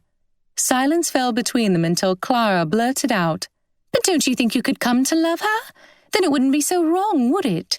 Mightn't you try, Henry?" Seeing him open his mouth to expostulate, she hurried on. "You can keep on with your smuggling, though I can't like the idea, but please don't give up on Kate yet." His agreement lacked enthusiasm, but Henry consented to keep the peace. They continued on their way home, Henry still determined that his plan should win out. 13. Shh! It was impossible to know who was shushing whom in the complete darkness of the stables. William reached backward, and the man behind him placed another barrel in his hands. William grunted as he hoisted it onto the growing pile inside the tack room. His arms hung limp at his sides as he weighted the next barrel, taking in a large breath, full of the scent of hay and sweat. In the darkness, his senses seemed to be heightened. "What in the blazes is in these?" he wheezed as he took another barrel. "A ton of lead." The man behind him in the line chuckled breathlessly. He was short and stout, and had a belly with that unmistakable shape unique to a frequent drinker. "The men are saying it's gold, headed to Boney's army." William's brows shot up. "How many more barrels are there?" "Just a few, I reckon," the man panted. William pushed his tricorn hat more snugly onto his head. "Won't the stable servants find it all when they come in the morning?" The man shook his head as he reached for another barrel. He grunted as he handed it to William. "The servants have been given orders that only the groom is to go into the tack room, on pain of dismissal, I heard, till the shipment's gone, of course." William set the barrel down and re-rolled one of his sleeves. The exertion of handling the barrels accentuated the veins in his forearms, and he could feel his shirt sticking to the sweat on his chest and back. "Roberts will be standing guard," the man continued. "He's one of the preventatives who's in Emerson's pocket. Reckon you knew that, but no one will come or go without he knows it. Mr. Croft of the Manor." He indicated the house with a jerk of his head. "Reckons we'll have no trouble at all, though. He's not helping tonight on account of not wanting to raise any suspicions, but if you ask me, he's just lazy like all the other high and mighty lords." William looked toward the manor. With not a single light in the stable, the windows of Wyndcross glowed particularly bright. "Last one," called out one of the men down the line. William put his arms out to receive the barrel and placed it on the ground. He rubbed his hands together to free them of loose dirt. One of the men handed him a canvas, and William threw it over the tall stack of barrels, rearranging the corners to better cover the edges. He leaned against the wall and brushed the sweat off his brow with his forearm. "Yates, is it?" the short, stocky man asked. "That's right," said William. "My name's Briggs." He stuck out his hand, and Lord Ashworth shook it. "Roberts reckons you'll be plenty useful to us. Says you know the lay of the land hereabouts better than anyone." William nodded. "I've made it my business to know every bit of the coastline from Osmington to Swanage." "Glad to have you, then," Briggs said. "Lord knows we'll need all the luck we can get." He doffed his hat to William and then walked off. 15 minutes later, William did a quick unsaddling and brushing of Lancelot before entering Ashworth Place through a side door. He hopped deftly up the staircase to his bedroom, where his valet waited. Spires said nothing as he exchanged the wet cloth he held for the tricorn hat and muddied boots his master had been wearing.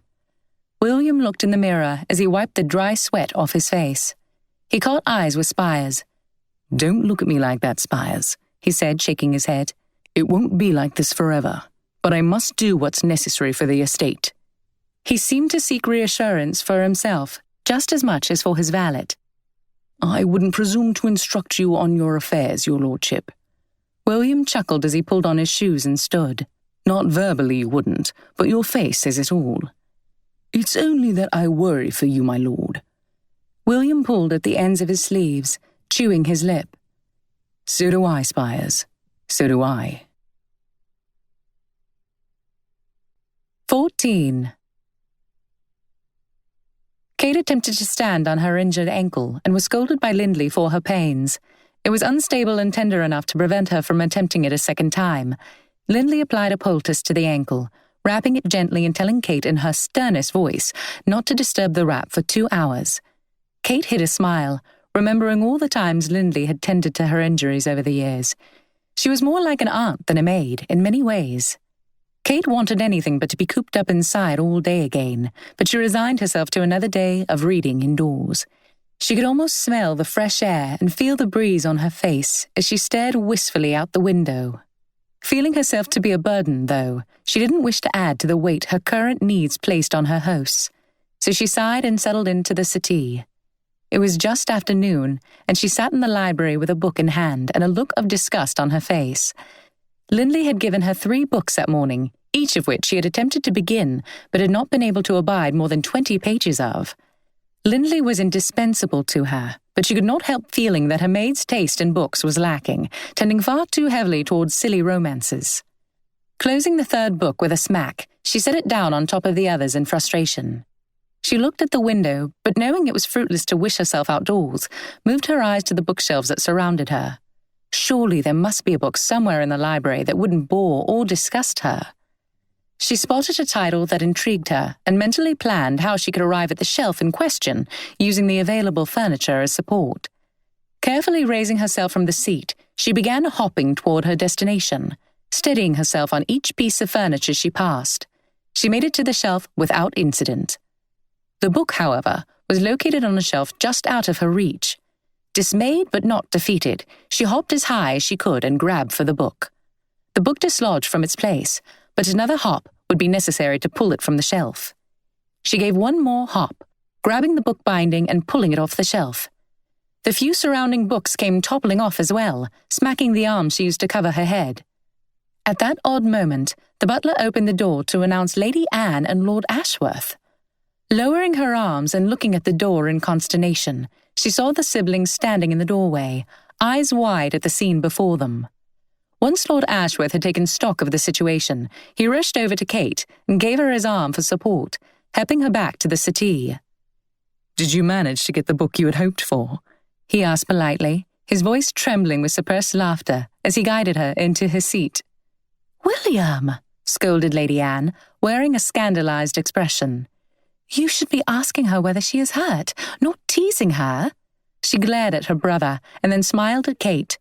"Are you all right, Miss Matcham?" Kate laughed. "Thank you, Lady Anne. The only thing injured is my pride." Lord Ashworth's eyes twinkled. Kate was conscious of a sense of relief as she glanced at him. He had come to check on her, as he had said he would, and he seemed to be acting no differently than before their unexpected conversation in the wagon the day before. She felt annoyed as she noticed warmth steal into her cheeks at the memory.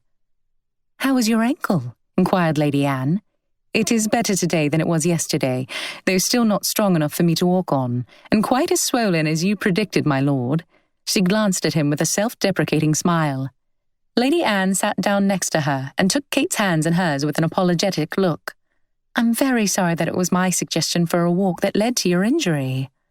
Kate brushed away her apology with an impatient hand. "Oh, don't be sorry. I'm persuaded that the view was quite worth it, and it is a wonderful excuse for receiving visitors." "Have you been cooped up here since I left you yesterday, then?" asked Lord Ashworth. Kate raised her eyebrows at his question, remembering that she had a grievance to air. "And this comes as a surprise to you, knowing, as you do, Dr. Atwood?" Lord Ashworth bit his bottom lip, but failed to stifle a guilty smile. "Indeed," she continued, "I have it on his very trustworthy authority that I can expect my—" She squinted her eyes, bringing back the memory of his visit. "Willfulness and pridefulness, I believe he called it, to bring me to my deathbed." She sighed and shook her head melodramatically. "My pride has always been a sore trial. I'm sure the bloodletting he prescribed was entirely merited." A laugh broke from Lord Ashworth, and Lady Anne cried, "Bloodletting?" "Surely he did not suggest such a thing for a twisted ankle," Lord Ashworth said, enjoying Kate's performance immensely. Kate looked at him with wide, sincere eyes. "But of course, he assured me that bloodletting is standard practice for a twisted ankle."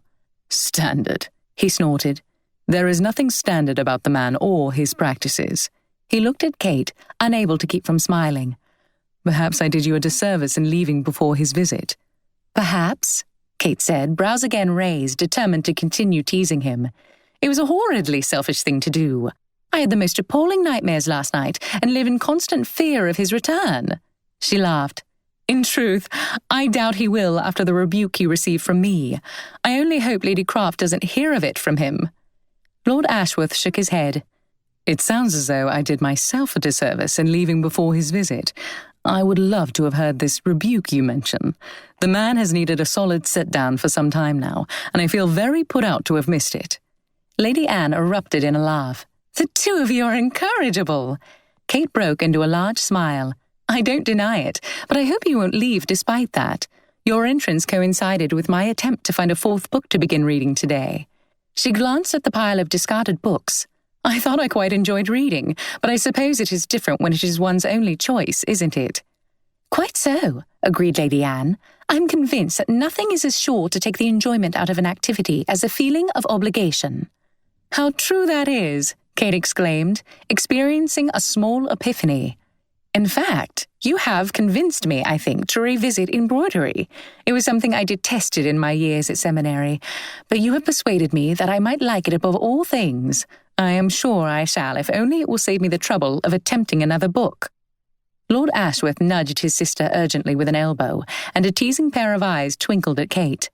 "Anne, do go and fetch some embroidery materials. Miss Matcham's artistic abilities cannot be overstated.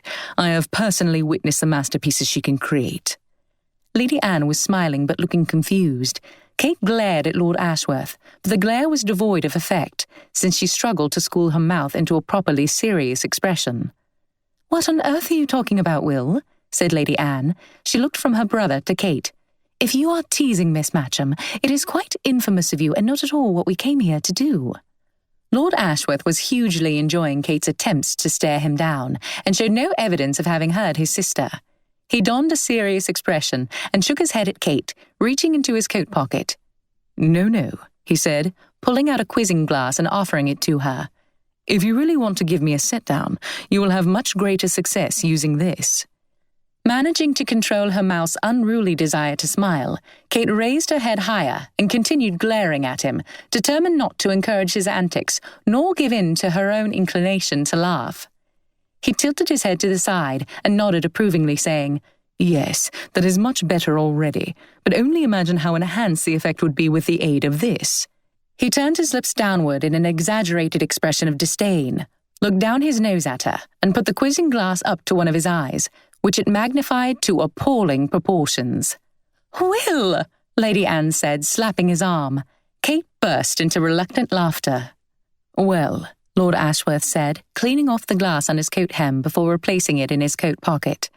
"We will have to work on that a little more another day, but today Anne and I insist on escorting you out of doors." His cordial smile was replaced with an expression of feigned seriousness as he added, "Naturally, though, there is no obligation whatsoever. We wouldn't want to risk sapping the activity of enjoyment by making it an obligation." "Ah, I see," Kate said, nodding her head in mock understanding. "Insistence but no obligation. It is a fine line, is it not?" She smiled but shook her head. "Unfortunately, neither insistence nor obligation are sufficient in this instance. You perhaps noticed from the avalanche of books toppling onto my head when you arrived that I am currently unable to complete even the simplest of tasks, including, but by no means limited to, walking.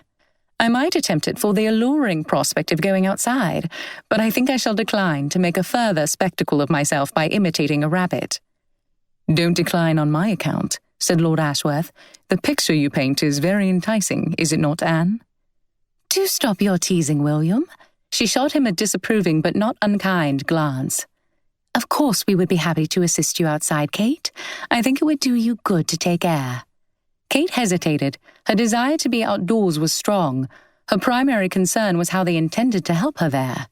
Knowing as she did that her feelings were not as immune to contact with Lord Ashworth as she could wish, she hesitated. She looked out the window. The sun was out, accentuating the bright green of the grass and the deeper hues of the boxwood hedges.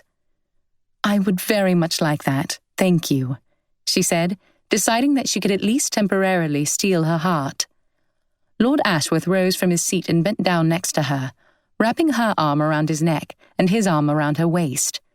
Lady Anne came to her other side, providing her arm so that Kate could rest her weight on it. They exited the glass library door, with Kate hopping between them. Kate did her best to hold her own weight instead of resting it all on her friend's, but she soon began to tire from the exertion of hopping, while holding her ankle in a position that kept it from being knocked about. "What do you say, Anne?" said Lord Ashworth. "I think the rabbit has hopped its last hop." He scooped Kate up into his arms and walked in the direction of the French garden. Kate had felt quite proud of her steely heart prior to being swept off her feet and into Lord Ashworth's arms. However, the moment he picked her up was so unexpected that her lungs jumped into her throat. Lord Ashworth was watching her expression with a mischievous smile on his face. He seemed to be enjoying her discomfiture. She hated that he could see how his actions affected her. She had always prided herself on her control and reason, so it was terribly provoking that he should see her acting like a girl just out of the schoolroom.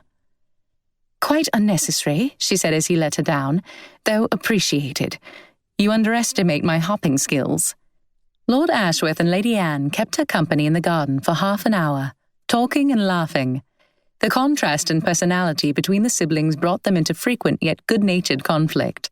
Lady Anne chastising her brother for his provoking comments, and Lord Ashworth taking no small delight in scandalizing her and bringing Kate nearly to tears in laughter.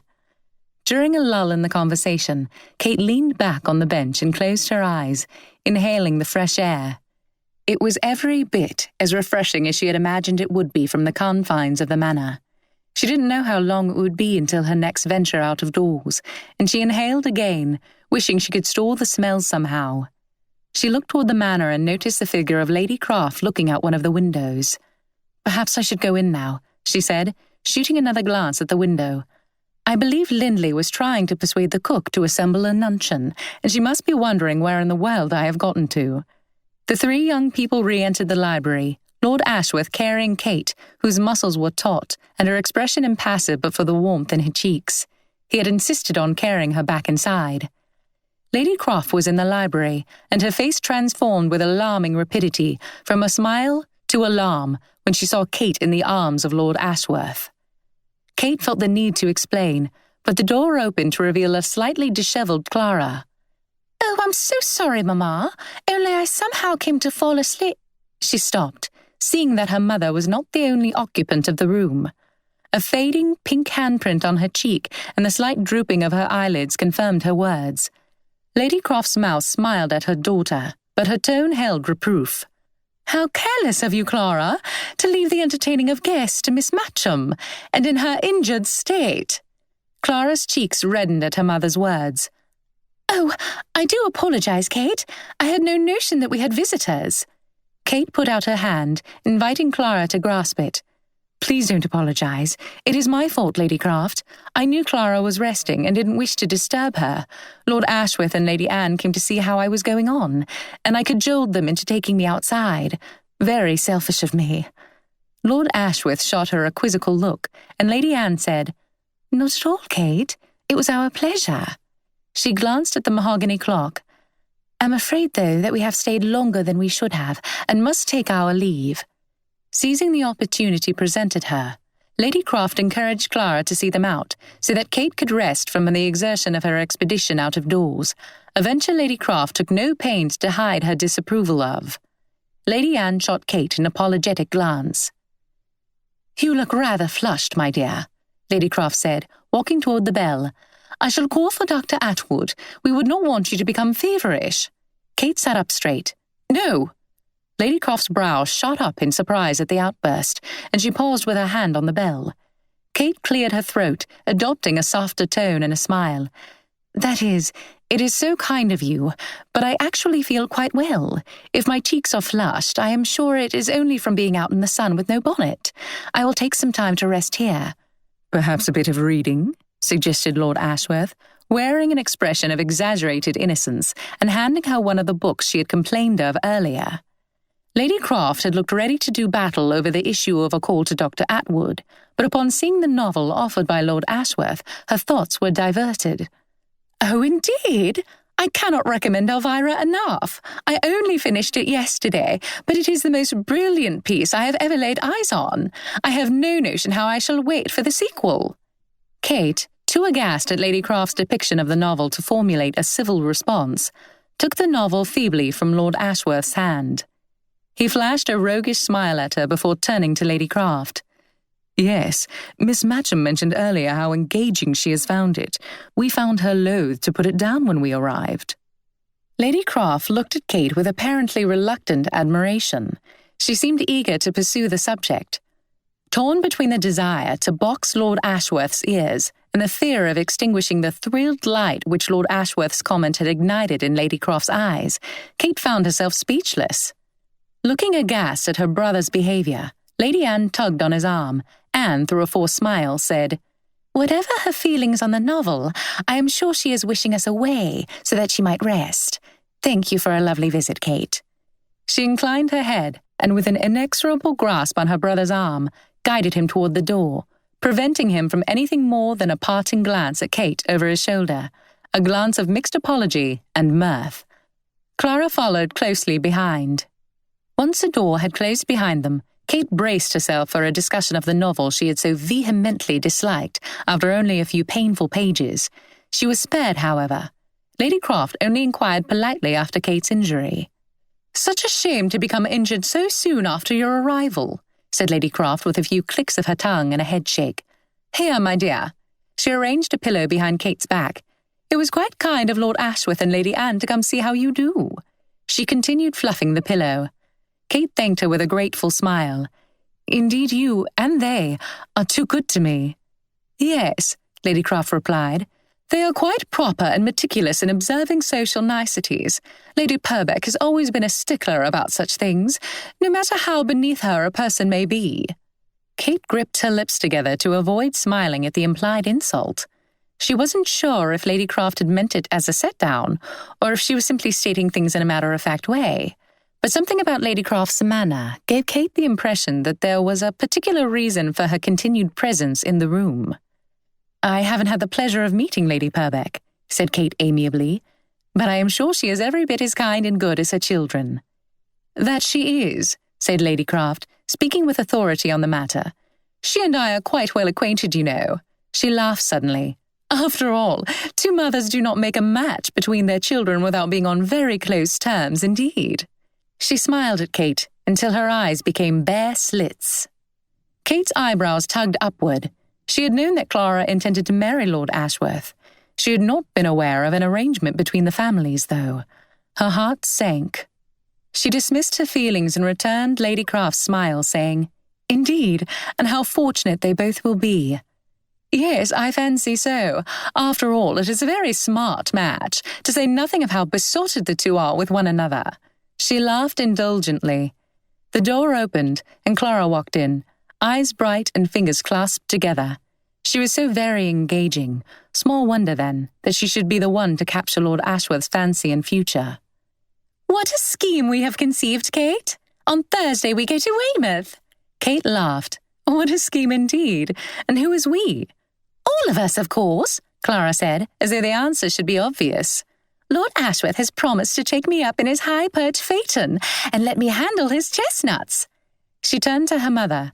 "You see, Mamma, it is quite a good plan because Henry and I can pick up the parcels for the dinner party in town instead of sending one of the servants." She waited for the gratitude which she clearly expected. "Your concern for the exertion of the staff is quite moving," Lady Croft said dryly. "They are indebted to you. Miss Matcham, however, is hardly in a condition fit for such an expedition. To be bouncing around in a high-perched phaeton would only exacerbate her injury." Clara looked at Kate with sudden doubt in her eyes. It was unclear to Kate whether the expression was due to a fear that her plot would be ruined by Kate's injury, or because she worried that Kate would have to forego it.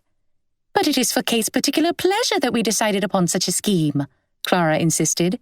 "She hasn't seen Weymouth, at least not recently. She needn't ride in the phaeton," she suggested. "There isn't room anyway. I thought we might take one of our carriages as well." Kate looked at Lady Croft, who seemed strangely hesitant. Her smile looked more like a grimace, and she looked to be thinking quickly about Clara's proposition. At Clara's suggestion of using the carriage, though, her eyes showed sudden interest.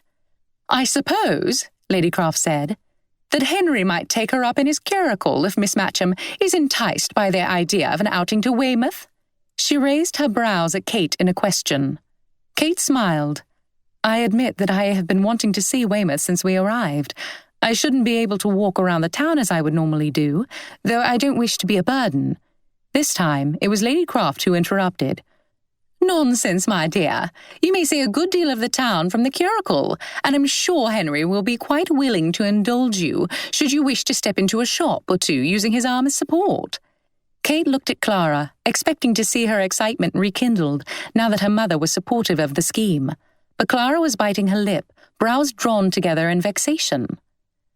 "What is it, Clara?" Kate asked. "Well, it is only that, between the curricle and the phaeton, there are only seats for 4, which leaves Lady Anne with nowhere to sit." Her brows stayed knit in thought until rising suddenly. "We might take the landau instead. Then there will be plenty of seats and room for packages." The enthusiasm Lady Croft had shown at the prospect of Henry escorting Kate in his curricle dampened at the mention of the landau. She looked not at all pleased with the adjustment, but she nodded her agreement with an oddly shaped smile. Having thus arranged things, Clara bounced out of the room, her mother following in her wake, giving her daughter instructions on what she should wear. As the door closed, Kate let out a breath she hadn't realized she had been holding. Lady Croft was an enigma to her, and an intimidating one. She couldn't help but feel on edge in the woman's presence. 15. By Thursday, Kate's ankle was feeling much less swollen and tender, and she was able to bear enough weight on it that she could limp without assistance for short periods of time. Ever since informing Kate of the Weymouth scheme, Clara had been worrying aloud about the weather multiple times a day. Driving Lord Ashworth's high-perched phaeton in the rain would be quite out of the question, requiring them all to make the trek in a closed carriage, if they made it at all. To Clara's pleasure, the day dawned with only a few wispy clouds in the sky. All signs pointed to an enjoyable day ahead. Kate, who knew Clara to be lukewarm about horses, saw in her excitement the anticipation of proximity with Lord Ashworth rather than any particular desire to learn how to drive a phaeton. Kate's mind had been, against her will, somewhat preoccupied with the information she had received from Lady Croft the day before. Her spirits were low, a state she was unaccustomed to, and various unwelcome emotions and thoughts strayed into her consciousness throughout the afternoon and evening before the planned trip into Weymouth. It seemed that, despite her efforts, she had not managed to make herself immune to feelings of a romantic turn for Lord Ashworth. She could reason with herself, repeating reminders that the heir to an earldom would naturally look to marry someone nearer his own social standing than the stepdaughter of a tradesman. She could convince herself far more easily than she liked that his behaviour toward her was simply friendly. She could point out that she barely knew Lord Ashworth and had no intention of marrying for love prior to her arrival in Dorset. But none of these arguments and none of the reasoning could explain away how she felt upon hearing that Clara and Lord Ashworth were not only promised to one another, but also in love. Her stomach had felt sick at first, her chest strangely hollow. There was no logical reason for it, but there was also no denying it, nor had the feeling left her. Instead, it had morphed slowly into a heaviness, hopelessness, and even recklessness. She had also felt embarrassment, her cheeks heating up as she thought back on the few interactions she had with Lord Ashworth. Surely it must have been quite obvious to him that she felt more than friendship for him. What must he think of her, making a fool of herself for someone who was in love with another, with her own friend? Each time such thoughts and emotions crept back into her mind, she had forced herself to take a deep breath. If she let the thoughts run their course, she could convince herself that she had practically thrown herself at an unwilling and engaged gentleman. She knew in her more sensible moments, though, that this was a gross and silly exaggeration. She would not forego the trip to Weymouth for such a distortion of the truth. The thought of facing him on the expedition to Weymouth made her cringe, though. She had tried before to convince herself that she would not allow more time in his presence to affect her. She had failed miserably. She had failed herself, and she had failed Clara, whose interest she had promised to have at heart. But perhaps in this instance she could truly avoid Lord Ashworth. They would spend the day in separate vehicles, so her interaction with him would be very limited. It would be simple enough to avoid him almost entirely and to instead focus her attention on her other companions, as well as on Weymouth itself. Her ankle would provide a welcome excuse for any unanticipated situation. When Lady Anne and Lord Ashworth arrived at Wyndcross Manor in the high-perched phaeton, Clara's hands were clasped in front of her chest in anticipation. Henry had a slightly mullish look about him and had yet to utter a word to Kate or his sister. Kate sat in the landau with feigned composure, knowing that this was one of the moments where interaction with Lord Ashworth was unavoidable. All the same, she attempted to delay the inevitable by pretending to be occupied with rearranging her bonnet. Greetings were exchanged, and the sight of Lord Ashworth's new pair of matched chestnuts successfully pulled Henry out of his sour mood. "By Jove, Ash, I'd heard rumours of these sweet-goers of yours, but I'm dashed if they didn't understate the case."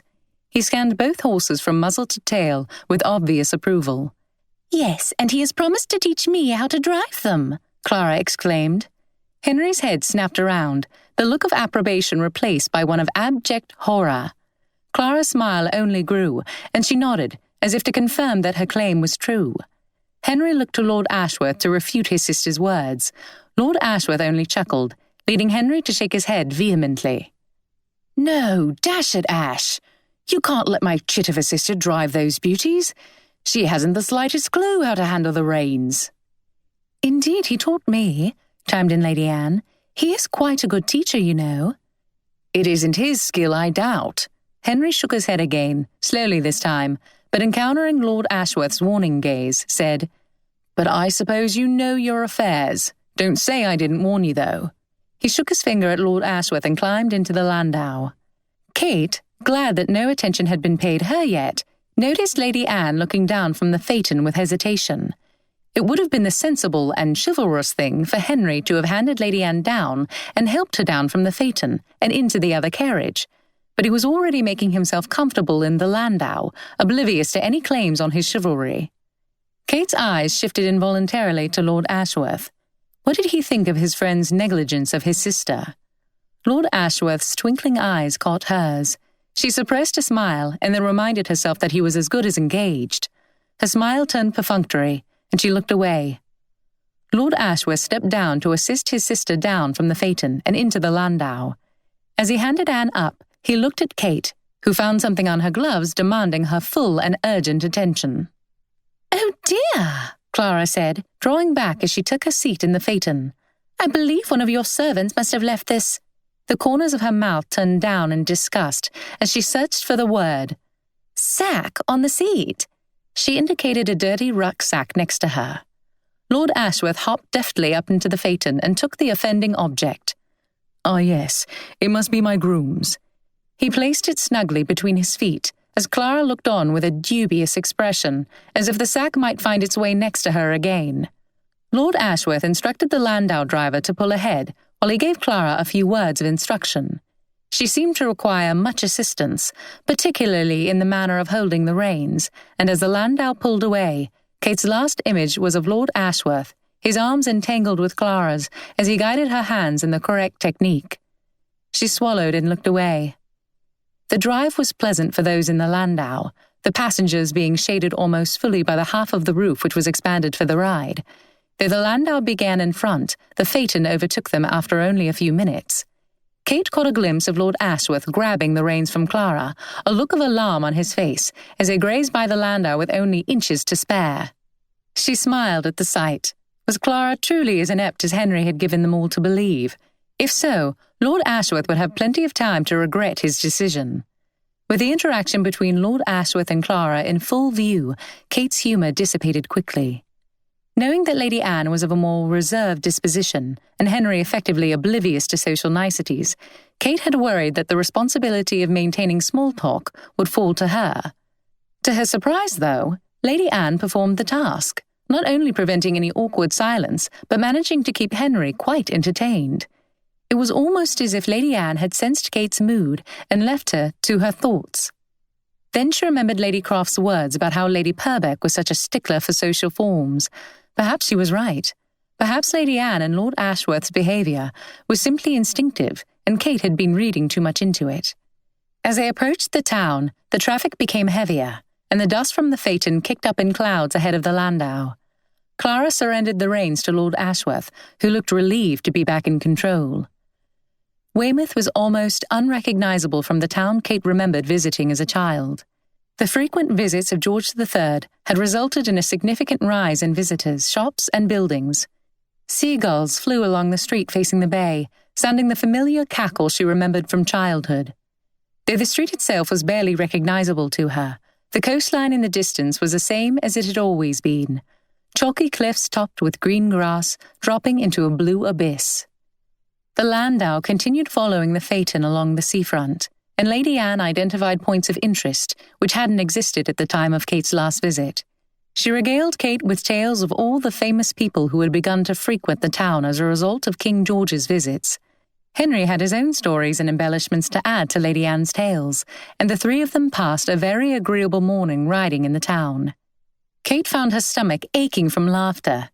She felt that she might well pass the entire expedition without any interaction with Lord Ashworth, and only the slightest pang of disappointment marred the relief she felt in that knowledge.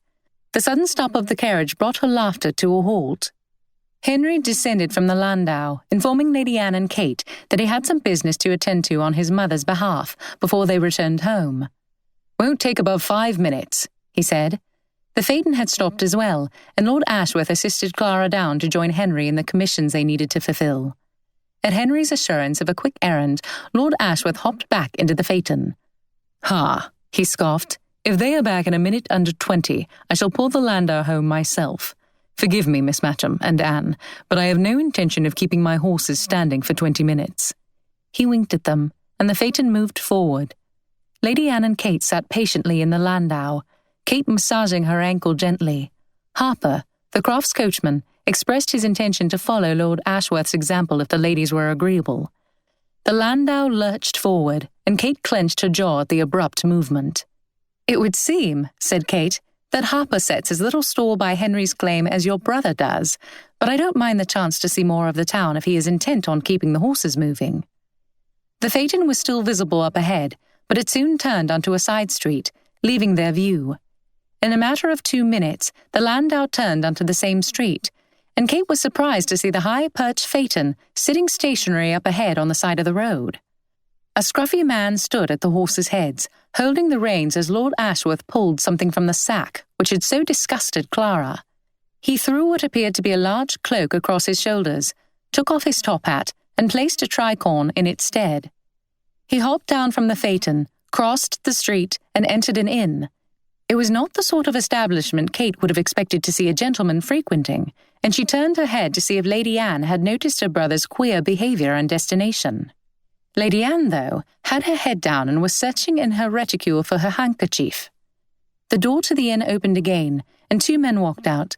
Their feet shuffled, and they walked with a hint of instability, evidence of the drink they had consumed. Both were attired in dark clothing spattered generously with dirt. The edges of their faces were streaked with a dark substance, as if they had made only a half-hearted attempt to wipe it away. Kate couldn't think what Lord Ashworth might have in common with such persons which would lead them to frequent the same inn. As the landau approached the inn, it became clear that the 2 men intended to cross the street, despite the equipage bearing down on them. Whether Harper was unaware of them, or simply confident that they would move, he seemed resolved on pursuing his course. Kate was sure that the men would take notice and move, but they did not. "Stop!" she cried, and both the landau and the 2 men came to an abrupt halt. Lady Anne's head shot up. She stared, brows drawn together, as Harper made proper, though somewhat begrudging, apologies to the men. The 2 of them shouted slurred threats before continuing across the street. "Good gracious," Lady Anne said to Kate as the landau resumed its course. "Those 2 men owe their well-being to you, though they seem not to be in state fit to recognize it." "Who are they?" asked Kate, unable to contain her curiosity. "Free traders," said Lady Anne in a dispassionate tone, as Kate stiffened imperceptibly beside her. "Did you not see the blacking on their faces?" Lady Anne dabbed her brow with her handkerchief. "One often sees them frequenting this particular inn the morning after a shipment, though they are more often found at the Crown in Osmington Mills." "How ironic," said Kate, turning back to look at the inn. "What is?" "Smugglers choosing to patronize an inn called the Crown." Lady Anne's brow wrinkled. "Ironic," Kate explained, "because their livelihood is dependent upon defrauding the King and Crown." Lady Anne chuckled. "I hadn't even thought of that. I suppose it has been that way for as long as I can remember, so that it never occurred to me." Kate's nose and brow wrinkled. "Do they not fear being caught?" Lady Anne tilted her head, not understanding. "They don't seem overly concerned about being arrested despite their attire, and despite the marks they wear being such obvious indications that they are smugglers." Lady Anne shook her head. "Not here. Free trading is largely accepted, and even among those who dislike it, no one is fool enough to go up against Emerson and his people. They have ears and eyes in places you would least expect, and they can be quite ruthless to any tale-bearers. Even the excisemen hold Emerson in awe. I believe many of them turn a blind eye to his affairs." Kate's throat constricted. "Emerson?" Her voice came out hoarse. She cleared her throat. "Yes, Charles Emerson. He is the man who everyone believes to be behind the rise of smuggling in Dorset. He and his family." Kate stared ahead with blank eyes. "I am familiar with him," she said in a colourless voice. Though no one had ever been convicted for the shooting of her father, the man responsible had been arrested. The young Charles Emerson. Witnesses had been brought to testify against him, but once the trial began, not a single one remained willing to testify. Each one had been intimidated by Emerson's cronies, and Emerson had been released due to a lack of sufficient evidence. For years, Kate had reflected on the person Charles Emerson, and for a long time she had felt great hatred toward him, a stranger. He had not only altered the course of her life, he had taken away her greatest friend. As a young girl, she had wished Emerson harm, but as the years passed, those fiery emotions had given way to a simpler pain, dull and deep-seated. Her great dislike of free trade was a natural product of her father's death, but never had she imagined that the person responsible would not only be roaming free, but also directing the entire trade along the coast. She thought of Jasper Clarkson, his wife, and his baby, and she felt sick. In general, she was a proponent of giving people the benefit of the doubt, but she found it hard to understand why Lord Ashworth would be frequenting the well-known haunt of smugglers, in secret and partially disguised no less. If there was a reason for it, she couldn't think what it might be. But everyone in the county was apparently either apathetic toward or hand-in-glove with the free traders. Perhaps Lady Anne wouldn't bat an eye to know of her brother's behaviour. "Is something wrong, Kate?" Lady Anne asked. "You don't look well. Is it your ankle?" Kate forced a smile. "Forgive me, I'm not feeling quite myself. Perhaps it is my injury." Lady Anne looked at her with concern and then shook her head, brow furrowed. "I should have listened to William." Kate, who had been dazedly gazing ahead of the landau, turned her head. "What do you mean?" "He was insistent that you shouldn't come, but Clara and I overruled him, very selfishly, I'm afraid." Hearing that Lord Ashworth had wished for her absence on the expedition could hardly have been expected to assuage the emotions Kate was experiencing, but she was spared the necessity of a response due to the sight of Henry and Clara up ahead. Both stood with various packages and boxes and were engaged in conversation with two gentlemen Lady Anne identified to Kate. Henry stood with Mr. Robert Chapman, Clara with Mr. Patrick Bradbury. Before the landau stopped, Mr. Bradbury relieved Clara of her burden. He was rewarded for his troubles by as warm a regard as Kate had ever seen. Her eyebrows went up at the sight. "There you are, Harper," yelled Henry with a touch of annoyance. "Been waiting an eon for you." "Don't believe him, Mr. Harper," said Mr. Chapman, pretending familiarity with the coachman. "He hasn't been out here but 2 minutes." Harper began to make his apologies to his master. "Never mind that." Henry dismissed his coachman's apologies with the impatient wave of a hand. "Where's Ash, Clara?" Clara turned from Mr. Bradbury, her cheeks tinged pink with pleasure. Henry was obliged to repeat his question. "I'm sure I have no notion where he might have gone," she said dismissively, turning back to Mr. Bradbury. "Has he not returned?" asked Lady Anne, surprise in her voice. "He rode just ahead of us." Henry shook his head. "Should have guessed he'd be up to some havey-cavey business, leaving us to kick our heels." He seemed to be in a particularly irritable mood. Kate shifted in her seat. She was the only one who knew Lord Ashworth's whereabouts, and though she had spent the past 10 minutes fighting suspicion and questions, she suddenly knew an inclination to defend him. "I believe he stopped at a shop down the street," she said, in as off-hand a voice as she could manage. Why was she vouching for him? She had no idea whether he was worthy of her defence. The phaeton came into view in the distance in that same moment. Whatever Lord Ashworth's business had been, it had been quickly transacted. He was once again wearing his top hat, and the cloak was nowhere in sight. Kate glanced at the dirt-covered sack in front of his legs as he slowed his horses. "Very pretty behaviour, Ash," said Henry, "leaving us to wait your pleasure while you sneak off on your own." Kate watched Lord Ashworth's reaction closely, for any hint of guilt, but he only laughed at Henry's accusation as he descended from the phaeton. Either he was dead to any sense of guilt, or his reasons for entering the inn were innocent, and she had wronged him. Kate watched as Clara said something in a low voice to Mr. Bradbury, who still stood beside her, holding her things. She turned to Kate. "Kate, would you like a turn in the phaeton?" she said. "It would be better," Lord Ashworth replied with a slight frown, "if you or Anne rode with me." Kate herself had been about to demur. She did not wish to spend the journey alone with Lord Ashworth, given the many conflicting emotions she was feeling. But, on hearing his words, she looked at him with a mix of surprise and hurt. He returned her gaze with a questioning look, but she had regained command of herself and made a point of avoiding his eyes. "I say, Henry," interjected Mr. Bradbury, following a discreet nudge from Clara, "would it be a great bore if I were to ride in your carriage as far as Hookham? I came into town with Chapman here, but he has a number of errands still to accomplish, and I am anxious to return home." "No bore, my good man," said Henry cordially as he climbed up into the carriage, seating himself opposite Lady Anne and Kate. "Be happy to." Mr. Bradbury hesitated, shooting a look of uncertainty at Clara as he made to move toward the carriage. Clara needed no prodding. "Lady Anne," she said in a voice which drew immediate sympathy for its pathetic tone, Would you mind terribly if I rode in the landau instead? I have a touch of the headache. I believe it is the result of being bounced around in the phaeton." She touched her temple with a delicate hand. Lady Anne readily assented, expressing concern over Clara's discomfort as Mr. Bradbury handed her down from the carriage. Kate began to understand Clara's offer to have Kate ride in the phaeton in her place as an attempt to make the journey in the company of Mr. Bradbury. She felt perplexed by the knowledge. Why would Clara make such an effort to be in his company rather than in the company of the man she loved and was promised to marry? It was quite evident during the journey home, though, that Clara looked at Mr. Bradbury with something more than common friendship. Kate had never seen her look at Lord Ashworth the way she looked at Mr. Bradbury.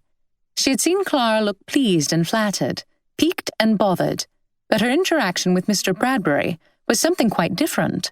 Her smiles for him held a warmth which Kate realized was quite absent from her interactions with Lord Ashworth. She felt bewildered by the contradiction between what she was seeing and what she had been told by Lady Croft. There had to be some explanation. Mr. Bradbury was eventually let down at Hookham, and the rest of the party continued on until Lord Ashworth and Lady Anne parted ways with the others, bidding Kate and the Crofts a temporary goodbye until the dinner party in 2 days. By the time the three had arrived back at Wyndcross Manor, some of Henry's reserve and ill humour had returned. He hopped down from the landau as soon as he was able and walked directly to the manor, leaving Clara and Harper to help Kate down from the landau and to instruct the servants on where to deposit the packages. Kate thanked them both, expressing a hope, once Harper had left with the carriage, that Clara had passed an enjoyable morning. "Oh yes, didn't you?" she exclaimed as she helped Kate inside. Not waiting for an answer, she continued, "I haven't enjoyed myself so much in quite some time." "Yes," Kate replied. "It was quite kind of Lord Ashworth to let you handle his chestnuts. Lady Anne says he is very protective of them." Clara looked as though she had completely forgotten that part of the day, but quickly concurred. "Oh yes, very kind. I've always wished to drive a high-perched phaeton. How did I look handling the reins?" Kate laughed. "You looked famous, of course. Is your head feeling any better?" Clara looked nonplussed for a moment. "Oh yes, much better. I'm sure Lord Ashworth's phaeton is very dashing, but it knocks one about in such a way." She changed the subject, prattling on about the purchases she had made for herself and for her mother.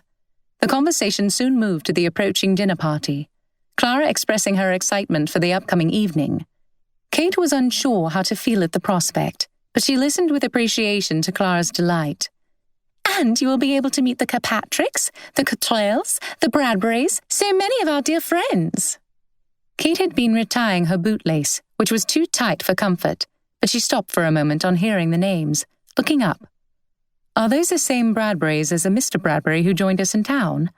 Clara looked at Kate with a touch of wariness. "Yes," she said. Realizing that she had touched a nerve, Kate tried to sound casual as she said, "How lovely. I look forward to it. He was very agreeable, and it is always such a comfort to see a familiar face in a crowd of new people." 16. Kate entered the breakfast parlour the following morning with only a slight favouring of her ankle. Her boot was beginning to go on with greater ease, as the swelling had almost completely disappeared. Lady Croft was already partaking of her breakfast. It was unusual to see her at the breakfast table. She normally took it to bed. But this day, and the one following, were bound to be full of tasks to be accomplished before the guests arrived for the party. She and Kate exchanged greetings, and Lady Croft inquired civilly about the time Kate and the others had spent in Weymouth the day before. Kate recounted some aspects she thought Lady Croft would find interesting or entertaining, as Lady Croft sipped her chocolate. After which, Kate recounted, we dropped Mr. Bradbury at Hookham and returned to Wyndcross. It was all very lovely, and everyone was very kind to adapt to my limitations. Lady Croft, who had been listening to Kate with an expression of polite interest, paused for a moment in the act of buttering her roll. "Mr. Bradbury, you say?" She reached for the preserves. "I was not aware that he was one of the party." Lady Croft's words and tone were devoid of any blame, but Kate had the sense that she had made a misstep in mentioning Mr. Bradbury at all. "Oh, he was not." She imbued her voice with as much casual indifference as she could muster, adding more sugar to her already sweet chocolate for an excuse not to meet Lady Croft's gaze. We happened upon both him and another gentleman, Mr. Chapman, I believe, in town, and he requested that we take him as far as Hookham rather than waiting for Mr. Chapman to finish his commissions." "I see." Lady Croft was silent for a moment, before donning a smile which had the effect of making Kate feel quite tense. "Mr. Bradbury is thought to have quite amusing conversation, as I understand. Did he manage to divert you and Lady Anne during the ride home?" Kate had felt somewhat diverted during the ride home, but that it was intentional on Mr. Bradbury's part was doubtful. The mutual attraction between Clara and Mr. Bradbury had been obvious. The looks passing between the two were entirely out of place for people professing only friendship. Their verbal interaction, on the other hand, had been innocuously and painstakingly polite. Kate cleared her throat and placed a serviette in her lap, smoothing it over several times as she spoke. Lady Croft was clearly more interested in Kate's recounting since Mr. Bradbury's presence had been made known. "In fact," said Kate, in as light a voice as she could muster, "Lady Anne sat up beside her brother for the ride home. Clara was not feeling entirely well after the ride to Weymouth in the phaeton. I must say that I sympathise with her after having ridden in Fanny's phaeton. Fashionable they may be, but comfortable they most assuredly are not. Mr. Bradbury was a very pleasant and attentive companion to us in the landau, though." Lady Croft widened her smile so that creases formed at the corners of her eyes. Kate couldn't remember a time when she had seen a smile look so devoid of the emotions it normally conveyed. The door opened, and one of the footmen walked in, bringing a letter to Kate and bowing before leaving the room again. The letter was from Kate's mother. She and her mother did not in general correspond with the degree of frequency which might be expected between a mother and her oldest child, so Kate was somewhat surprised to see the letter. She had last written to her mother before leaving London to come to Wyndcross. It had only been a quick response to inform her that she would be spending the better part of the summer at Wyndcross Manor in Dorset with the Crofts, and that she had received her mother's letter regarding the inheritance issue. She had been at a loss as to how she should convey to her mother that she had no intention of accepting any potential inheritance, so she had put off the task. She felt Lady Croft's eyes resting on her. "It is a letter from my mother," Kate said, looking up with a smile. She was glad for a reason to change the subject. "Ah," said Lady Croft, this time wearing a more genuine smile. "I hope she is well." Kate opened the letter. It was short, and there was no mention of her mother's health. "Dearest Kate, I write only to inform you that Alfred Dimmock has been located." Kate's hand shot up to her mouth in surprise. "Living in the West Indies and is, despite what we had been given to think, in quite robust health, attested to clearly by his 6 children, 3 of whom are boys." The number 6 was underlined twice. Kate smiled wryly behind her hand, imagining her mother's chagrin upon finding that any chance of her or her children inheriting her husband's fortune was now out of the question. "Is everything well, Miss Matcham?" Lady Croft's voice was infused with curiosity. "Oh, yes. It is just such a relief," Kate exhaled. She reread the words. The knowledge that she wouldn't have to explain to her mother and stepfather why she was refusing a fortune immediately removed a weight from her shoulders. That the decision was made for her was no small relief. After all, it was one thing to think on refusing a fortune. To give it up in practice was another thing entirely. "I'm so glad," Lady Croft said kindly. "And what, my dear, is such a relief?" "It will seem quite silly to you, I'm sure, but it is indeed a relief to me. My stepfather has a brother with whom he has not spoken in many years.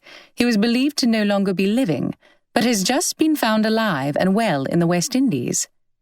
"Your concern for the man's well-being is moving, my dear," said Lady Croft, in an amused and indulgent voice.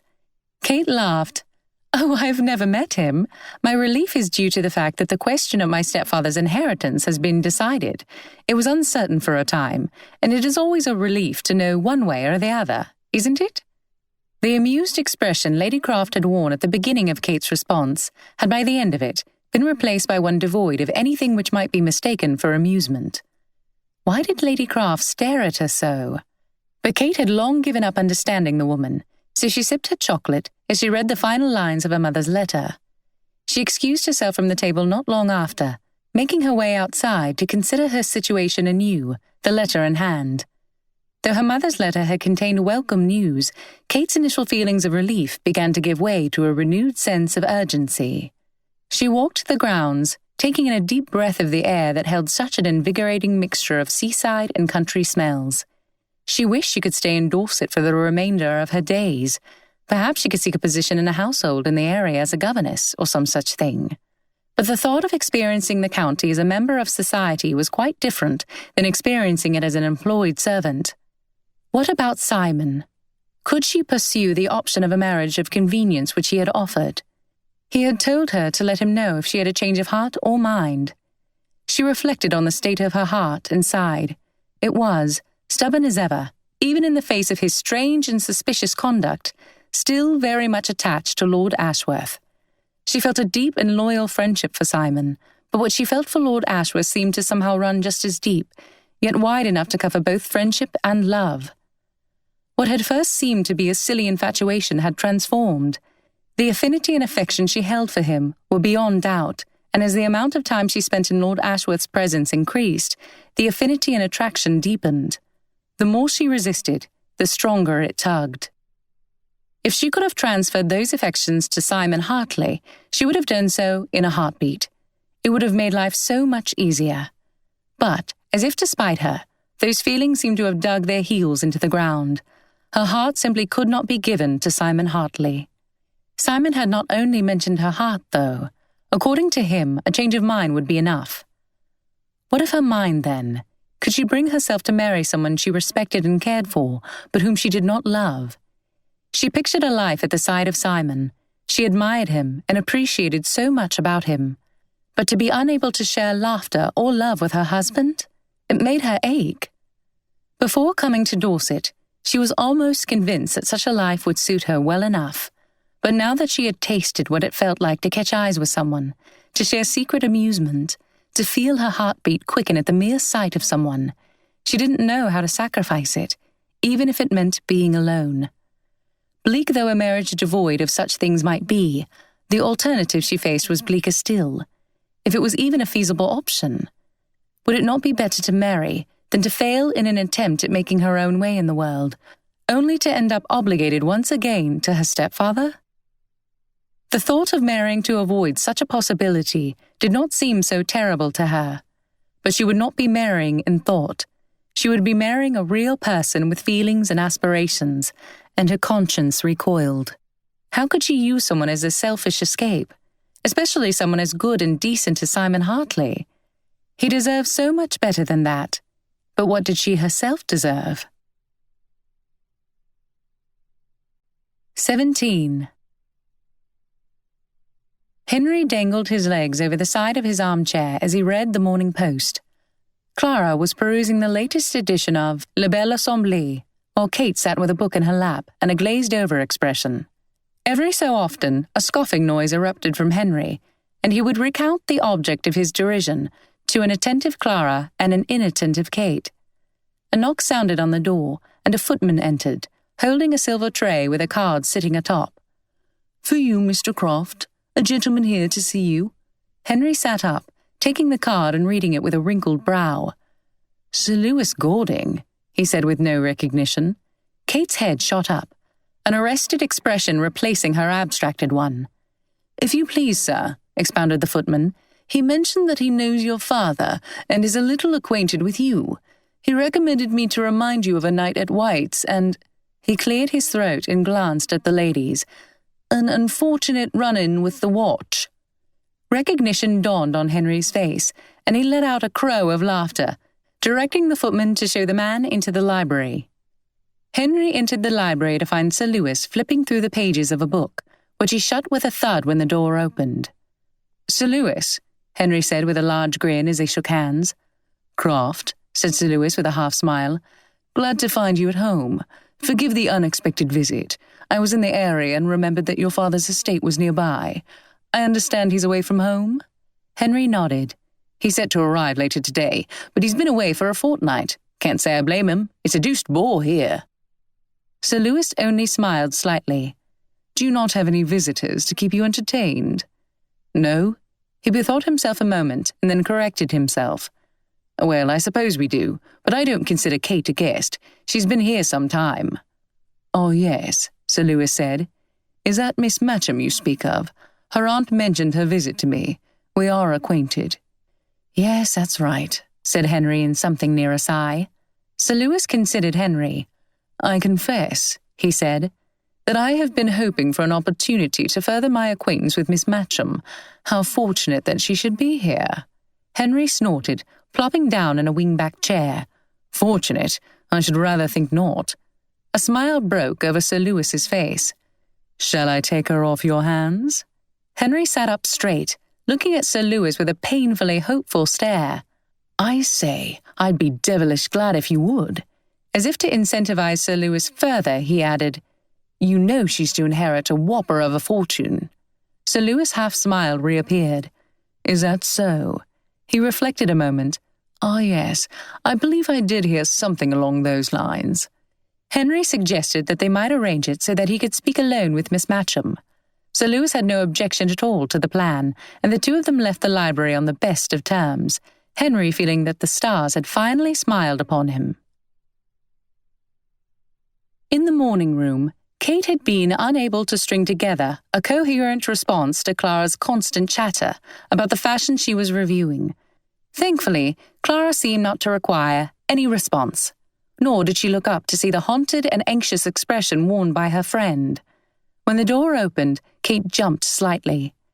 Henry walked in, followed by Sir Lewis, and Kate froze in her chair as Henry performed an introduction between Sir Lewis and his sister. Turning toward Kate, Henry glanced at Sir Lewis with a devious grin. "You two need no introduction, do you?" Henry shot an enigmatic brow raise at Kate. "What do you say we venture outside for a short walk? I need to talk to you, Clara." He pulled Clara up from her seat, leaving Kate to the care of Sir Lewis. Without precisely being able to say how it happened, Henry and Clara far outpaced them in the gardens, leaving Kate very much alone with Sir Lewis and required to lean on him much more than she liked. Once the Croft siblings had disappeared from view, Sir Lewis turned toward Kate. Kate looked up ahead at the corner Clara and Henry had just turned and said, "Oh dear, I believe we have lost them. Shall we increase our pace a bit?" She made a move to continue forward, but was detained by Sir Lewis's hand grasping her arm. She looked at him, fear and anger warring in her eyes. The protection she had felt speaking with him at the Leavenworth ball was palpably absent in the solitude of the garden and its high hedges. "My dear Kate," he said in a voice that raised a hair on her neck, "I must speak with you alone." "I can't think," she said, striving for a light tone as she removed his hand from her arm, "what you could possibly have to say to me in private." "Can you not?" He took both her hands in his grip, pulling her towards him. "Allow me to enlighten you." Stunned, she pushed off him using her elbows, but her hands remained tightly in his grasp. "Spare me," she said with an angry glint in her eyes. "I've no desire or intention to become your mistress. Some other lady will have to claim that very questionable pleasure." "Mistress?" He dropped her hands and stared at her with an unreadable expression for a moment. His mouth curled into the arrogant smile which was so unique to him. "I desire us to wed." It was Kate's turn to stare. Had she really misunderstood his intention toward her? Had she done him a disservice in believing his character to be so black? She thought back to the Leavenworth ball, to the way Sir Lewis had looked at her, to his words. Had he not told her that she couldn't choose what terms she accepted a man on? That she would have all she could want under his protection? She had been sure at the time that, had they not been in public, he would have attempted to coerce her. She looked into his eyes and saw, to her surprise, suspense. But it was not the suspense bred of the uncertainty and excruciating hope worn by lovers. It was a fearful suspense. What could have changed his attitude toward her from the possessive and aggressive callousness of their last encounter to the anxious intensity of today? She smiled wryly as it all began to make sense. "Who told you?" "Told me what?" Sir Lewis said, a wary expression flashing across his face. "About the inheritance." Her fear began to dissipate as a sense of control coursed through her. He paused before speaking. The pause was all the proof she needed that he did indeed know. She toyed with the idea of refusing him, without telling him that there was no such inheritance to be had, to send him away having failed at his goal, believing that thousands of pounds had slipped through his fingers. She longed to tell him what she thought of him, to tear his character to shreds without giving him the satisfaction of knowing that he was not losing what he wanted. But in the seclusion of the garden, she knew that to do it would be to court danger. She didn't know how far he would go to pursue the large fortune he believed her to be inheriting, and she didn't intend to put him to the test. "I think I can guess how you heard," she said. "I only hope you didn't come all this way based on an ill-founded piece of gossip." His eyes narrowed, his grip on her hands tightening uncomfortably. For a moment she caught a glimpse of the demon she might unleash if she let him believe he was losing an heiress. "I'm afraid," she said, tugging a hand free. "You've been misinformed. I am still, as I always have been, a woman with no prospects or fortune." He shifted his weight from one leg to the other and stared at her with the confident sneer she so despised. "You lie," he said. She raised her brows, and a smile played at her lips. "Your accusation is offensive, but I suppose it is understandable given the disappointment I am handing you." She looked at him in his cold eyes. "I am not lying to you, Sir Lewis. I have no fortune and no prospect of inheriting one. I myself discovered the state of things only this morning. It was only ever a far-fetched chance." He swallowed, but looked at her through squinted eyes, as if he still doubted that she was telling the truth. She sighed impatiently. "Do you always disbelieve someone when they claim to be fortuneless?" She couldn't help herself, and added as an afterthought, "I admit myself slightly bewildered that you could have expected success in this mission. I believe I have frequently made plain my distaste for your company." "If what you say is true," he said, "why then have I had the information from multiple parties, of which one was your own aunt?" Kate smiled drolly at his unwillingness to believe her. "My aunt, bless her kind heart, was too ecstatic on discovering that the inheritance was a possibility to rein in her emotions, and very much against my wishes, let the news slip to Charlotte Thorpe. Knowing Charlotte Thorpe as you do, I imagine you can guess how news travelled from there. But that really is immaterial. Of all the people you might hear such news from, should my own word not carry the most weight?" He stared at her, chewing his lip. "Rest assured," she said, unable to resist driving the point home, "that even were I to inherit a fortune, your suit would not have been successful." His brow began to blacken, and she hurried to add in a cheerful voice, "But no matter. Now you have the truth, and there is no harm done. How fortunate for you that I did not accept your proposal, is it not?" She shot him a knowing smile. Amused at his reaction to her revelation, and giddy with the feeling that she had finally put Sir Lewis in his place, she recognized her opportunity to make an escape. She gripped her lips together in a last glance at him, claimed to hear Clara calling out to her, and discreetly made her way, limping slightly, out of the garden. Her smile faded once she left his view. The knowledge that an inheritance had changed her prospects with Sir Lewis from mistress to wife was unsurprising yet maddening. It was not that she wished to be his wife, but it underscored to her the gulf that stood between her and anyone she should wish to marry. It was nothing personal, nor anything within her control. People seemed to like her quite well. She had never wanted for partners in conversation. And yet, that was poor consolation. What good was a pleasing disposition if it was not accompanied by a tolerable marriage settlement or a strong family name? Disposition seemed to matter the least where marriage was concerned. Money or a good family name could overcome all manner of ills, and a combination of the two more still. Simon, though, would marry her despite her undesirable family connections and her lack of fortune. Wasn't that preferable to the life of a spinster? 18. Henry pulled Clara along by the arm out of the garden path lined with freshly trimmed boxwood hedges. She was as bull-headed as their mother sometimes. "But she didn't seem to want to be left alone with him, Henry." She tugged against his grip.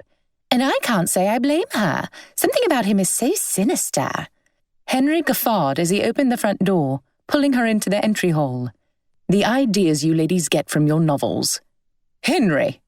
His mother stood at the top of the stairway. He swallowed uncomfortably and let Clara's arm drop.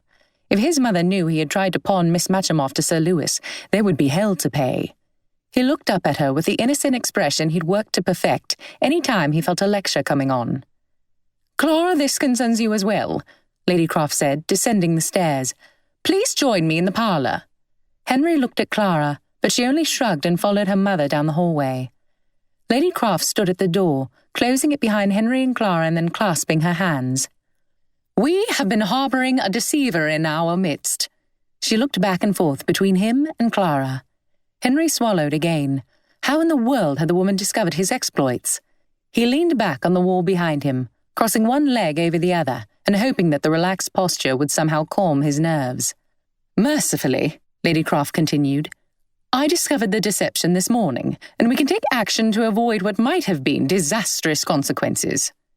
If the woman thought that preventing him from fulfilling his commitment to Emerson would avoid disastrous consequences, she was in for a nasty surprise. Unless his mother wished to find that he had been brutally murdered, Henry had no choice but to finish what he had started. Henry, she said.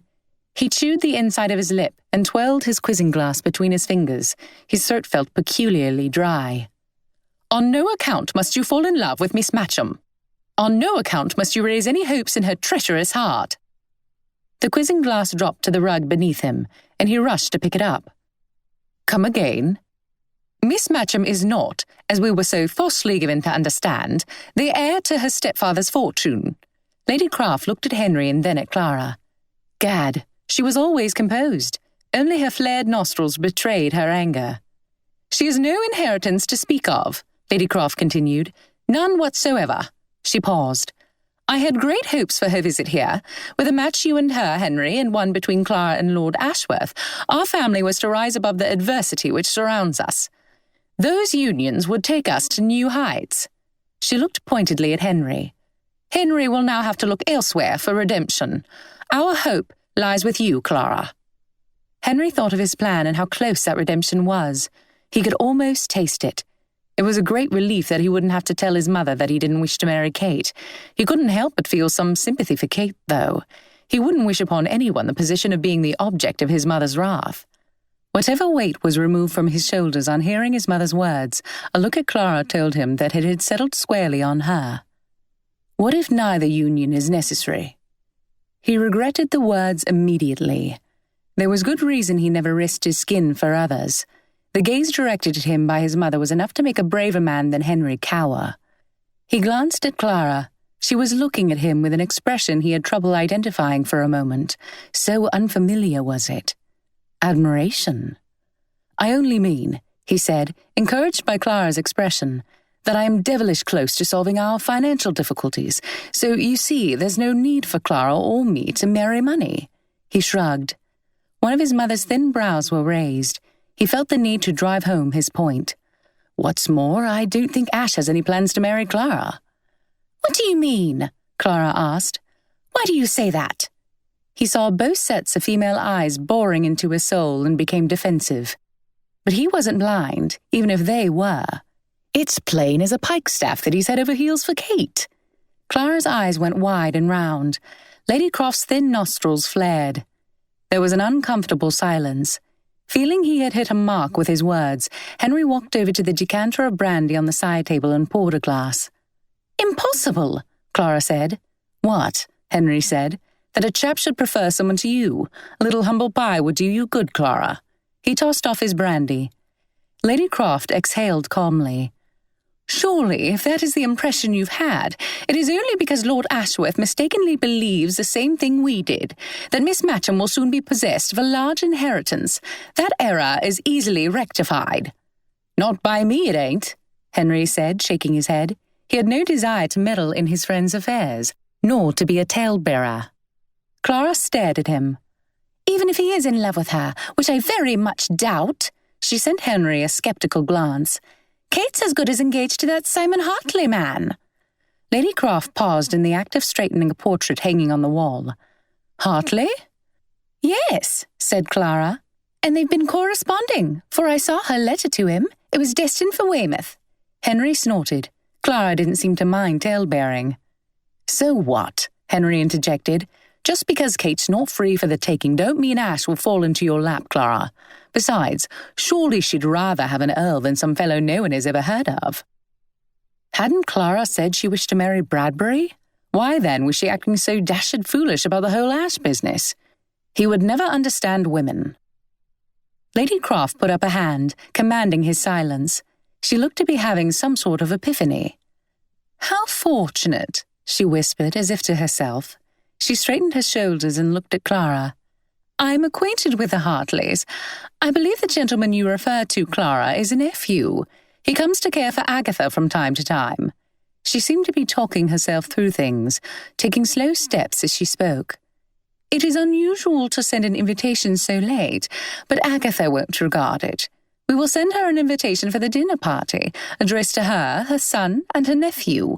If Miss Matcham has an understanding with the nephew, it will be unkind in us not to invite him." Henry snorted and tried to turn it into a cough.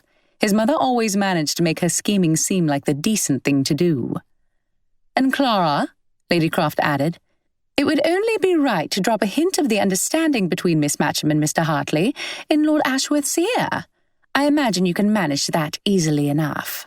Henry shook his head. Women and their wiles. 19. Kate's mind was occupied well into the following day with the same unenviable thoughts which had plagued her so much since coming to Wyndcross. At one point, she began a letter to Simon, pausing with her quill to the paper, stuck at the greeting. She vacillated between a desire to put off a decision and the urgency she felt to have her future arranged. She had received a letter from him the day before, but he had made no mention of the conversation they'd had prior to his departure for Weymouth. Had he changed his mind about marriage with her? She looked down at the paper. There was a small pool where the ink had gathered at the tip of the quill, waiting for her. She crumpled the paper in frustration and threw it to the floor, toying with a desire to smash it with her boot. Lindley opened the door. "Miss," Lindley said, "I am told you are wanted in the stables." Kate's forehead wrinkled. "Wanted in the stables? What for?" "I couldn't rightly say, miss." Kate frowned. "I shan't attempt to ride until tomorrow, I think. Besides, I haven't time to ride before the dinner party."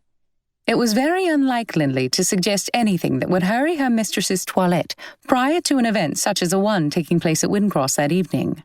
"Good heavens, miss," Lindley laughed, "as if I should suggest a ride when we have barely any time at all before the party." Kate's lips trembled as she suppressed a smile. "Shall I take offence at the suggestion that we need all of 4 hours for my toilette?" Lindley's eyes narrowed, and her lips tightened. "I shan't raise to your bait, miss." Very much at a loss to understand why Lindley would send her to the stables with no explanation whatsoever, Kate made her way outside at a slow and steady pace, knowing that any carelessness could lead to the longer recovery she was all too eager to avoid. She met Avery on her way to the stables, leading Henry's horse to the courtyard at a brisk pace. "Ah, Miss Matcham." He gave her an enigmatic look but did not stop. "On your way to the stables, I reckon. She's waiting for you." Kate thanked him in an uncertain voice as he passed her by. She had been certain that Clara was occupied in assisting Lady Croft with preparations for the dinner. Had there been a misunderstanding leading Avery to prepare Rosebud for Kate? As she entered the stables, she saw neither Clara nor Rosebud. 2 other horses stood between the rows of stalls. She stopped in her tracks. It was her own Cleopatra. She rushed forward with as much careful quickness as she could. "What is this?" she exclaimed, going to Cleopatra's head. "Where in the world did you come from, girl?" She looked around the stables and could see no one. She had half a mind to go find Avery and ask him what, or who, in the world had brought her own mare to Wyndcross. But he was engaged in his duties, so she would have to await his return to find out if he could offer any information about the horse's sudden and very welcome arrival. A shaky laugh erupted from her, and she wrapped her arm under Cleopatra's neck, pulling the mare toward her in an embrace and stroking her face with her other hand. Half of the horse's mane was tangled, a strange circumstance until Kate noticed the brush laying on the floor nearby. Avery must have been in the middle of brushing her when he was called to take Henry's horse out. She picked up the brush and began brushing the tangled half of the mane. Cleopatra tossed her head, and Kate smiled. "I know, I have neglected you shamefully, but I am nearly rid of this nasty limp, and I shan't let anything stop me from taking you on a ride tomorrow." She heard a sound coming from the other side of the barn and peeped over Cleopatra's neck. Lord Ashworth exited the tack room, the corners of his mouth tugging upward into a playful grin. I don't think nasty is the proper description of your limp, he said. Endearing, perhaps. Kate let out a sigh, wishing she could understand this man who frequented smuggling inns one day and charmed her the next. Only for a moment did she consider confronting him with her knowledge of his whereabouts in Weymouth. It was none of her business, and part of her was afraid to know the answer. Endearing, she said doubtfully. I wish I could say the same of your eavesdropping habit. It seems that if I am ever in need of your presence, I have only to do something mortifying, and you are transported here on the instant. I hope for many more mortifying moments, then, he said. I'm afraid you must acquit me of eavesdropping this time, though. I happen to be in the tack room, no more. But I must ask you one thing. Which is? Kate returned to the task of brushing the mare's mane. Do you always speak to your horse as you do to humans, or is it only when you have gone a long stretch of time away from one another? His face was a picture of innocent curiosity. She turned toward him, dropping the brush to her side and tilting her head. Do other people not talk to their horses? He chuckled. Not in the same manner as they do to other humans, or if they do, they must do it in secret, outside the presence of eavesdroppers. How fortunate for them, she said with a provoking arch to her brows. She brushed Cleopatra's mane, head cocked to the side in thought. Perhaps I am indeed alone in speaking to my horse, she admitted, but I have always considered Cleopatra to be my most loyal friend, and it is only natural that one should talk to one's friends, is it not? He considered her words. Yes, I think I agree with you. However, I believe that, under normal circumstances among friends, it is more of a dialogue than a monologue. Having said that, I personally find your habit of humming and speaking to your horse to be refreshing, on par with your artistic talents, even. His eyes teased her in a way that was so particularly his own. She held her head high. I am a woman of many talents, my lord. A genuine laugh shook him, not least of which is that singular capability to say what I least expect. She couldn't help but grin watching him laugh in her company. She found extraordinary pleasure in conversation with him. While it was clear that he enjoyed provoking her, he was also undeniably able to make her laugh, something she dearly loved to do. She shook her head, smiling and looking back down at Cleopatra's mane, which was nearly detangled. The knowledge that she would likely never see Lord Ashworth again when she returned to Fanny brought a lump to her throat and tempered her smile. If she were to encounter him in the future, it would likely be hand in hand with Clara. If, on the other hand, she pursued employment instead of marriage, life would take her into an entirely different circle, and Lord Ashworth would only be one of many people she would be unlikely to encounter. She was used to being apart from those she cared for, but she had never felt such bleakness as she did considering her future after leaving Wyndcross. I believe you have successfully brushed that particular part of the mane, Lord Ashworth said, a laugh in his voice. She looked down. In her abstraction, she had been brushing the same part of the mane over and over again. She smiled wryly at herself and pulled her hand back from the mane, watching her mare swat her tail at a fly. Allow me, he said, reaching for the brush in her hand. Their fingers touched briefly in the exchange, and Kate felt her heart beat erratically. It was a strange sensation. Had he felt it too? She looked up at him. He was looking at her with searching eyes. Her heart beat so loudly she was sure he could hear it.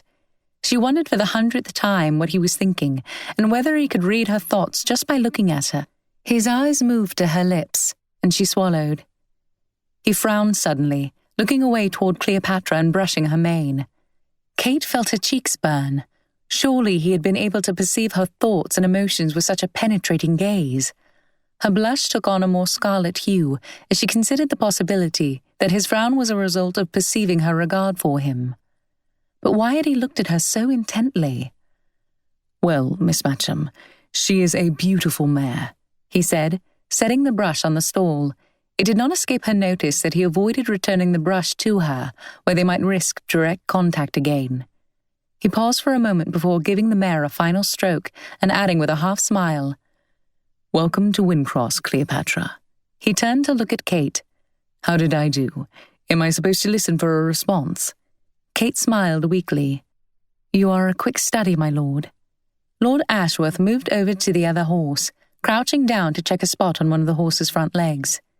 The action reminded Kate that she was still in the dark as to how her horse had arrived at Wyndcross so suddenly. She stroked Cleopatra's jaw, shaking her head. "I haven't the slightest notion," she said absently, "how she comes to be here. I'm extremely grateful, but it is very perplexing.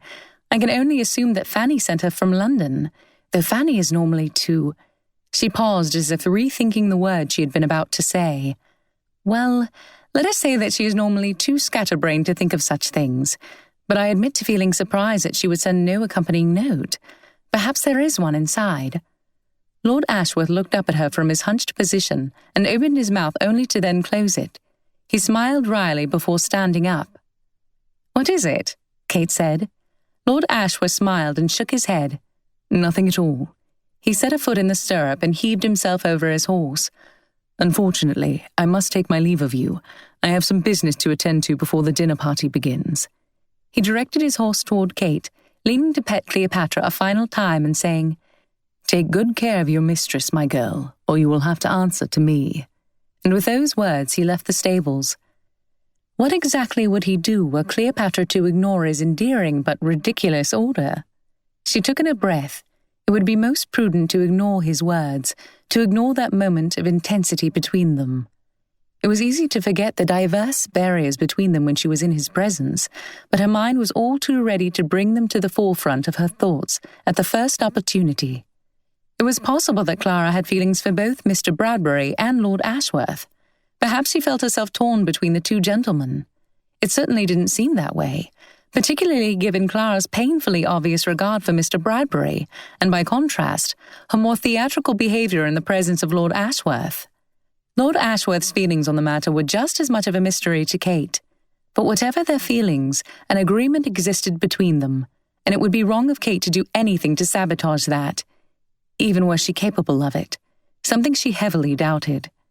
She had too often caught herself reliving conversations and situations in an attempt to understand just what Lord Ashworth thought and felt about her. It was as silly as it was fruitless to spend time thinking of such things. For Lord Ashworth to look so far below himself as to pursue a woman in Kate's position would be seen as a dereliction of duty by many, and even entertaining the possibility that he would do so was nothing short of ridiculous and presumptuous on her part. Her energy was much better spent deciding on a practical course for her future. The excitement she had felt upon seeing Cleopatra was dampened significantly. She would likely have to sell the horse should she choose to support herself by employment. A half-smile appeared on her face as she considered what a shame Lord Ashworth would think it if she could no longer speak to Cleopatra. What would Simon think of her unusual habits? He was one of her closest friends, but he wasn't aware of her heedless humming, her conversation with animals, or the extent of her clumsiness. And even if he were aware, he would likely find it all nonsensical, childish, or unfathomable, rather than amusing or endearing.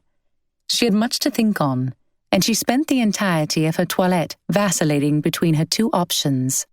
From the way Lindley furrowed her brows and made muted but disgruntled noises during her toilette, Kate knew she wasn't looking her best. She was not vain enough, however, to assume that her appearance would be a matter of importance to the host of strangers she would be meeting, and so she sighed softly at her reflection in the mirror and turned to leave her room. 20. "On your face, your lordship." The valet stood in front of William, shoe-blacking in one hand, a cloth in the other, and a blank stare on his face. William's mouth twitched. "Yes, Spires, on my face." He waited a moment, but Spires seemed glued to the spot. He chuckled, reaching for the blacking and cloth, and turned toward the mirror. He stared intently at his reflection for a moment, took in a quick breath, and dipped the cloth in the blacking. He wiped the cloth broadly across his forehead, down the bridge of his nose and under his eyes, which were narrowed in concentration. The smell of brandy and lemon, two of the many ingredients in Spire's blacking recipe, assailed his nose. He ran the cloth through the blacking again and shot a quick glance at the reflection of Spires, who seemed both horrified and on the verge of tears. "Really, Spires," he said with amusement, "surely you see the necessity. Brass buttons, white cravats, and gleaming hessians hardly lend themselves to smuggling. Besides, I happen to know that you have a dozen of these blacking cases below stairs. A low supply cannot possibly be the cause of your misery." "Will you also require that, my lord?" Spires looked down at the chair nearby. A large and ratty cloak lay over the chair back. William chuckled. "I'm afraid so. I know the thought of my poor shoulders concealed under such an object must offend you." "Deeply, my lord." He eyed the cloak again with misgiving. "It pains me to see you thus, to witness you involved in something so far beneath you." William said nothing, continuing to rub the blacking on his cheeks. When his face was covered to his satisfaction, he put a hand out for the cloak. Spires gingerly draped the cloak over his master's form, his mouth turned down in disgust, his hands held out from his body as if the article might be covered with plague. When he saw the pair of boots his master requested him to bring over, Spires let out something between a whine and a groan. William smiled appreciatively. He picked up a tattered and muddied boot and inspected it with admiration. "They are a sight, are they not? I think they bring the ensemble together nicely, complete to a shade, as they say." Spires closed his eyes in acute distress. William let out a loud laugh. "Go, Spires. I've provoked you to the point of making you unwell. Go then. I will finish up." Spires looked torn between the urgent need to distance himself from the repugnant clothing he found himself surrounded by and the desire to fulfill his duties as a valet. A dismissive nod from Lord Ashworth tipped the scale, though, and he bowed and left the room with a look of gratitude. William smiled wryly and shook his head as the door closed behind his valet. He placed a tricorn hat firmly on his head, turning toward the mirror, staring at his reflection with a critical eye. There was a soft knock on the door, and Spires reappeared, recoiling slightly at the sight before him. A lopsided grin appeared on his master's face. "I thought I told you to go." Spires took a deep breath, closing his eyes as if in a divine plea for restraint.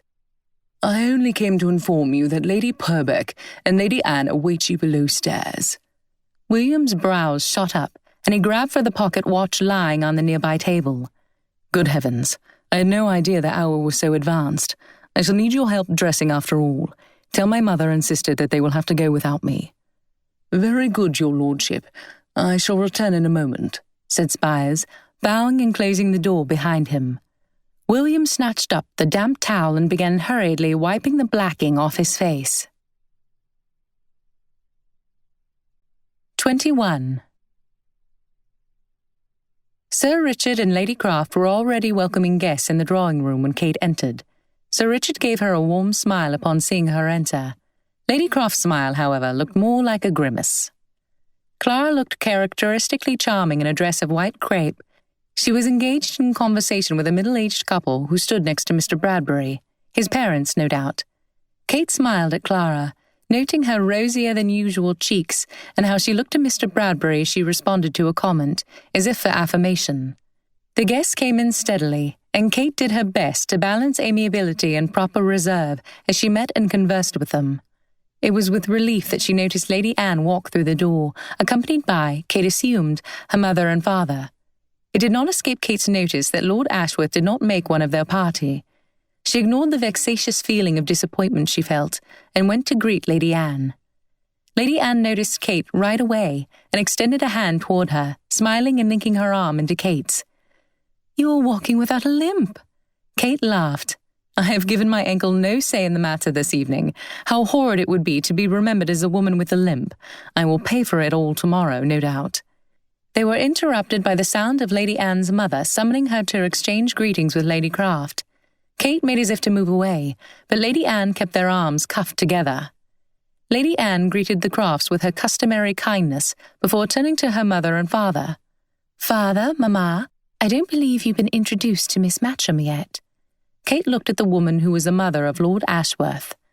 Like her children, she was tall. The way she held herself and the kind lines of her face reminded Kate more of Lady Anne than of Lord Ashworth, though. Her eyes, remarkably like those of her son, scanned Kate. It was not an unkind exercise, but rather one of curiosity.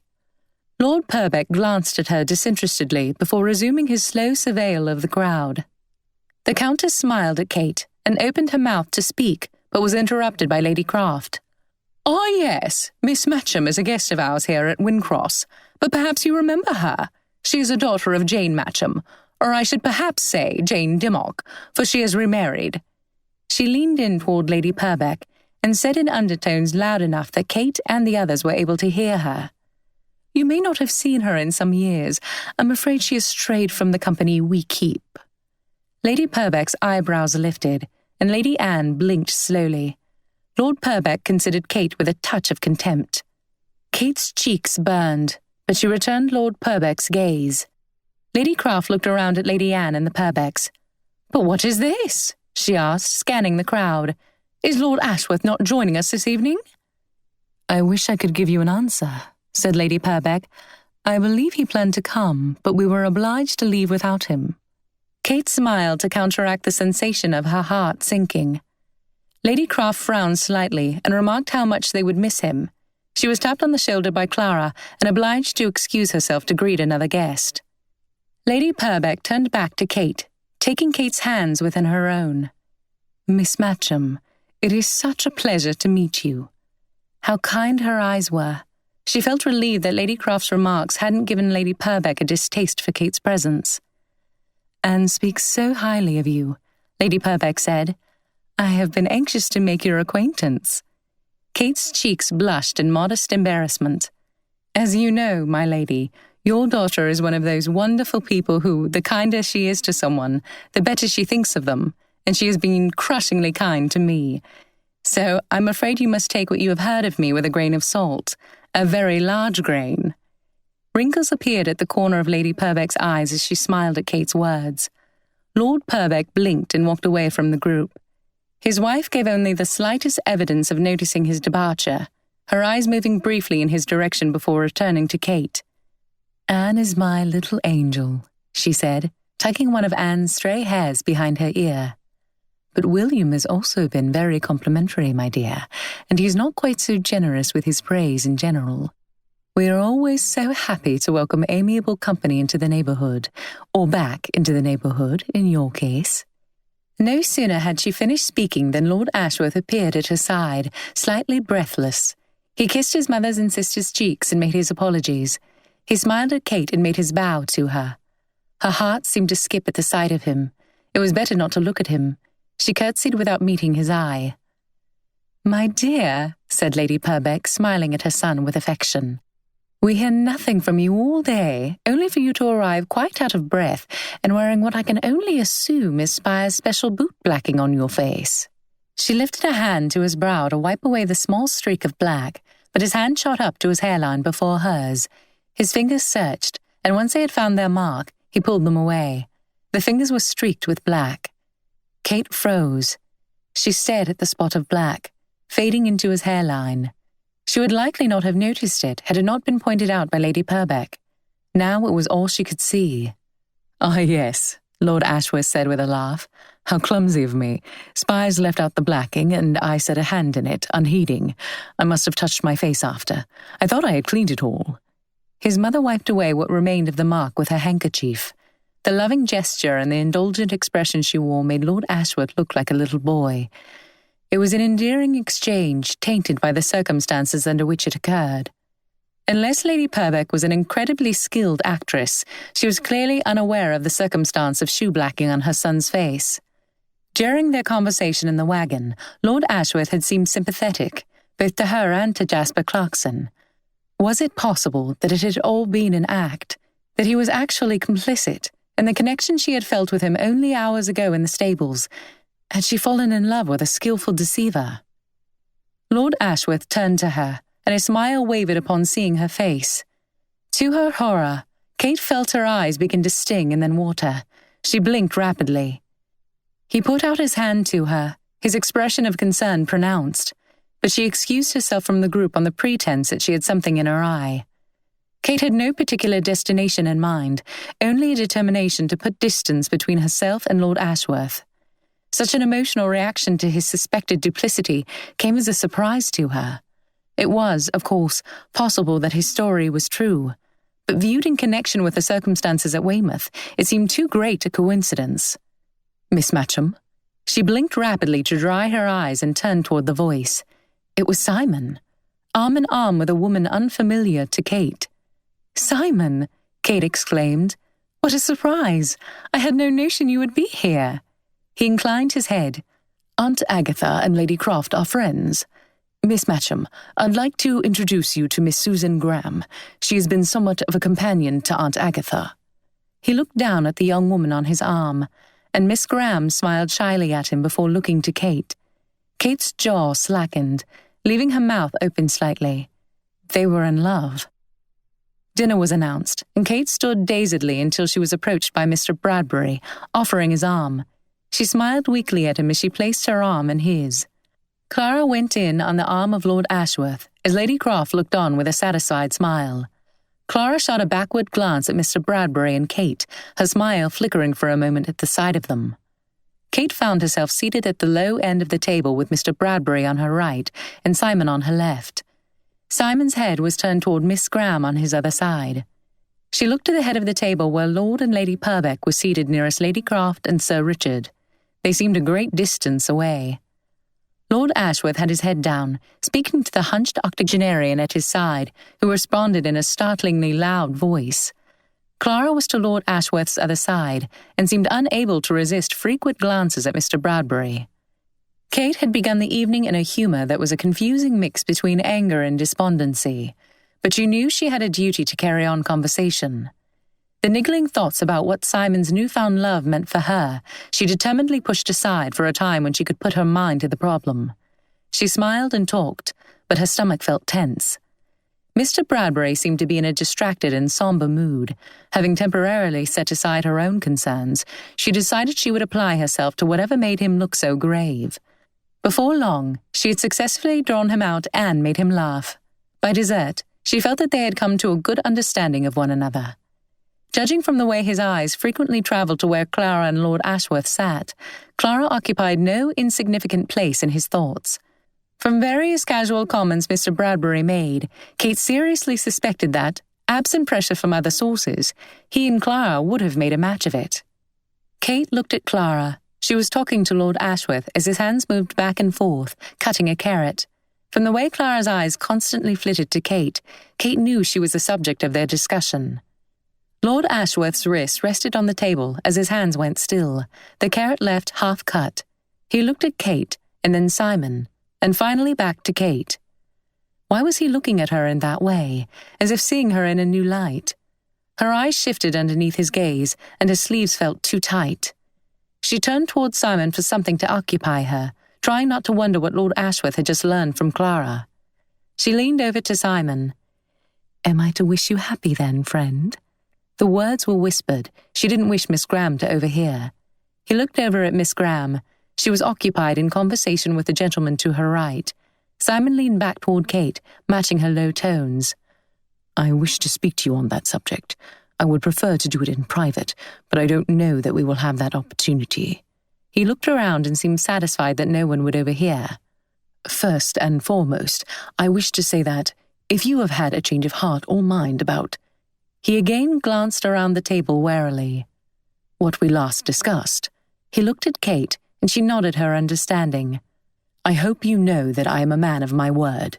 He straightened himself in his chair. Kate swallowed and put a hand over his with a grateful squeeze. She smiled at him and sighed. "But," she said. She schooled her expression into a teasing one. She couldn't let him see the dismay she was feeling. "But," he said slowly, "Miss Graham and I have formed an attachment." Kate's hand came up to cover her smile. She was genuinely happy for Simon. He deserved to love and be loved. "Simon," she said, her eyes stared into his forcefully. "If you hesitate even a moment in offering for Miss Graham for my sake, I shall never speak to you again." She let a smile break the gravity of her gaze.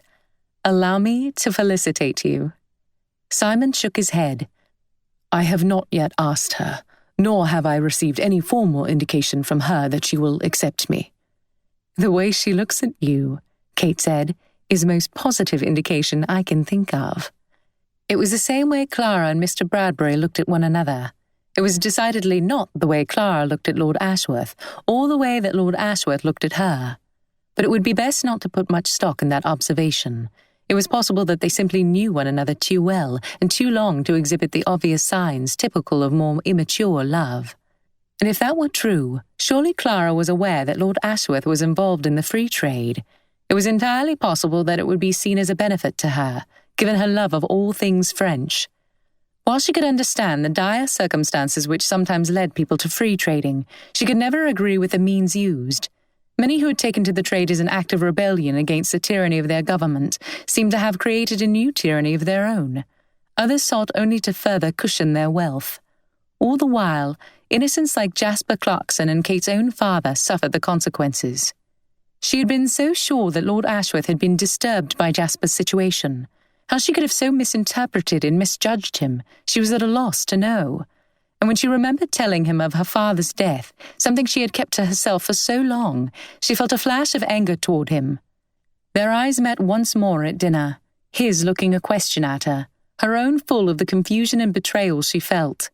Her eyes refused to hold his gaze. When the men joined the women in the drawing room, Lady Craft convinced Clara to play and sing at the pianoforte.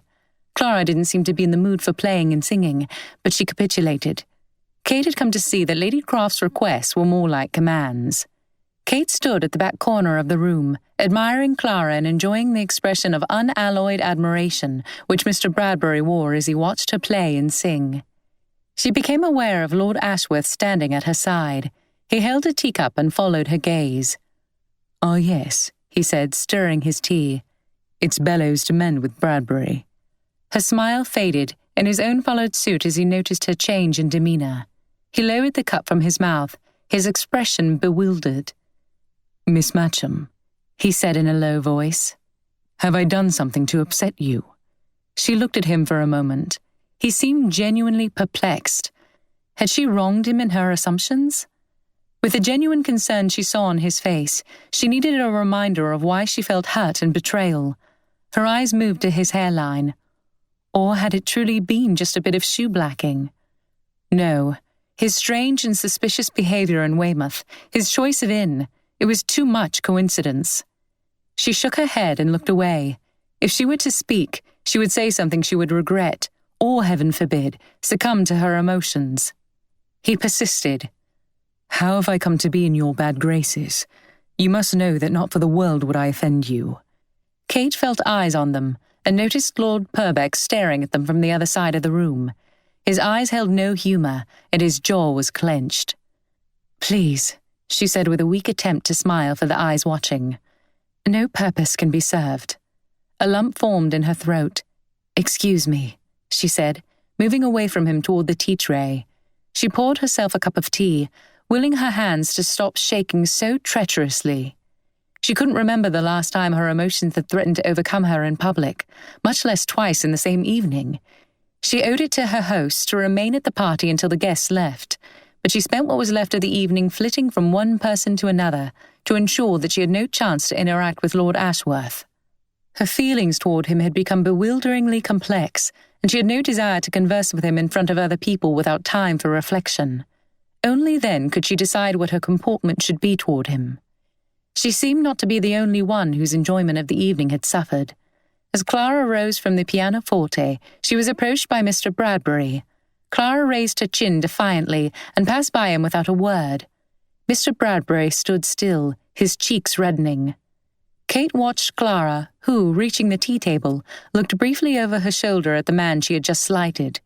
Whatever Clara had wished to see, the sight of Mr. Bradbury's back to her caused her to raise her chin a little higher and make her way over to Lord Ashworth. By the time Kate reached her bedroom, exhaustion made her eyes dry and her eyelids heavy. Thoughts rushed around in her head despite the haze of fatigue enveloping her. "I don't like what this place is doing to you, miss," Lindley said with a darkling look as she helped Kate out of her dress. Kate sighed. "And you so certain that leaving London would be just what I needed?" Lindley lifted her head. "That was before I knew what type of place this was, miss. I don't hesitate to tell you that I don't like it at all, and I don't believe Lady Hammond would approve if she knew the half of it."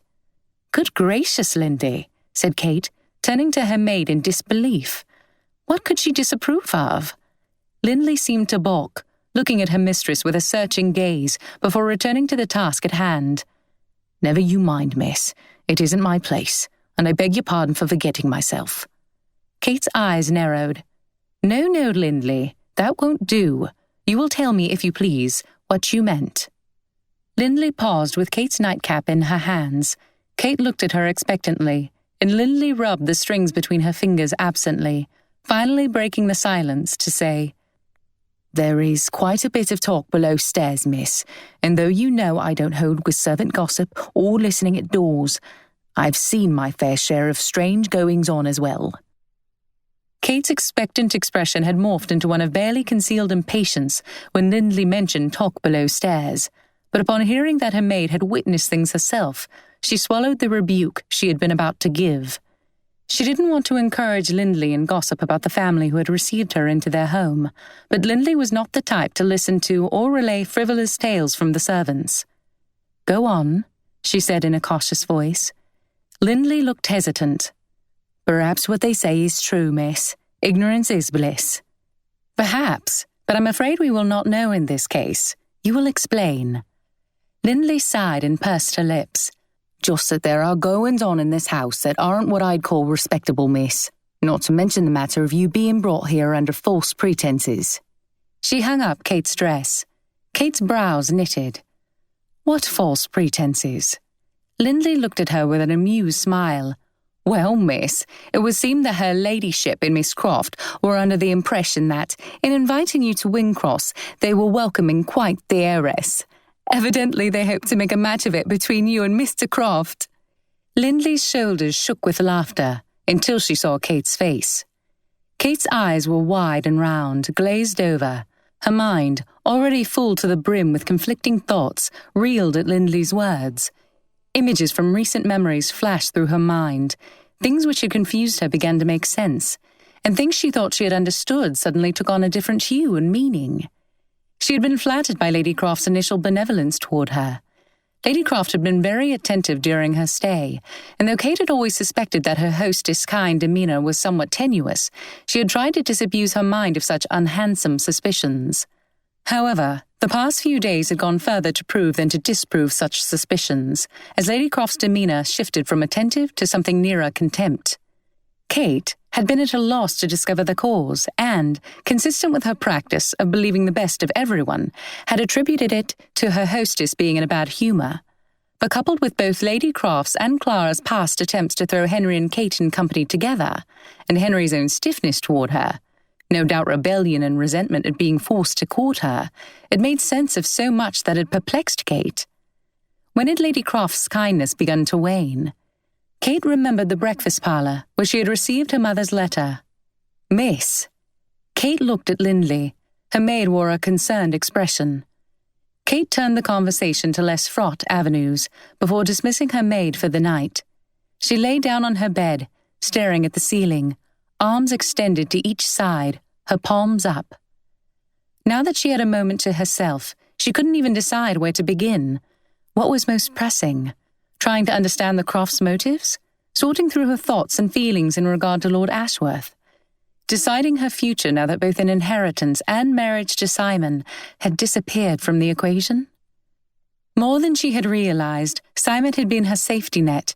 Knowing that he would gladly marry her, that he would care for her, had been a constant which had kept her from succumbing to despondency over her situation. Her options were now employment or continuing to hang upon her stepfather's sleeve. The sacrifice of some of her own dignity seemed inevitable, no matter which route she chose. 22. When Kate awoke the next morning, her eyes opened to the ceiling above. It was the same view her eyes had closed to, and her arms were still outstretched. Her mind jumped instantly to the point where it had left off when sleep had mercifully overtaken her just a few short hours before. Her feelings toward Lord Ashworth should have the least bearing upon her decisions, but they refused to be ushered from the forefront of her mind. Even in the moments where she successfully pushed Lord Ashworth to the side to address other concerns, she found herself at an utter loss. While the information she had gleaned from Lindley had initially brought enlightenment, upon further inspection, Kate found herself with just as many questions as answers. Nothing made sense. Lord Ashworth's behaviour, Clara's situations with Lord Ashworth and Mr. Bradbury, even Kate's own options regarding her future. The thought that she had been brought to Wyndcross only for her reputed inheritance made her feel sick inside. Sick at the feeling of being valued for a fortune. Sick with a heavy feeling of obligation to the Crofts for her having presumed upon them as an unknowing impostor. Sick with a feeling of loneliness. It was in valiantly masking this dismal state of mind that Kate met Lady Anne for a morning ride. She had considered sending a note to Ashworth Place to cancel the plans, but she needed fresh air to clear her head. Familiar enough with Kate to know what type of ride she would most enjoy, Lady Anne guided them toward the coast, where they followed a small path. It passed by a large cove and down to the pebbled beach, where white cliffs loomed above. With each step, the horses' hooves poked hoof-shaped pockets in the pebbles below. Kate looked out at the waves rolling onto shore, some approaching them closely enough that sea spray tickled their faces. As each wave receded, it dragged pebbles back out to the ocean in an irresistible and rhythmic motion. It was calming. "Are you well, Kate?" Lady Anne's voice intruded into her thoughts. She smiled reassuringly at Lady Anne. Yes, only caught in a daze of admiration yet again. Did Lady Anne too believe her to be an heiress to a large fortune? If she did, Kate hadn't noticed anything in her demeanour to suggest it. "Oh, don't apologise," said Lady Anne. "I know you're an admirer of nature, and I'm happy if our path gives you something to admire." Though the beauty of the scene had not been the subject of her thoughts, Kate smiled and stretched her neck to look up at the tall cliffs above. 2 gulls circled above in the sky. "It is very majestic, isn't it?" Kate said. "It is. I fear I have come to take it for granted." Lady Anne gazed wistfully out at the ocean. "I shall miss it terribly when we leave." Kate frowned. "Why must you leave?" Lady Anne looked down at the pebbly beach below. "Our stay was never meant to be permanent.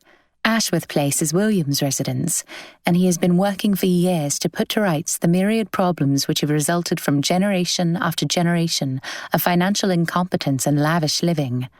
My mother and I joined him because he likes the company, and my father because he prefers Ashworth Place to his own seat in Bear Regis.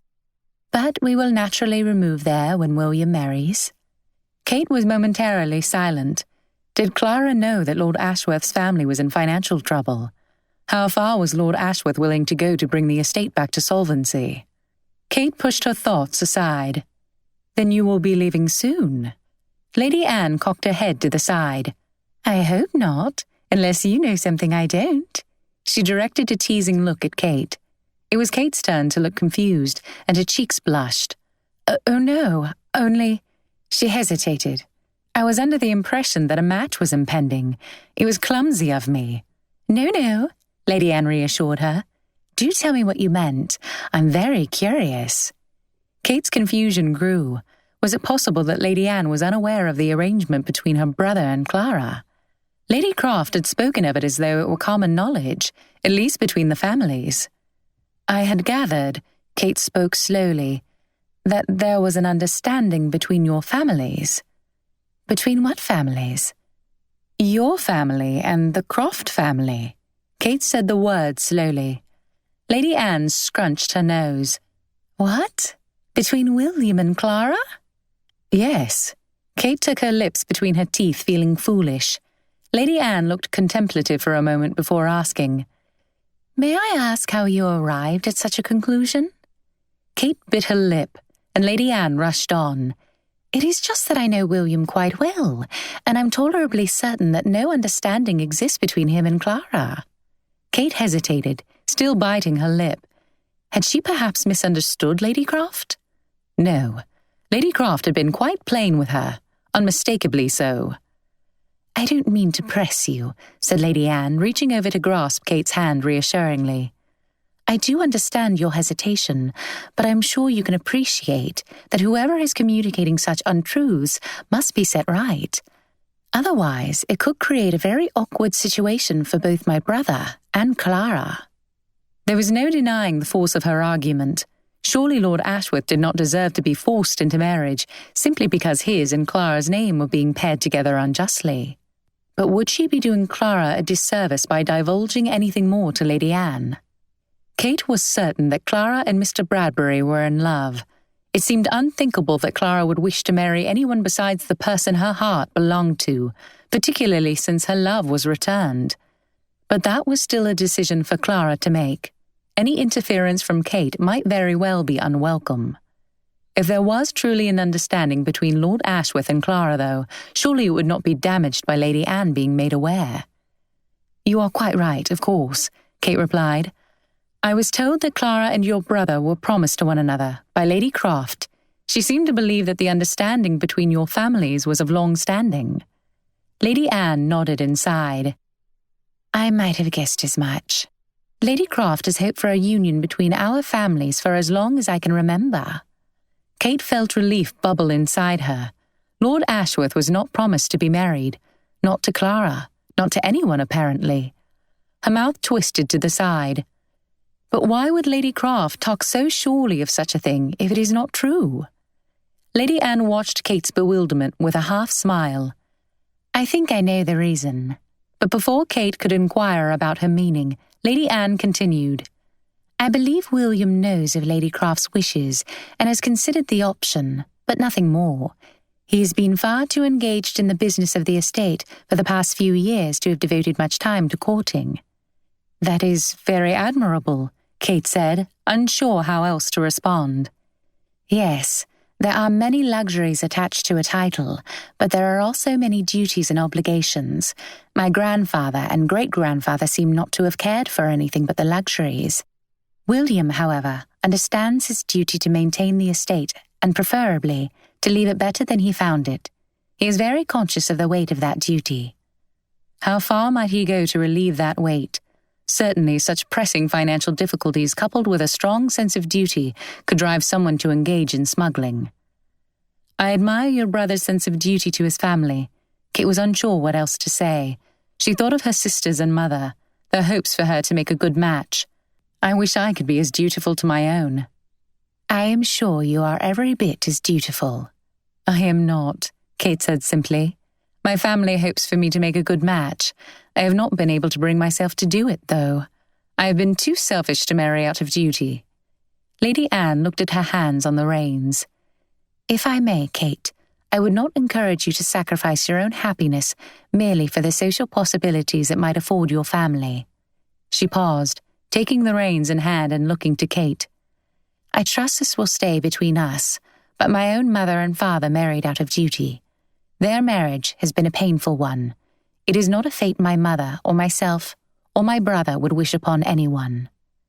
Kate digested what Lady Anne said, but she found herself facing the same dilemma she had faced before coming to Wyndcross. Which was a more miserable option between marrying out of necessity or facing a life of penury and unrelenting work? Lady Anne might be right, but she gave her advice from the position of security which had been afforded by the very same type of marriage she was counselling against. In any case, a marriage of convenience was no longer within Kate's reach. 23. When Kate arrived back at Wyndcross, she found Clara sitting in the morning room with a sampler in her hand, attempting to unravel a roll of thread. As she entered the room, Clara threw down the roll in frustration and looked up. Her expression changed from one of frustration to something between a smile and a grimace. "Oh dear," said Kate with a laugh in her voice. "This is a scene I am all too familiar with." She walked over to Clara and sat down on the floor next to her chair, picking up the thread and beginning to sort through the chaotic entanglement. The conversation naturally turned to the dinner party, which Clara declared to have been terribly insipid. "And Mamma can never bear to end a party," she complained, "without obliging me to play the pianoforte, which she knows I dislike above all things." Kate's fingers tugged at a particularly tight knot. "You may dislike it, but I can tell you that others did not." She paused a moment, stealing a glance at Clara. "Mr. Bradbury in particular did not seem able to tear his eyes away. Indeed, I believe his father was obliged to speak his name several times before he was attended to." Kate winked. Clara tossed her head. "Pooh, what do I care for the opinion of Mr. Bradbury?" Kate's fingers slowed their movement. She hesitated before saying, I thought you both cared a great deal for one another's opinions." Clara snorted her disdain, but Kate wondered if it was the makings of tears which she spotted in Clara's eyes. "I'm sure I have no time to spend worrying about the Mr. Bradburys of the world when I will be a countess." Kate was silent. She could only hope that Clara was in a fit of pique to speak so ill of Mr. Bradbury. But for what reason? They had appeared to be on such good terms just a few days ago, indeed, even at the beginning of the dinner party. Shortly after her conversation with Clara, a letter was brought from Fanny.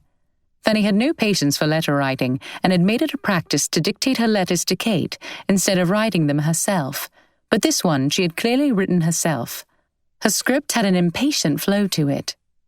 "Dearest Kate, I have been quite remiss in replying to you, but receiving Lord Ashworth's letter reminded me that I hadn't yet responded to you.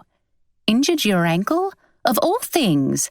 I hope you are quite mended by the time you receive this, but please take better care. I worry so for you. We arrived in Brighton 2 days ago, and things here are very much as you would expect. I have so much to tell you that has happened since you left. Can you believe that Lady Carvel has been quite throwing her youngest daughter, the one with the hideous freckles, at all the bachelors in Brighton? Though no one will take her, poor thing. I was not aware that you were acquainted with Lord and Lady Purbeck, Kate. You might have mentioned it, as I would naturally wish for you to convey my best wishes to the Countess, who is a friend of mine.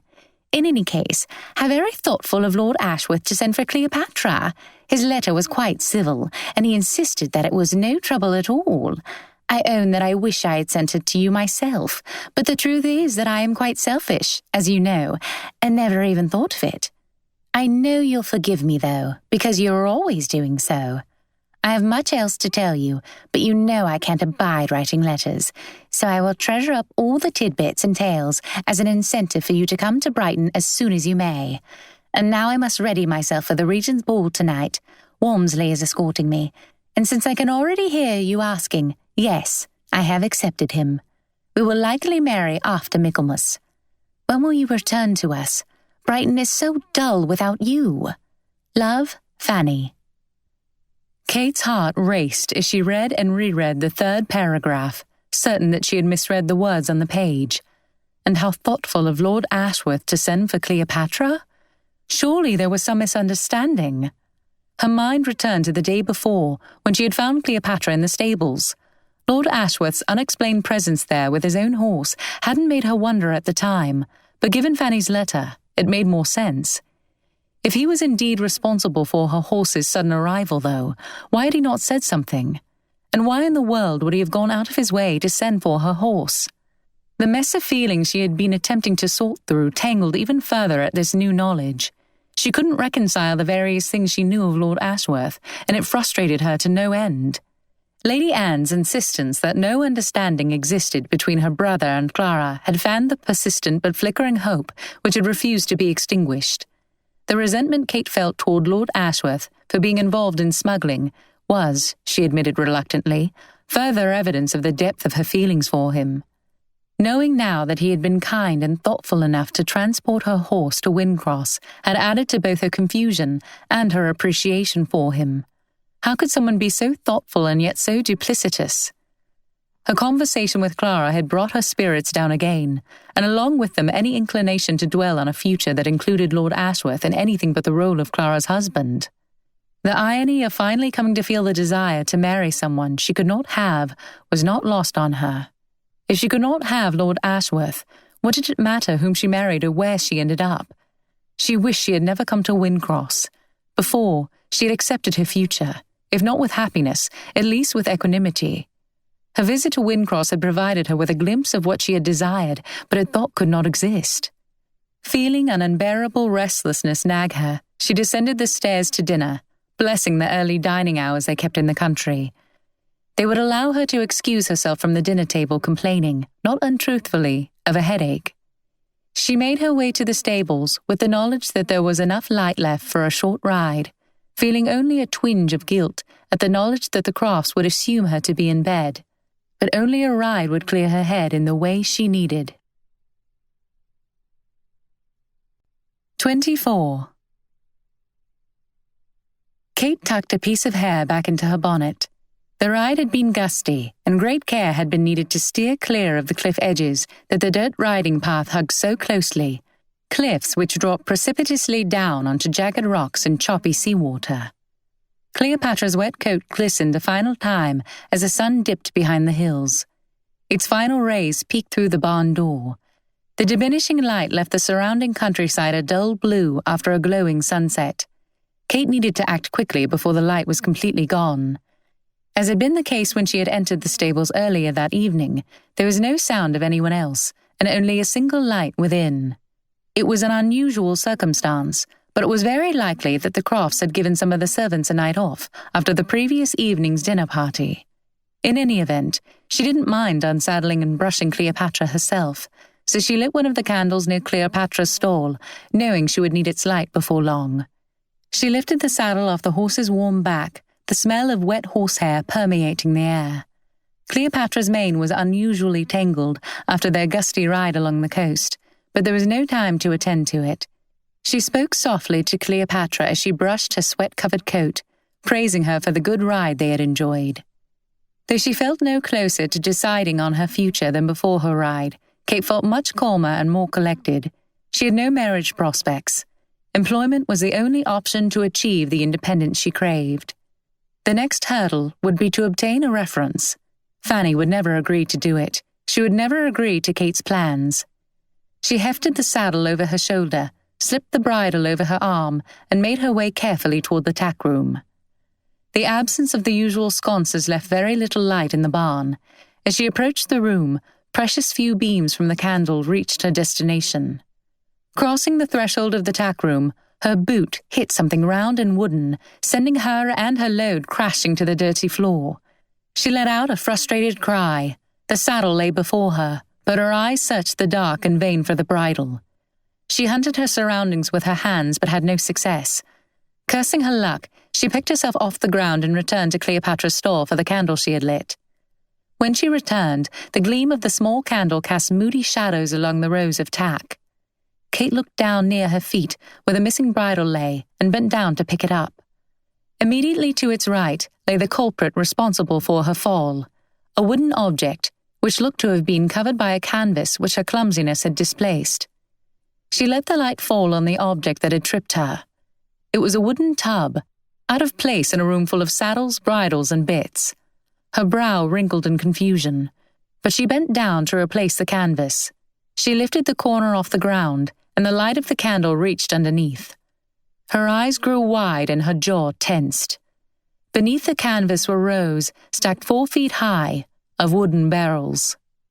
The villager Sally's words reverberated in her head. Lord knows what's hiding inside with all these free traders about. The sound of footsteps on dirt met her ears. She turned, holding out the candle in her hand to illuminate whoever had joined her in the stables. The man squinted as the light hit him. He wore a uniform. "Oi!" he said between a whisper and a shout.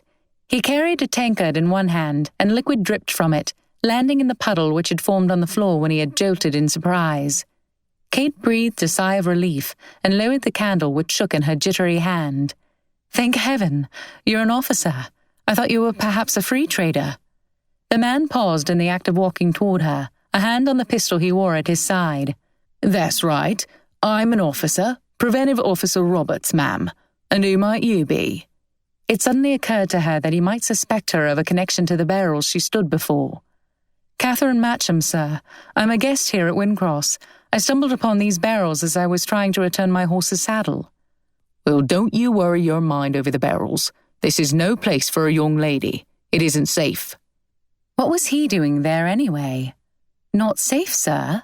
He put a hand down to the pistol at his side. "That's right. I'm here on orders, investigating." Investigating whom? The Crofts? Surely not. But she was not sure. Not at all. There are goings-on in this house that aren't what I'd call respectable. That's what Lindley had said. Kate had never inquired into what she had meant. She had been too caught up in her own troubles. "Don't worry your head, ma'am," said Officer Roberts. "I have things well in hand, but I must insist, for your own safety, that you leave." Henry laid his hand of cards on the table and took a sip from his glass, looking at Lord Ashworth with triumph. "Ha," he said. The corner of Lord Ashworth's mouth twitched, and he laid down his hand. Henry's triumph turned to disbelief, and he smacked the table. "The devil's own luck!" he exclaimed. The door opened, and Clara rushed in. She stopped abruptly at the sight of Lord Ashworth. "Clara," Henry said, "what the devil?" "I must speak with you instantly, Henry," she said, glancing at Lord Ashworth. Henry turned away from her and began picking up the cards. "It will have to wait, Clara. We're about to begin a new hand, and I have a feeling my luck is finally going to turn." He shuffled the cards. "You shan't fleece me tonight, Ash." He took a long swallow of the drink in front of him, and then began shuffling the cards. Lord Ashworth looked at Clara consideringly, before turning his eyes to his own hand.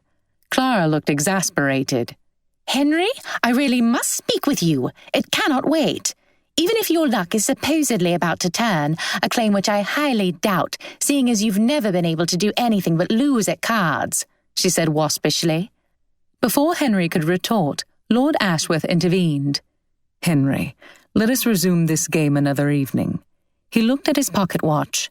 "I gave my mother my word that I would make an appearance at this unfortunate evening party, where she insists on hosting all the most cantankerous geriatrics in the vicinity." He rose as he spoke, glancing at Clara. "Nonsense, Ash. One last hand." Henry's words had begun to slur slightly, and as he reached to tug on Lord Ashworth's coat to prevent his departure, he nearly tipped over his chair. "Oh, for heaven's sake, Henry!"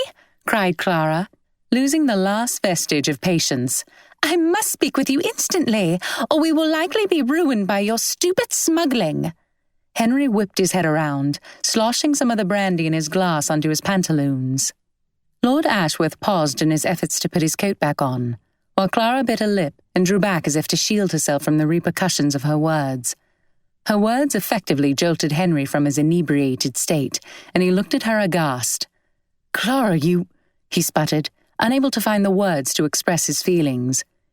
"If you need to be private," Lord Ashworth said, "but say the word and I will go. But I should perhaps make it clear that I am well acquainted with the particulars of what is being hidden in your stables." "The devil you are!" Henry exclaimed, bolting upright. Lord Ashworth's mouth turned up in a half-smile. Henry looked bewildered. "Knew your father was part of it all, but I'm dashed if I thought you were too." Lord Ashworth scoffed. "While you were undoubtedly sound asleep, I was heaving those accursed barrels into the tack room." "Dash it, Ash!" Henry cried. "I was ordered not to be there. That's not to say I was sorry about it. Those barrels are devilish heavy this time." "Have you looked inside?" Lord Ashworth's intense gaze rested on Henry. He didn't blink as he waited for the answer. Henry sat back with his glass in his hand, kicking his heels up on the table as he considered for a moment. "Not this shipment, I haven't.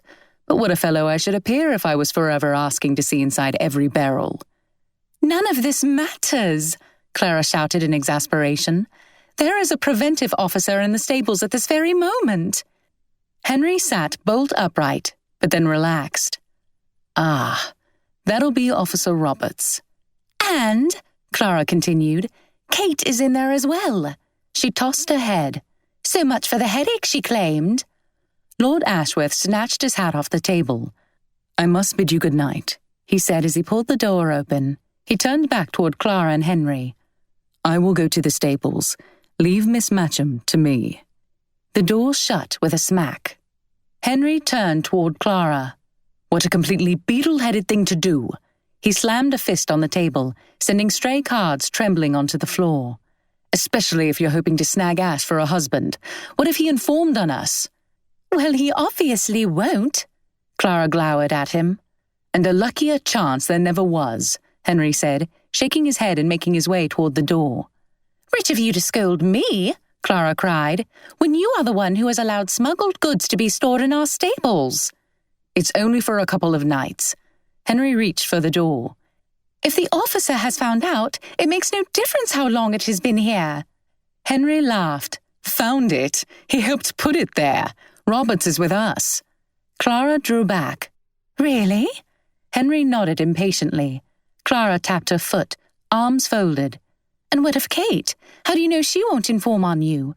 "She wouldn't," Henry shook his head dismissively. She couldn't. Oh, wouldn't she? Have you forgotten? The Matchams have always been opposed to smuggling. Emerson and his men killed her father, for heaven's sake. If anyone were to inform on you, it would be Kate Matcham. Henry chewed his lip, his forehead wrinkled. He shook his head. It's too late to do anything but forge ahead. You don't know these men, Clara. They're stark, raving mad. If I don't fulfill my end— He shuddered. What do we do about Kate, then? She said, a frantic note in her voice. Henry chewed his lip again. We must make sure that she has no chance to do any mischief tomorrow. He looked at Clara with a grim expression. If you wish to have your precious Mr. Bradbury, we can't afford to foul things up. As long as we can get through tomorrow night, we have no reason to worry. He sounded as though he was trying to reassure himself as much as Clara. She hardly looked comforted by his words. Lord Ashworth said he would handle things. Henry rubbed his chin. Normally, I trust my life to Ash, but if there's anything I've learned, it's that you can't trust a man in love, and I can't take any chances. Not this time, not even on Ash. My life is at stake.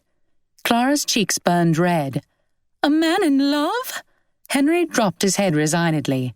Oh, Clara, surely you aren't still miffed about that. You want Bradbury, don't you?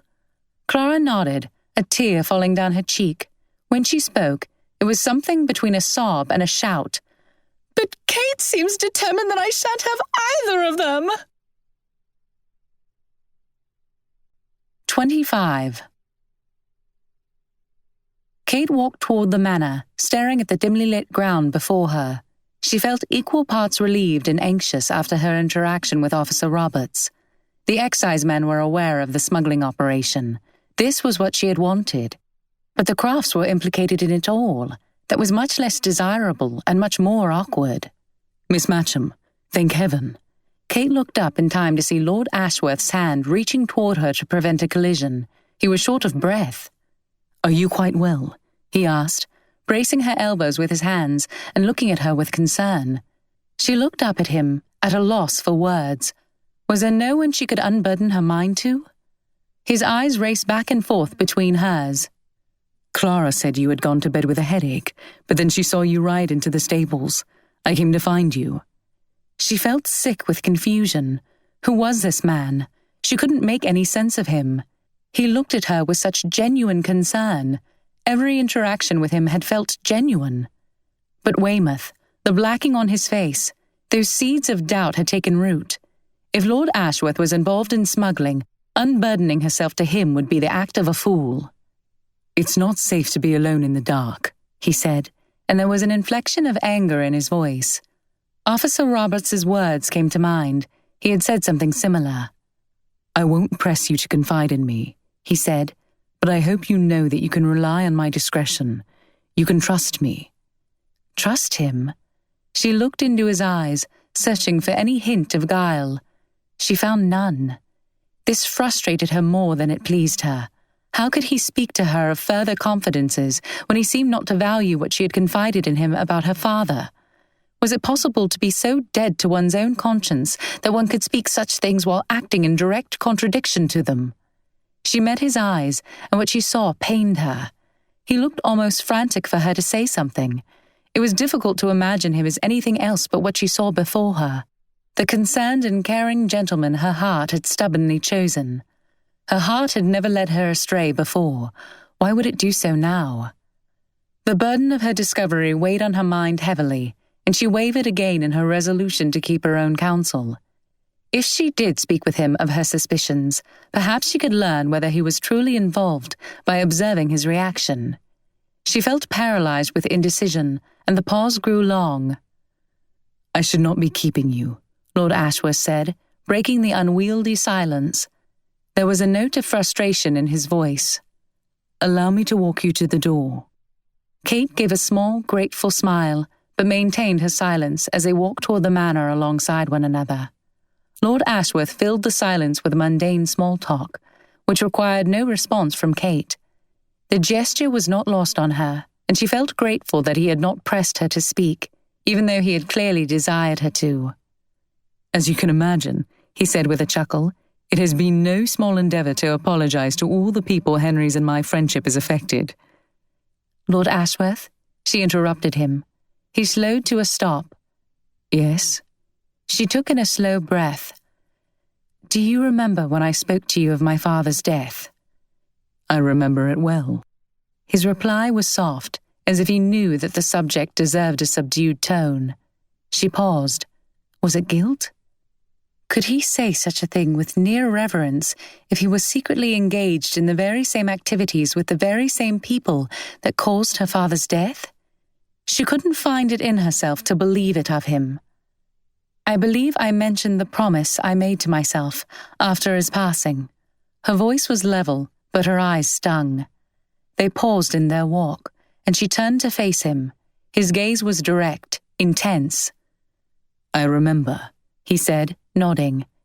"You promised yourself that you wouldn't let it be for naught what he had done, that you would act if you should ever find yourself in a similar situation." She nodded, anxiously rubbing the fabric of her dress between her fingers. "I find myself in a situation where I must act on that promise." He waited, his gaze never faltering. "I have reason to suspect that the Crofts are some of those people I swore to stand up to." She bit the inside of her lip as she watched for his reaction. If he looked at all uncomfortable, she would have her answer. Lord Ashworth was silent for a moment. "You have seen the barrels in the stables?" It wasn't a question. "You know?"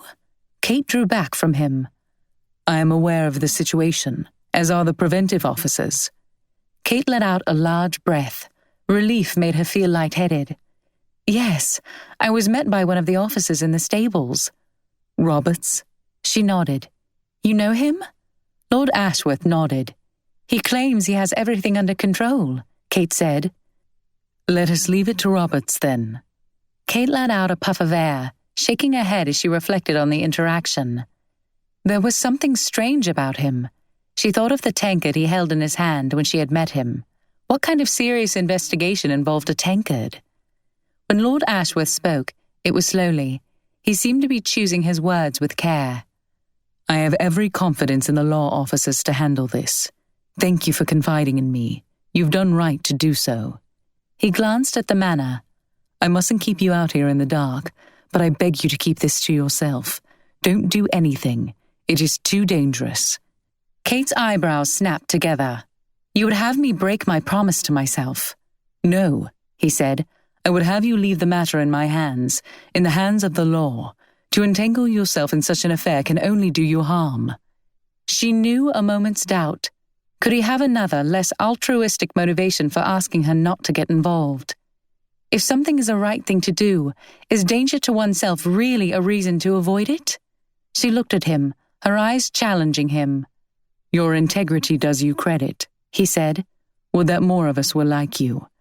Please, at least promise that you will advise me before taking any action." She shook her head. "I can't make such a promise. I admit that I am not well versed in the particulars of smuggling, but I understand enough to know that time is of the essence. I can't say that I trust Officer Roberts. I have heard tales of excisemen turned free traders." Lord Ashworth thought for a moment. "What do you propose to do? Inform on the Crofts and then sit down to dine with them, treating yourself to some sweetmeats as they are arrested and removed from Wyndcross Manor by the authorities?" Kate bit her lip. She simply couldn't continue trespassing on the Crofts' hospitality or potentially orchestrating their ruin. Lord Ashworth continued, "We can hardly discuss particulars at this hour of night and in this courtyard. Allow me to call on you tomorrow." Seeing her open her mouth to protest, he rushed on. "I promise I will not attempt to dissuade you from whatever plan you have in mind, provided it is reasonable. But I think it essential that this plan be well thought out, and 2 heads are better than 1, they say." She considered for a moment, acknowledging the good sense in his words and wondering what her father would do in her place. She felt unsure and alone and suddenly exhausted by it all. There was no denying that sharing the burden of deciding upon a course of action was an inviting thought, and though she felt a small doubt niggle at her, her heart told her to lay the load at the feet of Lord Ashworth. She nodded and sighed. A look of relief settled onto his face, and he grimaced in understanding. They continued their walk, arriving at the door without speaking another word. Lord Ashworth turned toward Kate once again, scanning her face. She returned his gaze, feeling simultaneous relief and uncertainty about placing things in his hands. He reached a hand to her face, brushing his thumb lightly over her brow, as if to smooth the creases away. "Don't fret." Her breath caught in her chest. He put a finger under her chin, softly pulling her head back to face him, and looked her in the eye. "Trust in me, Kate." He brought her hand up and lightly kissed it, then opened the door for her before turning back toward the stables. Kate swallowed, her heart thumping. She fought the urge to look at Lord Ashworth's retreating figure. As she closed the door behind her, she felt a desire, entirely foreign and nearly overpowering, to let out a high-pitched squeal. A separate sensation warned her she might lose her dinner. She rested a hand on her abdomen to quell the sensations. The emotion she felt swirling around inside felt strange, though not unpleasant. Her stomach knotted. Had she made a terrible mistake to confide in him? She found it impossible to reconcile the picture of a deceitful smuggler with a considerate and helpful man her experience had taught her Lord Ashworth was. If her reading of Lord Ashworth's character was as wrong as some of the evidence seemed to indicate, though, then his request that she wait to act could quite easily be interpreted as self-preservation, to protect his own interests until the smuggled goods could be moved. If this was the case, she stood on dangerous ground. A fatalistic voice inside asked her, though, what exactly she had to lose. 26. The night brought little rest to Kate's battling mind and heart. Her eyes didn't close to grant her the peace she needed until her room had begun to lighten with the sunrise. Lindley, bless her heart, must have known she needed more than her usual rest, since she didn't pull back the curtains until an advanced hour of the morning. Though she was grateful for the thoughtfulness of her maid, Kate awoke with a pit in her stomach. Time was not something she had in abundance, if she were to act on her knowledge. Or could she truly place everything in Officer Roberts's and Lord Ashworth's hands? She remembered Lord Ashworth's promise to call on her, and wondered with slight panic if she had missed him. Questioning Lindley on the subject, her fears were confirmed. "Yes, miss, I understand that his lordship came around quite early this morning. I don't know that I shall ever accustom myself to these country hours," she added with a disapproving shake of her head. "He insisted that you not be disturbed, though, and took himself off in a hurry." Kate sighed. "Very well. Thank you, Lindley." Once she was dressed, Kate descended the stairs. At the bottom, Clara swung around on hearing Kate's footsteps, a look of relief on her face. "There you are!" The relief was mixed with something which seemed nearer to anger than anything Kate had seen Clara exhibit in the past. "Yes, I apologize," Kate said. "Lindley let me sleep far longer than I had planned." "You've been asleep this entire time?" Clara asked. "And you such an early riser?" Kate smiled, knowing she couldn't explain the reason she had struggled to fall asleep. "I know. I barely recognize myself." "Well, I am glad you've had a good rest. So much the better, for I have quite a day planned for us." Kate's eyebrows went up. Clara reached for Kate's arm, tucking it into the crook of her own and shepherding her towards the morning room. Clara had instructed for various periodicals to be brought into the room so that she and Kate might peruse them together in hopes of finding a dress design. "Mamma insists I look very smart when the engagement is announced." Kate had fought with the impulse to clarify. What engagement was Clara planning for? She was just as caught off guard by Clara's sudden desire to schedule out an entire day. Something was clearly different about Clara. Her laughs had a forced quality to them, and she seemed to be jittery. Had something happened between Clara and Mr. Bradbury? The door opened. "Miss Matcham," said the footman Davies. "Lord Ashworth is here to see you. I have left him in the library, ma'am." Kate hadn't considered what Clara might think of her, a guest in the house, and a female one at that, receiving a gentleman, and Lord Ashworth at that, at Wyndcross. The activity they were engaged in only heightened the awkwardness of the visit. She glanced at Clara. Her brows were raised and nostrils flared in an expression reminiscent of her mother. "Thank you, Davies," said Kate, setting the magazine on the table next to the sofa and standing to leave the room. Clara stood suddenly. "Yes, Davies, thank you. Please have Lord Ashworth shown in here," she smiled. "Quite silly to leave him kicking his heels in the library when we can receive him here." Davy's eyes shifted toward Kate in uncertainty, but he said, "Very good, ma'am," bowed and closed the door behind him. Kate hadn't the faintest idea how she and Lord Ashworth would manage to discuss a plan when Clara was in the room. Once the door was closed, Clara turned her head to Kate. "A secret tryst with Lord Ashworth?" She clucked her tongue and shook her head in mock disapproval, but her eyes held an unforgiving light despite her smile. Kate chuckled to dispel the tinge of annoyance she felt at Clara's words and at the way her presence complicated things. "I admit I am no expert on the matter, but it hardly seems fair to call it a secret tryst when a gentleman is announced in broad daylight by Davies." "You looked very cosy with Simon at dinner, and now Lord Ashworth? My, who could be next?" She tapped the side of her chin with a finger, wearing a roguish half-smile that didn't extend to her eyes. "Based on last night, perhaps we should expect that Mr. Bradbury will be announced. At this rate, you will have all the men in the county calling upon you. I never took you for a flirt, Kate." Kate flushed. She hadn't thought Clara to be petty or spiteful. "Lord Ashworth," Davies announced. Kate blinked quickly to dissolve the tears pooling in her eyes. Lord Ashworth, holding his hat in his hands, stopped short just beyond the doorway. He had clearly not been expecting to see Clara in the room. Clara offered him a seat, and as she moved a pillow to make room for him, Lord Ashworth caught eyes with Kate and grimaced. His grimace, though, turned to concern as he looked at Kate. He looked a question at her, but Kate only shook her head and forced a smile. The visit was short. Clara prattled on about various topics, not seeming to need much input from her companions beyond a yes, a no, or a laugh. The opportunity for private conversation was not to be had, and after 10 minutes, Lord Ashworth began to take his leave. Almost as an afterthought, he asked Clara if she happened to have a quill, ink, and paper. "I promised Miss Matcham I would provide her with the name and address of the woman who assisted in furnishing my London house. I understand Lady Hammond intends to refurnish a number of rooms in Berkeley Square and is searching for someone reliable." Kate's eyebrows raised, this being the first time she had heard a word on the subject. On encountering Lord Ashworth's speaking glance, though, she composed her face and said, "Ah, yes, thank you. Fanny will be so grateful."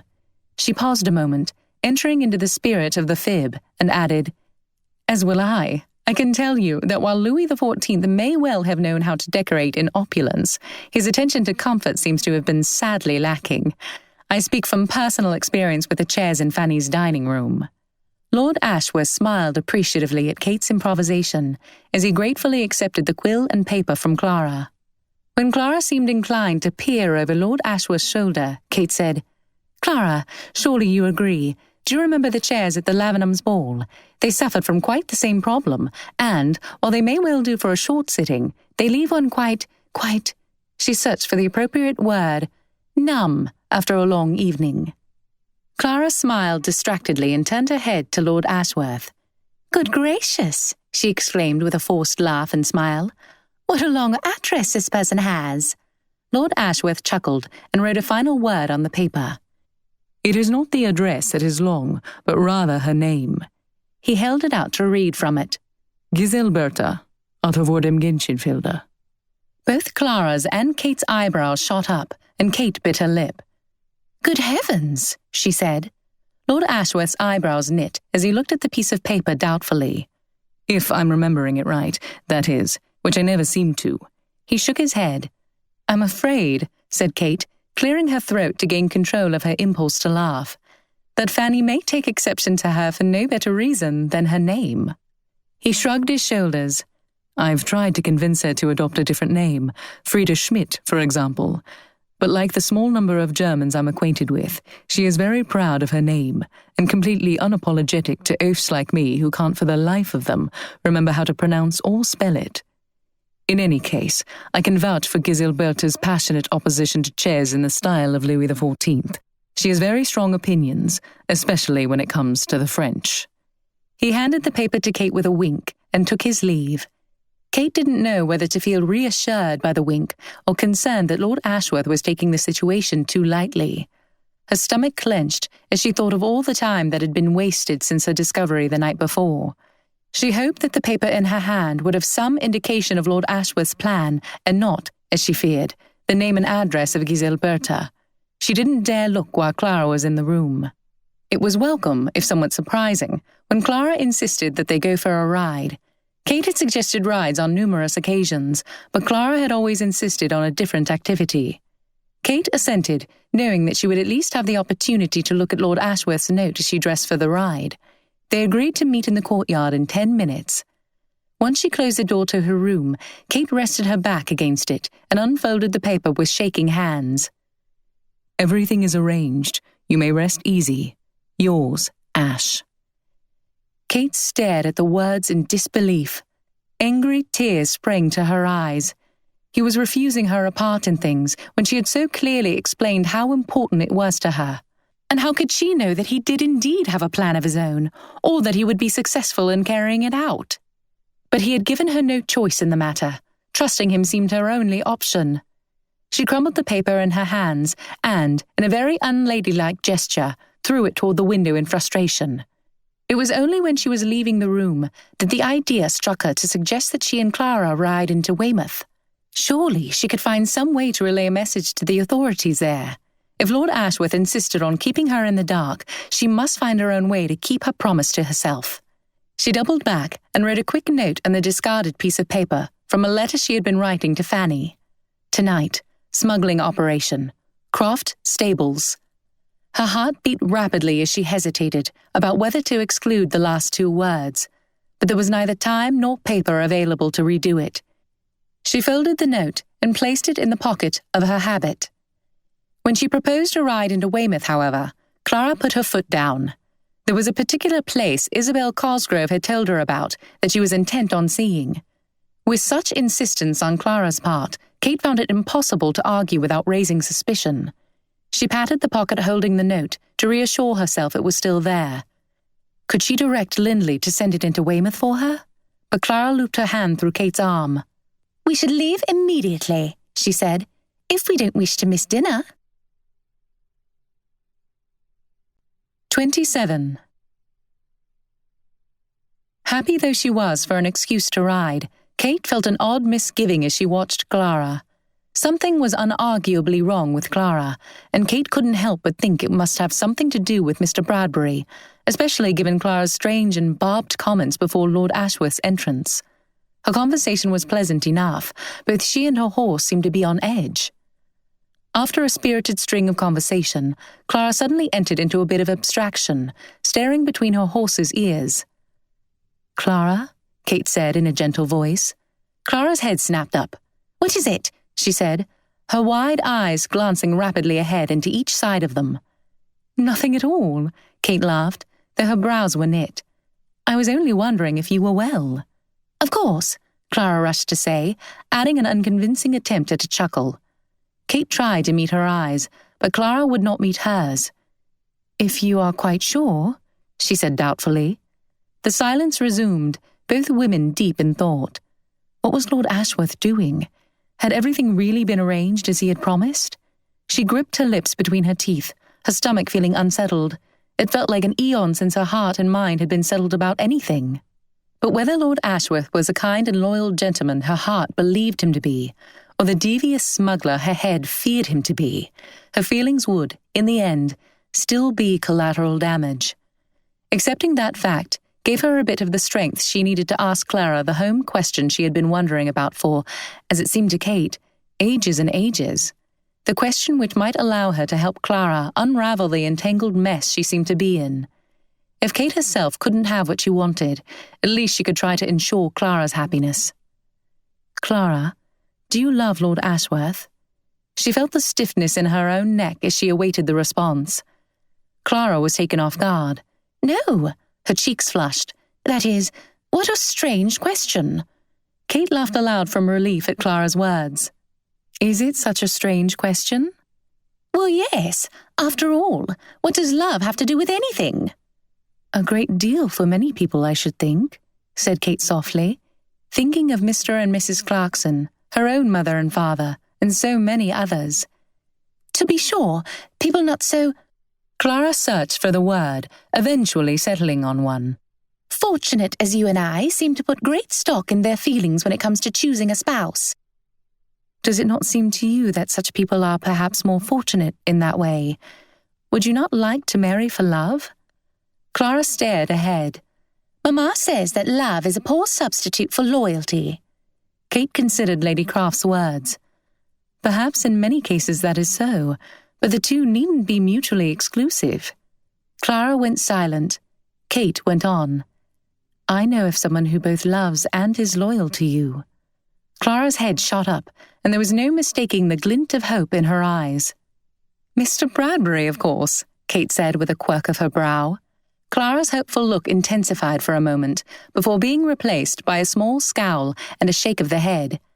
"I'm sure I don't know why you should say such an absurd thing." Kate smiled at her indulgently. "Because he told me so, of course." Clara's head whipped around. "He did?" If those bright eyes weren't enough to tell Kate everything she needed to know about Clara's feelings for Mr. Bradbury, the painfully hopeful tone in which she asked her question would have more than done it. "He said so in no uncertain terms," Kate said significantly. "But even if he hadn't done so, it would take a greater fool than even myself to remain oblivious to his feelings." Clara flushed with pleasure. For a few minutes, they rode forward on the best of terms as Clara recounted the story of how she met Mr. Bradbury. It wasn't long, though, before Clara's manner shifted once again to a more restless and strained one. Shuffling in her saddle almost incessantly, she couldn't seem to keep from looking around them in a manner Kate could only describe as paranoid. Suddenly, Clara stopped her horse altogether. Kate slowed Cleopatra, turning to ask Clara what the matter was. "It is so silly of me," said Clara, looking around them and then down to her boot. "But my bootlace has come loose, and it is causing the boot to rub my ankle in the most uncomfortable way." "Well, that won't do. Allow me." Kate steered Cleopatra back toward Clara, dismounting and applying herself to the boot in question. There is nothing quite so awful as being obliged to continue forward in discomfort when a quick stop could set all to rights. "There," she said, finishing the knot with a tug and looking up at Clara. But Clara was not looking at her. She was looking behind Kate, her eyes wide, an expression of dread on her face. "Oh dear, please forgive me, Kate," she begged in an urgent voice. "It was the only way." Baffled, Kate said, "What do you mean?"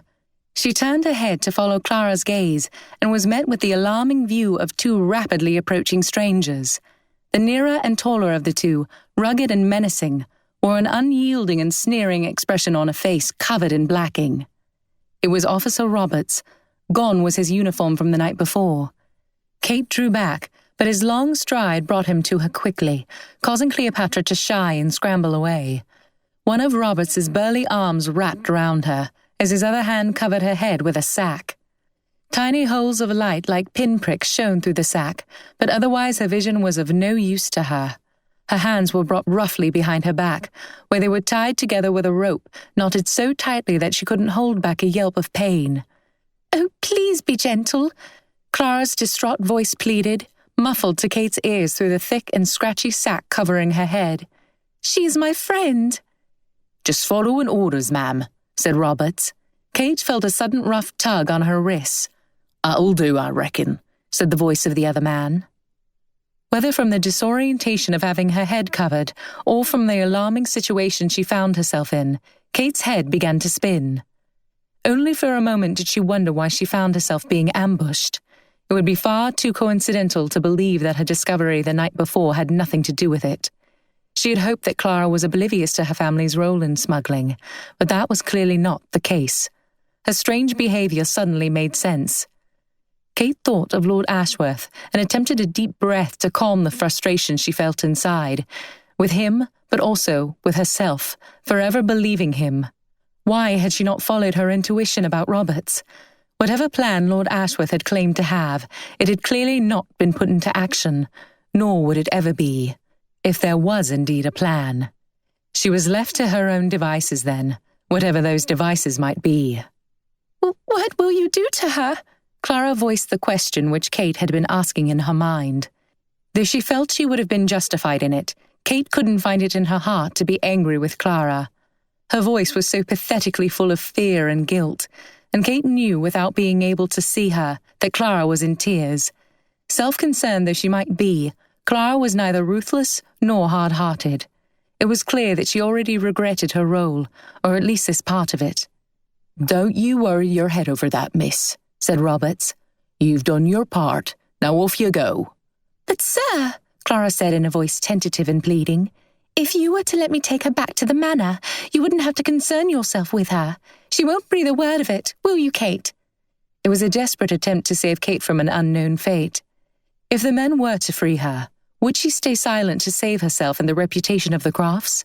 Were those such awful ends? Her father's face swam before her, not the smiling, humour-filled face of her childhood, but the pulled and pale face he wore at the end of his life. She pictured returning to Wyndcross and her uncertain future. She had no reason to go back with Clara, and every reason to see things through. Perhaps she would have some opportunity to stand against the men. "No, Clara," said Kate in a calm but clear voice. "Please just go." The shorter man let out a cackle, and Kate heard him slapping his thigh in amusement. "Bless you. Didn't think we'd really let you go, did you, miss?" He cackled again, thoroughly enjoying himself for a moment. He became eerily silent, though, before saying in a voice devoid of any humour, "You're a liability, and I ain't letting me hands off you till all's square and tight, and I got my share of them pretty yellow coins in these pockets." There was a slight pause. "Come to think," he said, "I got a mind to help myself to some other spoils here." The sound of his footsteps moving toward Clara made Kate tense up. "That one isn't to be touched," Robert said in an authoritative voice. The other man let out a huff and wrapped an arm around Kate's waist, pulling her towards him. Her neck tightened and her skin crawled. "As you wish. One wench is as good as another, I always say." He gave Kate's waist a squeeze, and she used her shoulders to push off him in disgust. He swore profusely, and everything went dark. "I found it in her pocket." The word sounded muffled, and Kate's head felt heavy, full of pressure. The way her body bobbed up and down brought her aching head to the forefront of her foggy awareness. Noting a throbbing point on her head, she realized that she must have been struck unconscious. She tried to bring a hand to the spot, but her hands were tied. She groaned softly, blood continuing to rush to her head. "Ah, finally awake," said Roberts, whose shoulder she was draped over. "You may walk on your own 2 feet, then." He slipped her off his shoulder. Unprepared and effectively blind, Kate tumbled onto the grass. The men laughed, and one of them lifted her by the arm to make her stand.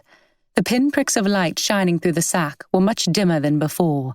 The day must have advanced quite far. "Where is Clara?" The words slurred as they came out of her mouth. "The yaller-headed one," grunted one of the men. Kate nodded, her forehead creased in pain. "Gone. Back home by now. Snug and safe. That'll teach you to go nosing about where you don't belong." He tugged the sack off her head, and she winced at the sudden change in lighting, blinking as her eyes adjusted. Not 200 yards away was the coast. The sun was on the horizon, nearly hidden behind long clouds, painting the sky in water hues of orange and red, just as it had the night before. What would Clara do when she arrived back at Wyndcross? Would her guilt gnaw at her to the point of seeking help? It mattered little. Even if Clara did go for help, how would anyone know where to find Kate? Kate was on her own. With her hands tied, her options were limited. She briefly examined the 2 men escorting her. Both were solid, the one shorter and burlier than Roberts, but the thought of attempting an escape on foot from 2 sturdy men with her hands tied behind her back would have been laughable if the situation weren't so desperate. If she couldn't find a way to free her hands, there was little hope. And if she didn't escape? She shuddered as she thought of her captor's earlier menacing words. She was unlikely to survive with her reputation intact. The thought that her undoing would be at the hands of free traders brought an ironic half-smile to her face. There was something morbidly fitting in the knowledge that she would meet her end, figurative or literal, the way her father had, at the hands of smugglers. The smile faded as she realized that her own end held much less honor than her father's. Her father had been actively opposing wrong, standing for what was right. What had Kate managed to do? Nothing at all. 28. Kate's stomach growled. The rope burns on her wrists stung, and the spot on her head throbbed. From the way her hair pulled near her temple, she could only assume there was a large lump there, caked with dried blood. The sun had finally dipped below the horizon, and the dusky sky was turning a deeper shade of blue. It meant a landscape bathed in shadow, but it also meant that the visibility of her captors would be crippled. If an escape was possible, the dark would be at once her greatest ally and greatest obstacle. But without freeing her hands, her lack of balance would undermine any escape attempt. As if to taunt her, her recovering ankle twinged. Her body was making known its vulnerabilities, and while she couldn't resist a sardonic smile at its timing, it was better that she form a plan with her eyes wide open to the many points working against her. As the dark crept slowly around her, she said a silent prayer of thanks for the rhythmic sounds of the ocean, which would at least orient her. She mentally blessed Lady Anne for the ride they had taken together, since Kate faintly recognized the area her captors had brought her to. A small cove lay just to their east. The path she and Lady Anne had ridden lay to their west. Kate might have guessed that the cove would prove useful to smugglers. Between its well-concealed location and the night's near-alarming lack of moonlight, they would have little trouble moving their goods undetected. "Here come the others, Roberts," barked Briggs, pointing to a spot in the direction they had just come from. In the distance, 2 small spots of light appeared, gradually getting larger. "Better be sure," said Roberts, his eyes squinting as he cupped his hands around his mouth, and the sound of a bird call erupted. Both men stood still with an ear cocked toward the approaching lanterns. The same call, faint but unmistakable, sailed back to them. Within 2 minutes, the lantern lights were close enough that Kate was able to see a group of 4 men, all attired in dark coats and hats, their faces blackened so that the whites of their eyes stood out ominously. 2 of the men wore coverings over their noses and mouths. The exchange of words that took place upon their arrival was almost unintelligible to Kate, who had little experience with the language of thieves. The tones told her, though, that tension was high among the group. One man seemed to have taken exception to a new face amidst them. "He said no new blood, and I ain't keen on ruffling his feathers." The man's eyes widened in a significant look, as if anticipating that the others would easily take his meaning. And sure enough, 2 of the others chimed in their agreement. But Roberts shushed them. "He's been vouched for. Yates knows these parts better than any of us. He's coming along." It became clear that his comrades wouldn't take his word for it. They seemed to fear whoever had banned new blood more than they feared Roberts. He talked over their objections. "You're on dangerous ground, Jenkins. Don't think I didn't notice that you never showed your face at the last shipment." "Me wife and kids was sick," Jenkins exclaimed, visibly offended by Roberts's implication. A moment later, though, his brow cleared, and he added in a jeering tone, "And from what I heard, you nearly bungled it." "Yes," Roberts said, his voice dangerously quiet. "And if we'd had more help from you, we wouldn't have. But it wasn't Yates' fault, if that's what you're implying. It was Randall's fault, and Emerson took care of him." Kate stiffened, her jaw clenched. Jenkins grumbled a bit, but the others remained silent. Roberts looked over the group with a slow and threatening gaze. "If any of you have a problem with Yates, take it up with Emerson. You can tell him yourself. He's coming to ensure everything goes to plan. This is no regular shipment, and we're all done for if it's mismanaged. Emerson will make sure of that himself, I can promise you. And I'll be right here to help him." He scanned the men one by one. A collective shudder traveled through them. Kate closed her eyes and breathed deeply, her jaw clenched even harder in frustration with herself. There seemed to be little doubt that the Emerson referred to by Roberts was responsible for her father's death. If so, she had thrown away the opportunity to bring her father's own murderer to justice. And for what? A deceptively charming gentleman, if he merited the title. "What do we do with the lady?" said a gruff voice, muffled by a handkerchief. It was asked by the only man who hadn't joined in the debates about the newcomer, presumably Yates. Roberts considered Kate for a moment. "We can't risk an escape, and by the looks of her..." He glanced at her contemptuous expression. "She'd like to do us all a harm. Jenkins, you'll watch her." Jenkins snorted. And teach her to knit and speak them foreign languages, I suppose. He spat on the ground. I ain't no governess, Roberts. I'm here to send off that there gold, and I won't be fobbed off into guarding no miss. He paused and looked with a sneer at Yates. Yates can guard her. She may look like a lamb, said the short, stocky man who had helped capture her, but she's got plenty of sauce in her. You saw it yourself, Roberts. Fine, Briggs, said Roberts. Yates, don't let her out of your sight. Kate met eyes with Yates across the group.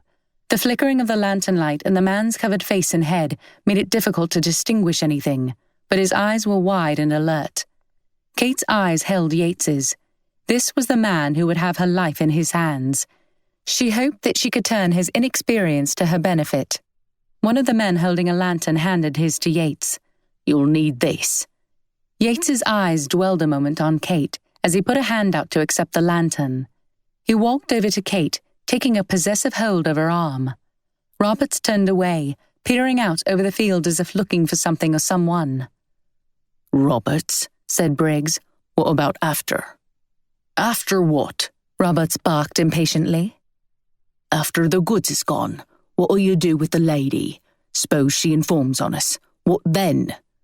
Roberts seemed to consider Briggs' comment. You're right. Emerson doesn't like loose ends. He's very particular.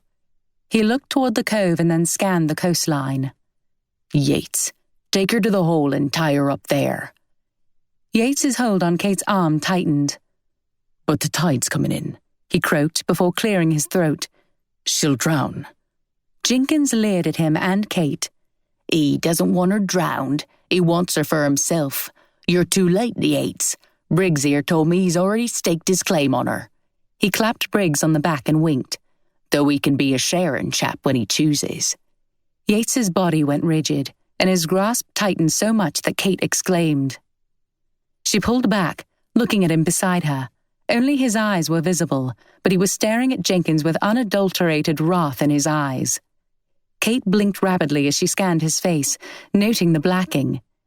In such proximity to him and the lamplight, she had no trouble recognizing him. Lord Ashworth's eyes met hers. In them she saw apology and something akin to fear. The fear, she supposed, was due to the danger he stood in if she were to betray his identity. It made her lip curl in disdain. It might be satisfying to betray him, just as he had betrayed her. She saw in his expression the weakness and duplicity of a man who had portrayed himself as something completely opposite of what he truly was, and could not face the consequences of being discovered. It brought her anger to the surface. She pulled back, trying to loosen her arm from his grasp in disgust. Her stomach knotted, and she suddenly felt as if she might be sick. Taking in a deep, shaky breath, she struggled to calm the overpowering array of emotions swarming inside her. She felt a need to say something, but was not vengeful enough to put Lord Ashworth in the danger he would face if she made his identity known. Kate spat at him, and he reared back, blinking quickly. His jaw tensed, and he wiped the spit from his cheek as a cacophony of voices broke out. They were swiftly silenced by Roberts. The group, confused at the sudden display of emotion from their heretofore mute charge, began inquiring of Yates what had happened when they were all silenced by Roberts. He strained an ear. It's Emerson. Kate's emotions were at their apex, and instead of feeling the fear and enmity she had anticipated she would experience on Emerson's arrival, the surge of betrayal and anger she had been feeling gave way to a sudden numbness and weariness. She desired nothing so much as to distance herself from Lord Ashworth, thinking for a moment that she would prefer proximity to Emerson himself over this man. Emerson, at least, did not pretend to be something he was not. But Lord Ashworth's hand still gripped her arm, perfunctory now rather than the urgent hold he had taken before. It, too, seemed to apologize to her with its weak hold. But Kate wasn't fooled. She had felt the strength in the hand, and she knew that it could revert at a second's notice if she tried to capitalize on the more superficial hold he now had. The group waited in uneasy silence as Emerson approached with 2 more men. Kate's arm hung limp in Lord Ashworth's relaxed grip. Everyone else's eyes were on the approaching trio, but Kate stared blankly ahead, lost in unpleasant thoughts. Only when the 3 men drew near did Kate look up with a near apathetic gaze. Her first impressions of him left her surprised. She'd expected Emerson to be the most menacing figure of the entire group, eclipsing Roberts's intimidating manner. She was at a loss to understand what the men found to frighten them out of their wits in the diminutive form that stood before them. But when Emerson spoke, she understood better. His voice held authority, laced throughout his speech. It was subtle, as if it were a given that his every word would be fulfilled. While Roberts used his stature, tone, and volume to intimidate, Emerson exuded confidence in spite of his smaller stature. Caught up taking in Emerson's person, a few minutes passed before Kate realized that one of his wingmen had been stealing furtive glances at her. His face, though, was uncovered, and even with the blacking smeared around, she recognized Henry Croft. As their eyes met and recognition dawned on her, he seemed to almost wince, an apologetic posture even more pathetic than Lord Ashworth's pleading eyes. Kate's anger, though, was unkindled. She had prepared herself for the involvement of the Croft family, so even though the vision of Henry standing beside her father's killer made her feel a wave of nausea, she felt little surprise. Emerson began instructing the men on their roles and assignments. His instructions were precise, and each man, once his duty had been specified, walked briskly away from the group to begin immediately. Most were sent to fetch the containers for shipment, while Henry was charged with preparing the boats, which would be loaded up to meet the ships before crossing the Channel to France. It was clear that Henry had gained the trust and respect of the other men. Within a matter of minutes, the only ones who remained were Briggs, Lord Ashworth, and Kate. Emerson turned to look at Kate, considering her apathetically for a moment. "So, this is the explorer who found us out." He began pacing around, coming to stand directly in front of her, where he raised his chin to look her in the eyes. At such a small distance, she realized that he was even shorter than he had appeared before. "What shall we do with you?" 29. Kate felt Lord Ashworth's grip tighten once again, and she took a strange and morbid satisfaction in knowing that, whatever happened to her, Lord Ashworth would have to live with it on his conscience forever, if conscience he had. "Sir," came the tentative voice of Briggs, "Roberts was worried she might make trouble after all said and done tonight. We found this in her pocket." Kate's eyes widened in horror as she watched Briggs pass her crumpled note to Emerson. Emerson considered Kate before looking down at the note. He read without any emotion and looked up at her, his head tilted slightly. Kate debated for a moment whether it would serve her ends to appear a cowering, frightened girl. As she met his eyes, though, any fear she felt was eclipsed by cold anger, and she knew that he saw it in her eyes. "I think you're right, Briggs."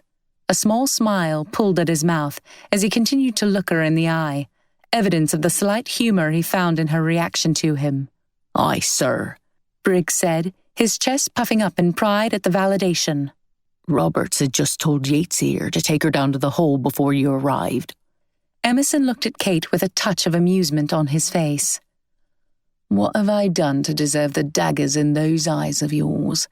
And what might your name be?" Emerson looked her over before letting his eyes return to her face. The disdain and anger on her face were only magnified by his surveil of her. His brows raised as he noted her expression. Kate had wondered about the man standing before her since her childhood. She had imagined what she would say were she to come across him, never believing she actually would. In her vision of such an encounter, she had towered over the cowering figure in righteous rage. Never had young Kate imagined herself to be at such a disadvantage as she now was, hands tied, disheveled hair and clothing, taken by surprise at the confrontation. Was her father one of a long list of murders for him? Had he felt anything at all when he had shot an innocent man? What could she possibly say now to him? He had only asked for her name. "Charles Matcham," she said in the strongest voice she could muster. Lord Ashworth stiffened almost imperceptibly and turned his head to look at Kate. Briggs guffawed. "Charles, what a name for a lady." Emerson put up his palm, and Briggs went silent. "I know that name. Unlike Briggs, though," he blinked lazily, "I am not gullible enough to believe it is yours. Why then do you give it? It is the name of a man you killed. She blinked away the stinging in her eyes, determined that she would show no weakness to the man. She could not allow her father's brave memory to be overwritten in the script of her own fear or weakness. Emerson's expression didn't change, but for the slightest glint of recognition in his eyes. That was many years ago, he said dismissively. Of that I am well and painfully aware, said Kate. She made fists with her tied hands to stop the shaking. That man was my father. Emerson suddenly looked bored. Oh, I see. You've come to exact revenge. He crumpled the note and tossed it on the ground. Well, I'm afraid you've botched it, miss. And while I am sure we would all love to spend more time reminiscing on days past, duty calls. He began to turn away. The ease with which he seemed to put her words from his mind answered the question she had asked herself. Her father was not the only man he had killed. Revenge is for the weak, pursued Kate. Something my father taught me. He also taught me that, though life often seems unfair, the universe is ultimately a place where we all reap what we have sown. So, Mr. Emerson, though I may not live through this night, I would still rather be in my shoes than yours. Briggs growled, grasping the pistol barrel in his hand and taking 2 of the longest strides his short legs would allow for. He swung the butt of the pistol at Kate. With only a split second to anticipate Briggs' sudden designs, Lord Ashworth managed to deflect the hit so that, instead of hitting Kate at her temple, the pistol butt caught her cheek. Crying out in surprise and pain, Kate tumbled to the ground, unable to catch herself with her tied hands. Lord Ashworth sent Briggs sprawling backwards with a swift uppercut to the jaw and moved to Kate's side. "Are you hurt?" he said in urgent undertones. Even amidst her pain, she looked at Lord Ashworth with brows raised. Her grazed cheek throbbed, bleeding slowly. A lump protruded from her temple, where she had been knocked unconscious earlier. Seeming to understand her expression and silence, Lord Ashworth grimaced and rephrased his question. "How badly are you hurt?" His eyes scanned her face. Reaching her injured cheek, she turned her face to avoid his gaze. That he should ask her such a question and pretend to such concern when he bore so much of the responsibility for her situation was outside of enough. It reminded her of all his prior affected concern over the past weeks. When she responded, her voice was laced with sarcasm. "It is all quite fortunate, in fact. The pain in my face has made me forget almost entirely about the pain in my wrists and head, so you see that is all quite well." She smiled humorlessly. Lord Ashworth grimaced as Briggs came to. Emerson was observing Kate and Lord Ashworth with an impassive expression. Without turning to look at Briggs, he said, "That was quite unnecessary, Briggs." "Aye, sir," Briggs said, rubbing his jaw. Emerson looked at Lord Ashworth. "Yates, is it?" Lord Ashworth rose. "Yes, sir, at your service." Kate's nostrils flared at the words.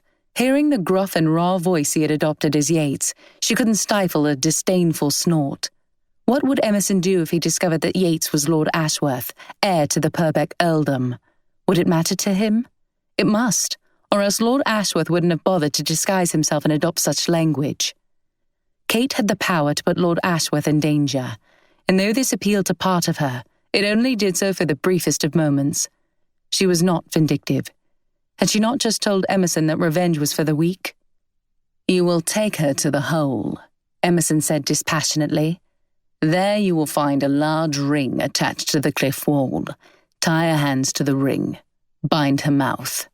With each instruction, Lord Ashworth nodded his head. He began helping Kate up off the ground.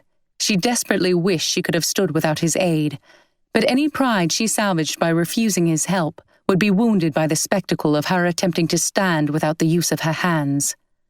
Emerson kept his eyes on Lord Ashworth as he said, "Briggs, you will accompany Yates and the girl.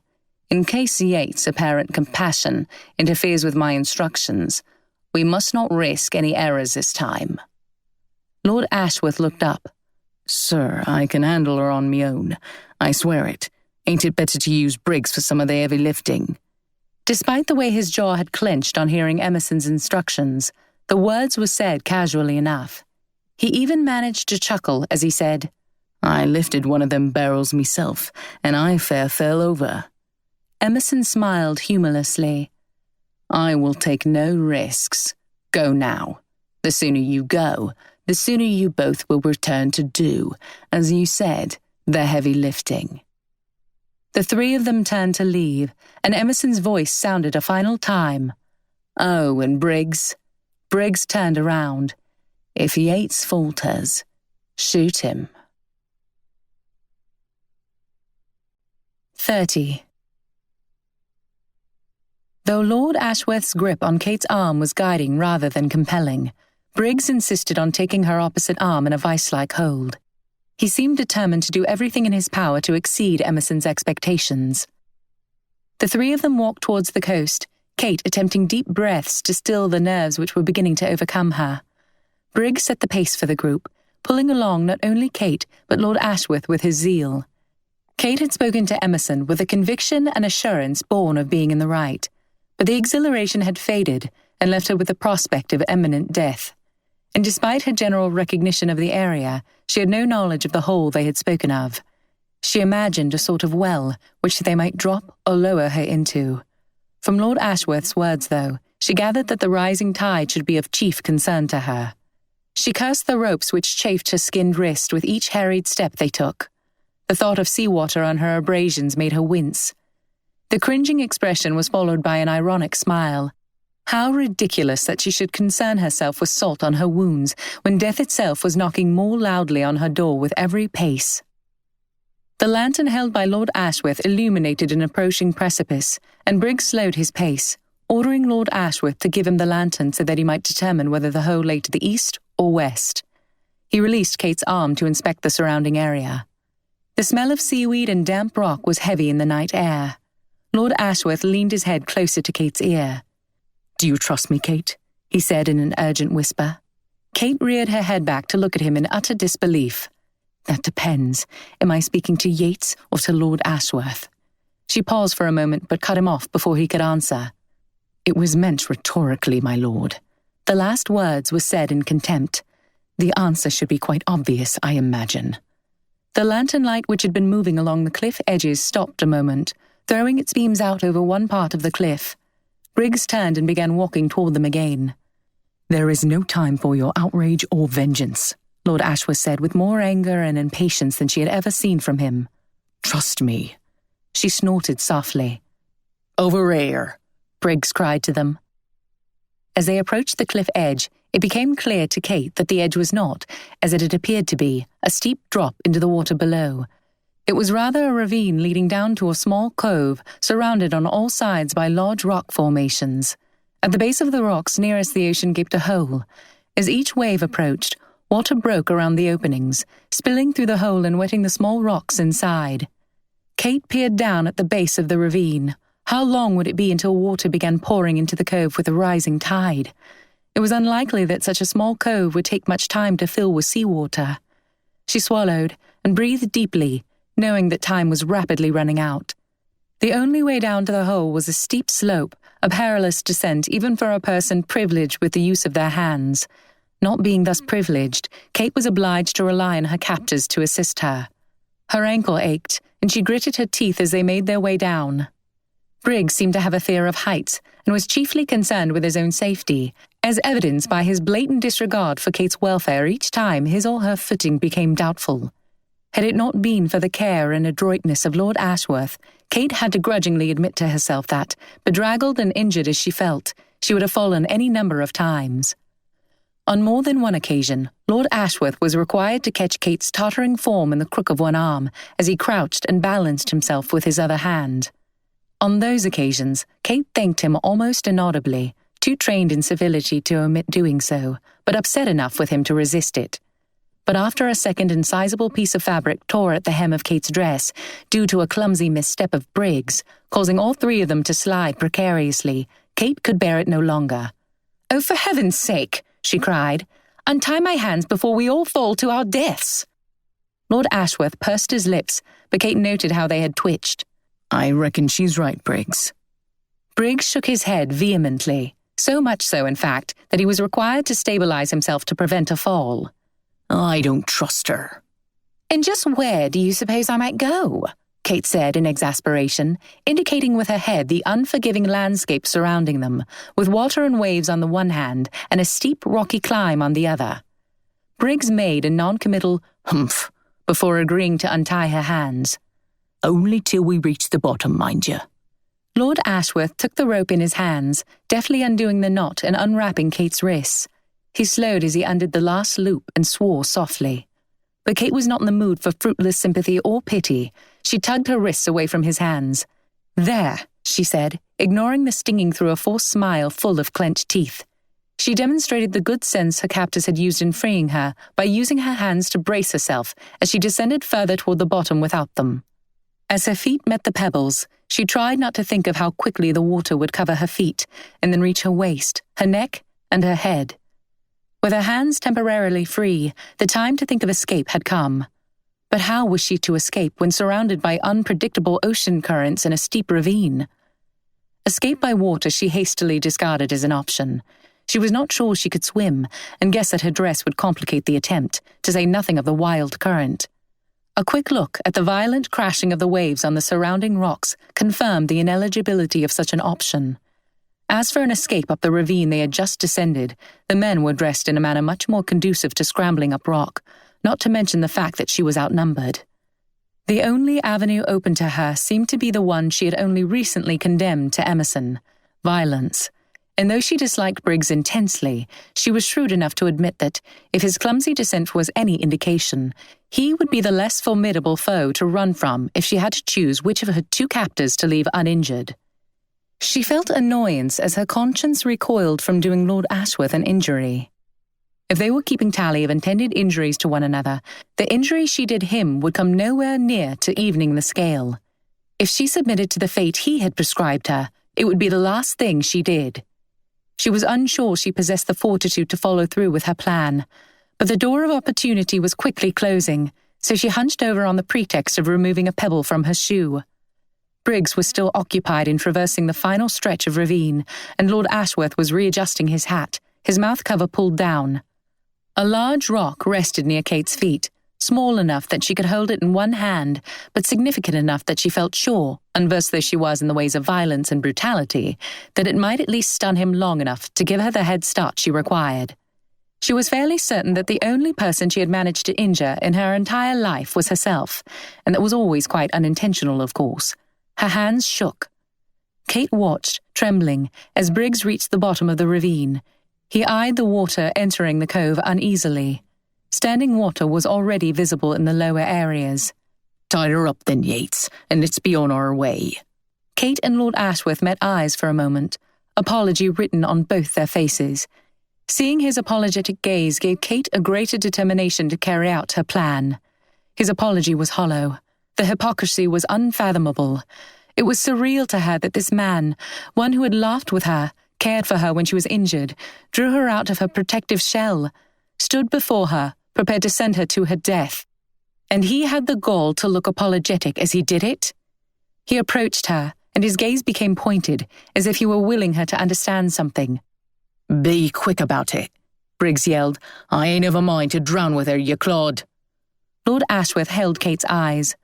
"Right you are," he said, never taking his eyes from hers. He pulled the rope from his coat.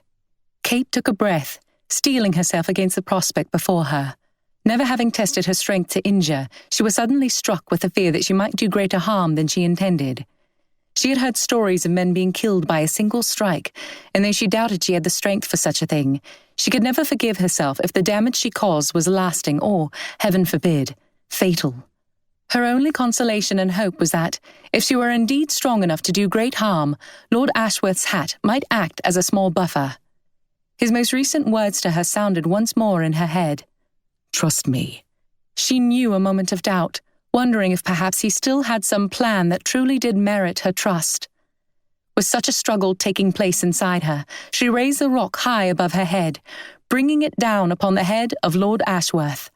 And though her will to injure him had instinctively weakened at the last moment, resulting in a contact more wavering and weak than she had intended, Lord Ashworth fell to his knees and then onto his side, motionless. Eyes wide with disbelief and fear that she had indeed killed him, Kate dropped to her knees next to him. She had killed him. 31. "Oh dear," she gasped. The moment for her escape had arrived, but she had no thought of leaving the lifeless form which lay before her. She suffered an inexplicable pang of guilt as she realized that not only had she done injury to his head with the weapon she had used, but he had fallen head first under the uneven and hard pebbles below. She gently lifted his head and placed it in her lap. Removing his hat, she ran a hand through his hair and felt softly along his scalp for the inevitable bump which would be forming. Had she drawn blood? Was there a crack in his skull from the blow? Aye. There was both surprise and anger in Briggs' voice as he rushed over. Gently but quickly laying Lord Ashworth's head onto the ground, she picked up the stone again. She knew a moment's panic as she realized that she was left alone and essentially defenseless with a man who had earlier expressed an intent to compromise her reputation. A man who had a gun. "Stay away!" She held the rock above her shoulder, ready to defend herself. "I am much stronger than I appear," Briggs cackled. Well, that's not saying much, is it? Don't feel bad, though. Pretty figures like yours ain't made for cruelty, miss. His eyes surveyed her in a way that made her skin crawl. Though I do prefer my wenches feisty. It seemed to Kate, as she looked at the abhorrent man Briggs, that her situation could hardly have been worse. Death seemed preferable to the prospect Briggs had suggested to say nothing of the guilt she would have to live with, having killed a man. "You see that I have killed Lord Yates." Her voice broke, "and I am quite willing to help you to the same fate if you take one step closer." Briggs had begun walking towards her with purpose, but on hearing her words, another cackle erupted from him, and he slapped his thigh. Killed him? He held his round stomach in enjoyment. She thought he might weep with mirth. Kate glanced behind her and did a double-take. Lord Ashworth, holding his head with one hand and supporting his weight on the other, was sitting up. Disbelief and relief filled her. Relief that she was not the murderer she had thought herself, and she was not to be left at the mercy of Briggs. Depraved as Lord Ashworth might be, at least he would not allow Briggs to compromise her. She dropped to her knees, wrapping her arms around Lord Ashworth and saying, "Oh, thank heaven!" Though he was quite obviously startled at the unexpected embrace, for a moment he almost seemed to her that he settled into it. No sooner had the thought crossed her mind, though, than he broke free of her hold, rising to his feet and levelling a pistol at her. Briggs reached for his pistol as well, pointing it at her. He stood next to Lord Ashworth, his face a strange mixture of delight and wrath. "I told Emerson she weren't no fatin' miss," he said with a gleeful sneer. "Didn't I warn him, Yates? Give her an inch." He shook his head as though in Kate he saw all women. "Tried to murder you, she did, but she didn't have the strength on account of being a wench." He leaned back and guffawed at the thought. In a scramble of movement, Kate watched as Briggs' pistol was knocked from his hands by Lord Ashworth. "Don't move." The voice had lost its gruff quality. He spoke as Lord Ashworth, and he pointed the pistol at Briggs' temple. "What the devil?" Briggs' hands were up in defence, and he looked as though he wasn't sure whether his companion was having a laugh at his expense. Lord Ashworth reached for Briggs' pistol and handed it to Kate, who stared down at it with wide eyes. It felt cold and smooth in her hands, and terrifying. "Miss Matcham," said Ashworth, "shall we make use of the torn hem of your dress?" He kept his eyes and pistol trained on Briggs, but he motioned with his free hand for her to bring the dress fragment, which was hanging on by only a few threads. Still at a loss to understand the increasingly strange situation in which she found herself, Kate placed the pistol carefully in her pocket and rose to her feet, feeling it knock against her thigh, then bent over to tear the very tattered hem of the riding dress Fanny had gifted her. "Yes," said Lord Ashworth, glancing over at the sound of the tearing. "Briggs' clumsiness made that much easier than it should have been. Thank you, Briggs. As delightful and stimulating as your conversation has been, my friend, I'm afraid we really must do away with it for the remainder of the evening. Miss Matcham, with the fabric in your hand, you will please fashion a gag around Briggs' mouth." Kate hesitated. What game was Lord Ashworth playing at? Did this mean he was on her side? Was this part of his plan for her? Or was it part of his own selfish plan? She walked toward Briggs, giving him a wide enough berth until she was well behind him so that he had no opportunity to reach for her. Having never fashioned a gag before, Kate needed a bit of direction from Lord Ashworth, though she felt she had done quite a tolerable job, all told. Lord Ashworth complimented her work, adding afterward, "I have no desire to hear him talk, but my greater fear is that he might make an attempt to alert others to our position. Now we will make our way back up the way we came." He looked at Briggs through narrowed eyes. "If the world were just, Briggs, we would tie your hands behind your back, but as I have no desire to heft your less than coordinated personage up this ravine, selfish mercy wins the day." Gagged as he was, the only mode of expression available to Briggs was his eyes and brows. They told quite a story, though, and Kate was grateful she was not destined to spend any more time as his captive. Her only concern was whether a gag would be enough to keep him in check as they scaled the hill. As if reading her thoughts, Lord Ashworth added, "I would remind you, Briggs, that I will have my pistol, which I have no compunction whatsoever in using if you attempt anything at all. You will walk in front of us at all times, and I have no need to remind you that Miss Matcham is quite capable of doing you harm, with even the most commonplace of rocks." Kate blushed, lowered her gaze, and bit her lip in embarrassment. She was immeasurably grateful that she had not, as she had feared, killed Lord Ashworth, but the fact that he knew that she had done her best to maim him made things awkward. That, and the impromptu embrace she had subjected him to. She stole a glance at him. He was smiling at her reaction, but an instant later, his gaze moved toward the ocean, and his demeanor shifted, any signs of humor or enjoyment replaced by decisiveness and gravity. He directed the three of them to begin moving, his manner urgent, and though Kate didn't understand what was happening, the knowledge that she had only nearly escaped a miserable death made her anxious to put distance between herself and the small cove where the water continued to rise. 32. Briggs seemed to be in awe at his lordship's manner and to trust his threats enough that he obeyed Lord Ashworth's orders, staying in front of the group. And Kate, though her wrists burned as ever and the skin had begun to tighten painfully, pushed her way up the hill with gritted teeth. Her ankle and cheek throbbed. "I don't mean to press you," she said caustically, "but might I be informed what it is you plan to do with me?" Lord Ashworth looked at her with a strange expression, as though he failed to understand her. "Well," she said, "what is the meaning of it all? Are you staging a coup of some sort? To take over as Emerson's replacement, perhaps?" She slipped on some loose rock and tried to regain her balance. Lord Ashworth put out a hand to help steady her, but Kate pulled away. "A coup?" he said blankly. She swallowed, feeling very silly as he stared at her with disbelief. "I free you," he said between breaths, "and arm you with a pistol, and you assume that it is part of my plan to stage a coup?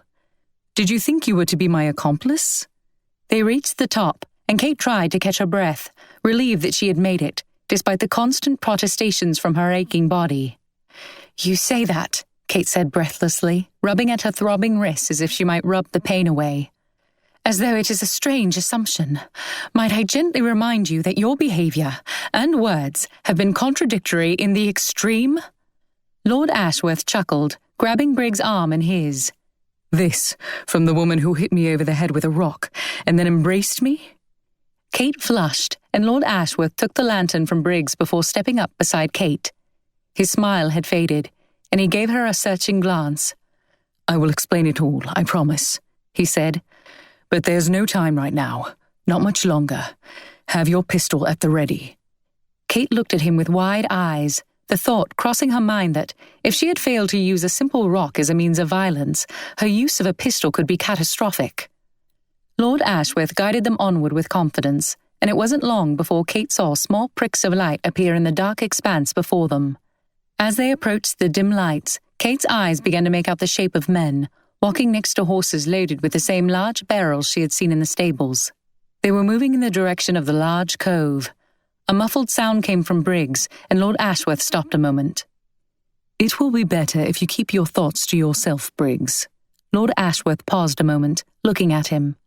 "I must remind you again of the pistols we carry, and insist that you not try anything you might have cause to regret." Eyes narrowed angrily, Briggs nodded his understanding, and they pushed forward. Soon they were close enough to distinguish the individual men in front of them. Did Lord Ashworth intend to forge a path straight through the trail of men carrying barrels? But he stopped, Standing a few feet away in the dark, Kate noticed a man watching the procession of barrels. He turned as he heard them approach. It was Emerson. He looked momentarily taken aback, an expression not at home on his otherwise stoic face. But before he could say a word, a shot rang out. Kate jumped at the unexpected noise, her hand flying to her pocket in an acutely anxious moment of worry that the pistol in her own pocket had fired. She glanced at Lord Ashworth, whose pistol was in the air. Kate scrambled to pull her own pistol out, levelling it at Emerson with trembling hands. "You'll forgive me, Emerson, for the disruption," said Lord Ashworth, the gruffness of his voice from earlier absent. Emerson's eyes were wide, but his brows were drawn together in anger. "What the devil?" His exclamation was cut short by another shot, not quite so near but in the vicinity. Moments later, the distant sound of hooves pounding on the ground met their ears, growing louder. The four of them watched the approach of a group of at least 10 men on horseback. On hearing the hoofbeats, the line of men stopped. There was a brief silence, and then mayhem as horses and barrels were abandoned, men running in the opposite direction as the approaching riders. Briggs ran as quickly as his short legs would carry him toward the other escapees, the gag still fastened around his mouth. Emerson himself seemed tempted to flee, but Lord Ashworth had anticipated his intention, and in a swift gesture, reached for the pistol in Kate's hand and pointed it at Emerson. "Not a step." His voice was cold and hard, unfamiliar to Kate.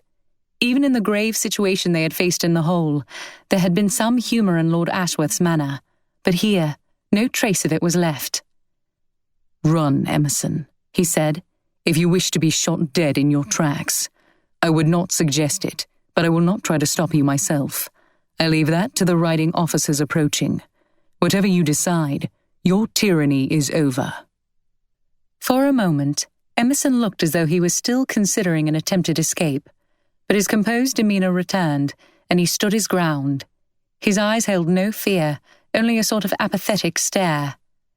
Kate had been listening in rapt attention, her eyes wide as she looked at Lord Ashworth beside her. Was this the man she had been sure would be the cause of her own death not an hour before? The one she had attacked? Her thoughts whirled around in her head, memories flitting through her mind to make sense of it all. Everything which had made her suspect him took on a new hue with the events of the night. Could it really all have been part of this end game? If so, her original, charitable reading of his character had been correct. And, so far from being the treacherous criminal she had come to think him, he stood beside her, bringing to justice the man Kate had desired to see pay for his crimes for so long. Curiously, the fulfillment of seeing Emerson apprehended was matched by the relief she felt to know the true character of Lord Ashworth. The riding officers slowed their horses, and a few of them dismounted, informing Emerson that he was under arrest. A man sat upon his horse at the front of the group with the unmistakable air of a leader. He looked at Emerson. "I warned you of this day." Even faced with arrest, Emerson wore a derisive half-smile. "You'll forgive me, officer, if I don't find myself impressed. It was so long ago I find it hard to remember." He tipped his hat in a mocking gesture. "Yes," responded the officer. "Long enough for you to engage in sufficient crimes to put you to death 100 times over. I knew one day you would go too far. This is where your greed has led you. Men like you are never content to enjoy spoils. You always want more, but we always catch up with you in the end." He nodded to his officers on the ground, who had been surrounding Emerson, awaiting their captain's orders. They began tying his hands. The captain turned to Lord Ashworth, doffing his hat as a show of respect. "Your lordship, I am sure I have no need to tell you that the entire county is beholden to you, the country even. You've prevented Bonaparte's army from acquiring strength and support from the very people working to defeat him." He inclined his head to Lord Ashworth in gratitude. "As you heard the man say, we have had our eye on him for nearly 2 decades now, but never with more than hearsay evidence from villagers who always later retracted their claims, bullied and threatened by Emerson's men, no doubt. Now that we have him, though, and now that the people know that you won't hold with such dealings on your land, we will have no trouble at all finding people to testify against him, including yourself. Thank you." Lord Ashworth only nodded, looking somewhat discomfited by the encomiums of the sober captain. The captain gathered the reins in preparation to leave, and Lord Ashworth reached a hand to the saddle. The captain looked down, his brow raised expectantly. Lord Ashworth paused a moment before speaking in a solemn voice. "Captain, that man is responsible for the death of this lady's father, Mr. Charles Matcham. If he pays for nothing else, please make sure he pays for that." The captain looked at Kate, who held his gaze, her eyes stinging. He nodded. "You have my word." He turned to his men, giving a few final commands before the group rode off with their prisoner.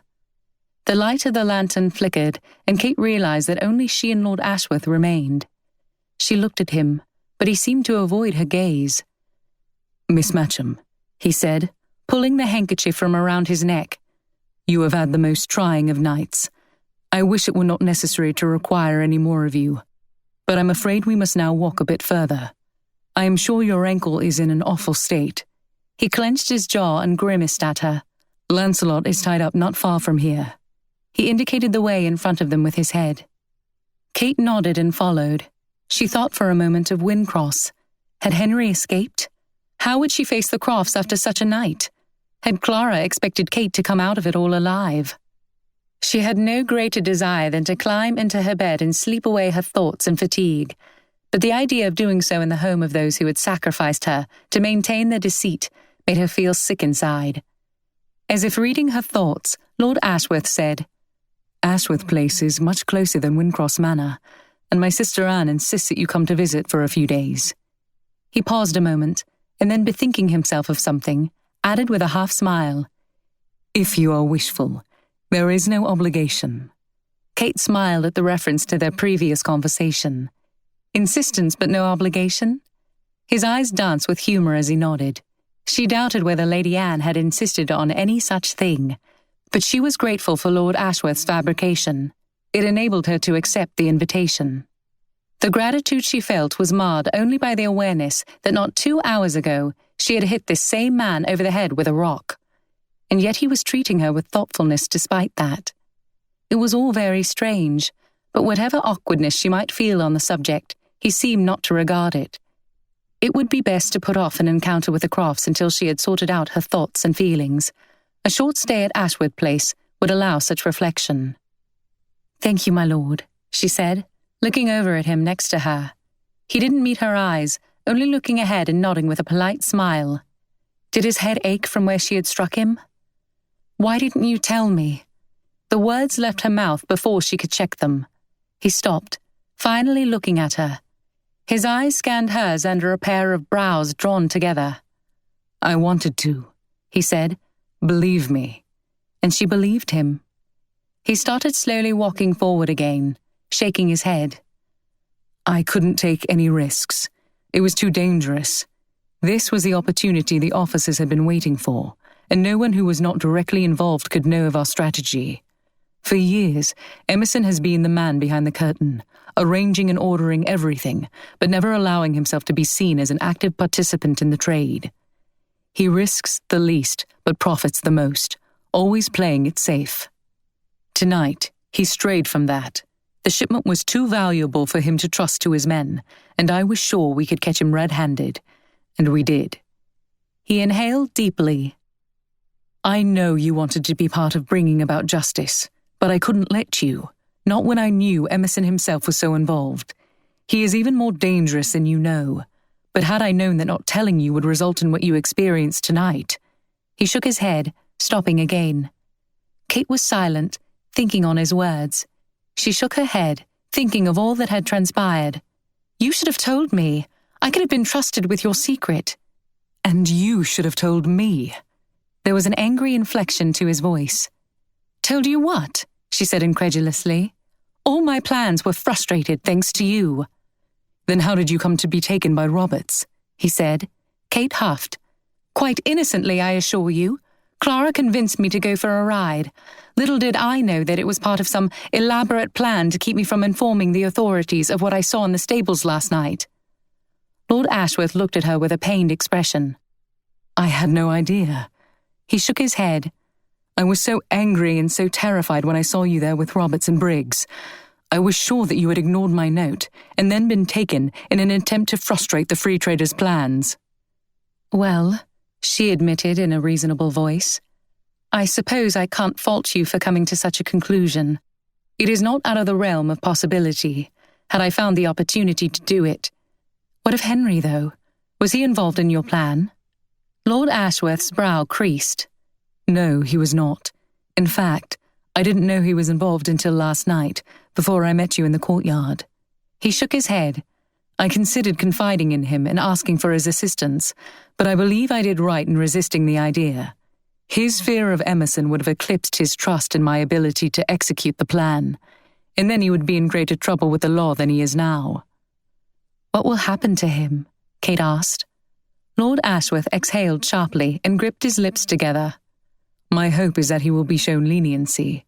His part in it all was foolish and naive. I believe that he would have stopped had he known that he was aiding and abetting Bonaparte's army by his involvement. That he didn't know will, I hope, lead the powers that be to judge him less harshly. I will do whatever I can to mitigate the damage to him and his family. He looked up at Kate. Kate, he said, please tell me in all honesty, can you ever forgive me for tonight? The sensation of her heart racing had become a more common occurrence during her acquaintance with Lord Ashworth, but it still surprised her each time it happened. Hearing him dispense with the formality of Miss Matcham had not only caused such a reaction, but also made it difficult to swallow. Her nerves brought on a strange desire to laugh. Forgive you? She said incredulously. When I very nearly killed you? A laugh escaped him, and she couldn't help but smile, relieved at his reaction to a situation she had been hesitant to bring up.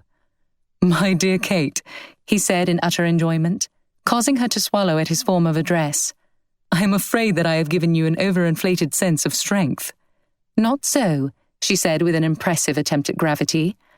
I was quite sure that I had murdered you using nothing but my own brute force. You can't imagine the relief I felt to see that the case was otherwise. He threw his head back in laughter. I hesitate to do damage to your ego, but I'm afraid you have no business hitting anyone over the head. The blow was shockingly feeble, which made my pretended fall that much more difficult to carry out convincingly.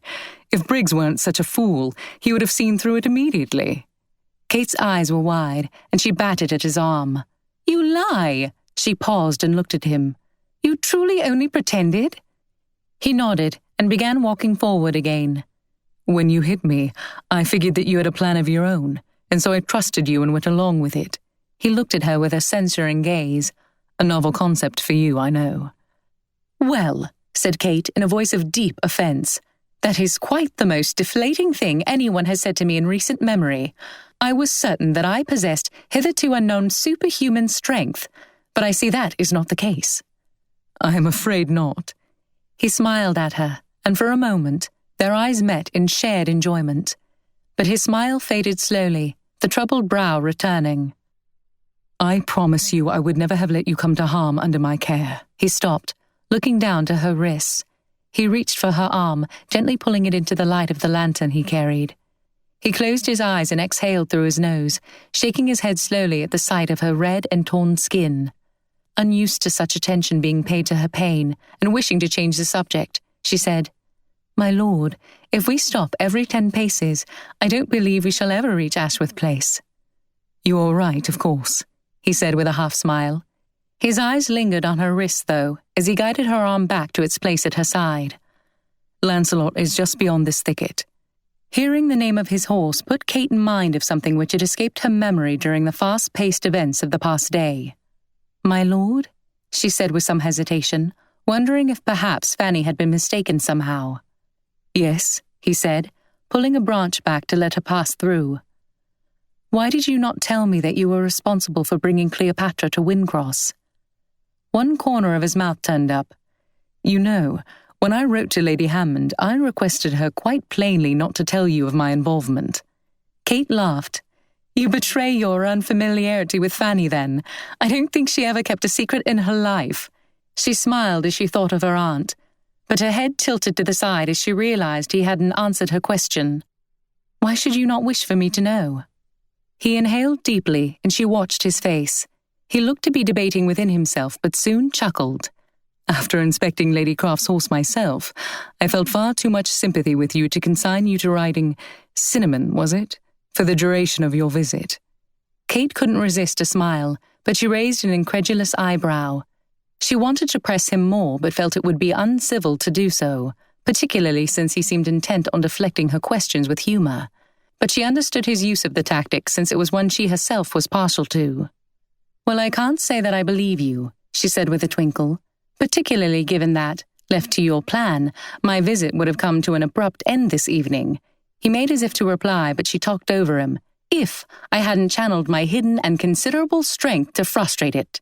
A loud laugh erupted from him, and he looked at her with such warmth and enjoyment that she felt light-headed for a moment. "Your show of strength, as you very inaccurately call it," he said, "was unnecessary. While I applaud your initiative, it is only fair that I call your attention to the many times that I told you that you could safely trust me." "Oh!" Kate tapped a finger on her lip, feigning an epiphany. "You are referring, I presume, to the times when you ordered me to trust you, despite the fact that you were leading me to my death. Yes, I see. It was quite silly of me not to have believed you." He bit his lip to keep from laughing and said, "Did you really believe I would allow you to be harmed?" He said it as if it were unthinkable. Kate opened her mouth to talk, but instead closed her eyes and breathed in deeply, mustering patience. "Yes, I did." Before he could remonstrate, she continued, "I suppose I can be forgiven for assuming such a thing, given that you are about to tie me up in an enclosed space where I would drown with the incoming tide?"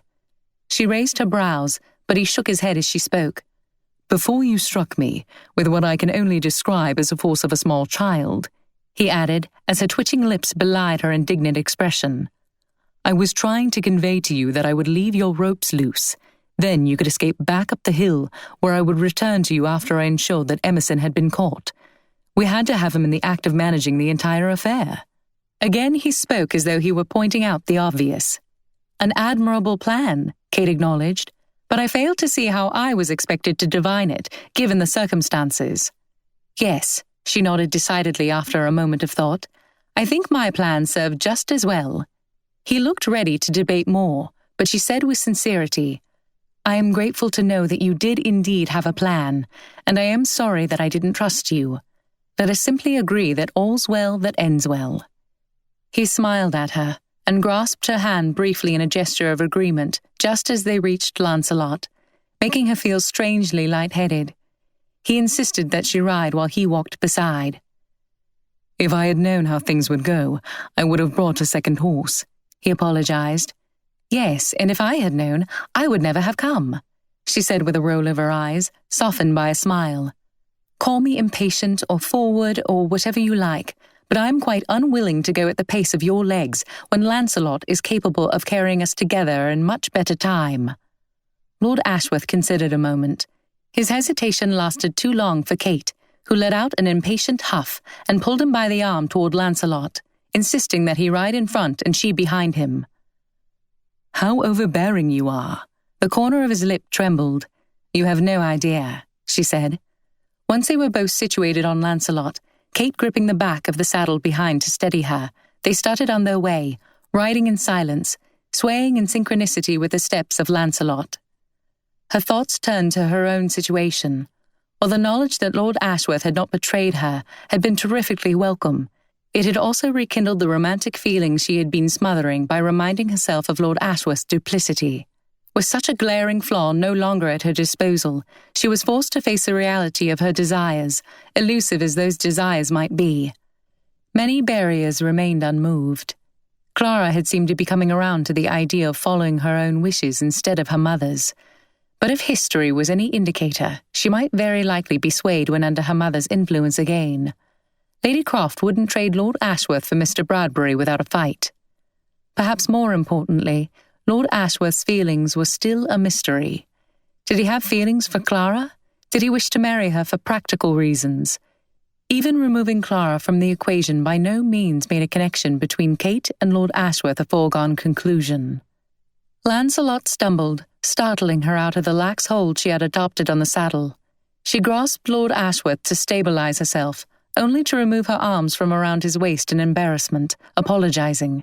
She was interrupted. "Lancelot, old boy," Lord Ashworth said in a chiding voice, "what ails you? I believe he's falling asleep on us. Or under us, rather. That won't do, will it, Miss Matcham?" She tried to ignore that he had reverted to a more formal form of address and feigned a sigh. "Actually, I have quite given up on ever getting to Ashworth Place." Lord Ashworth chuckled appreciatively. "She mocks us, Lancelot. Tisk, tisk." He shook his head and readjusted himself in the saddle. "As you wish, Miss Matcham. I would recommend holding on tightly." He signalled Lancelot, and they lurched forward. Kate found herself once again obliged to grab Lord Ashworth around the waist. The wind whipped her face, making her tired eyes sting so much that she turned and ducked her head, burying it in his back.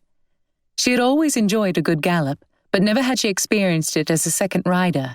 She found it to be a much more thrilling experience, and was quite sure that the circumstance of Lord Ashworth being her companion, or the fact that she had to hold him tightly to keep her seat, had nothing to do with the pleasure she took from it. 33. At the pace they rode, Ashworth Place was attained in a matter of minutes. The courtyard was shrouded in darkness. Kate had no idea what time it was, only that it had been dark for hours. "I think we made quite good time in the end, don't you?" he asked as he helped Kate off of the horse.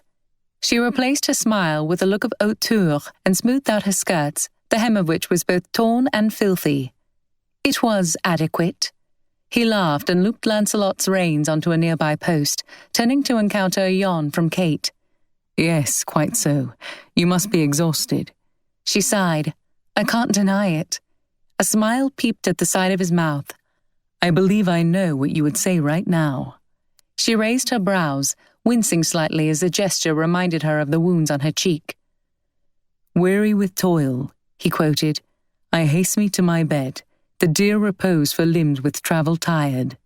He smiled and raised his own brows, as if questioning whether he was right. She smiled, recognizing the lines, and tilted her head to the side in thought. Her smile grew wry as she remembered the rest of the sonnet, and just how apropos was his choice. Seeing her ironic smile, he looked a question at her. "What is it?" he asked, full of curiosity. She gave a quiet laugh and shook her head. "I was only remembering the rest of that particular sonnet." His eyes squinted in an attempt to remember, but after searching for a moment, he shook his head. "I confess it is the only part I remember." She smiled, unsure whether she was grateful or disappointed that he didn't recall the rest. "Well, you are quite right in your assumption, my lord. I'm not sure when I have looked forward with so much anticipation to a bed." He seemed still to be trying to remember the lines. "My lord?" He looked up. She inhaled deeply and then exhaled in a quick rush of air. "Thank you." He smiled slightly at her gratitude, but shook his head, looking down as he moved a pebble with the toe of his boot.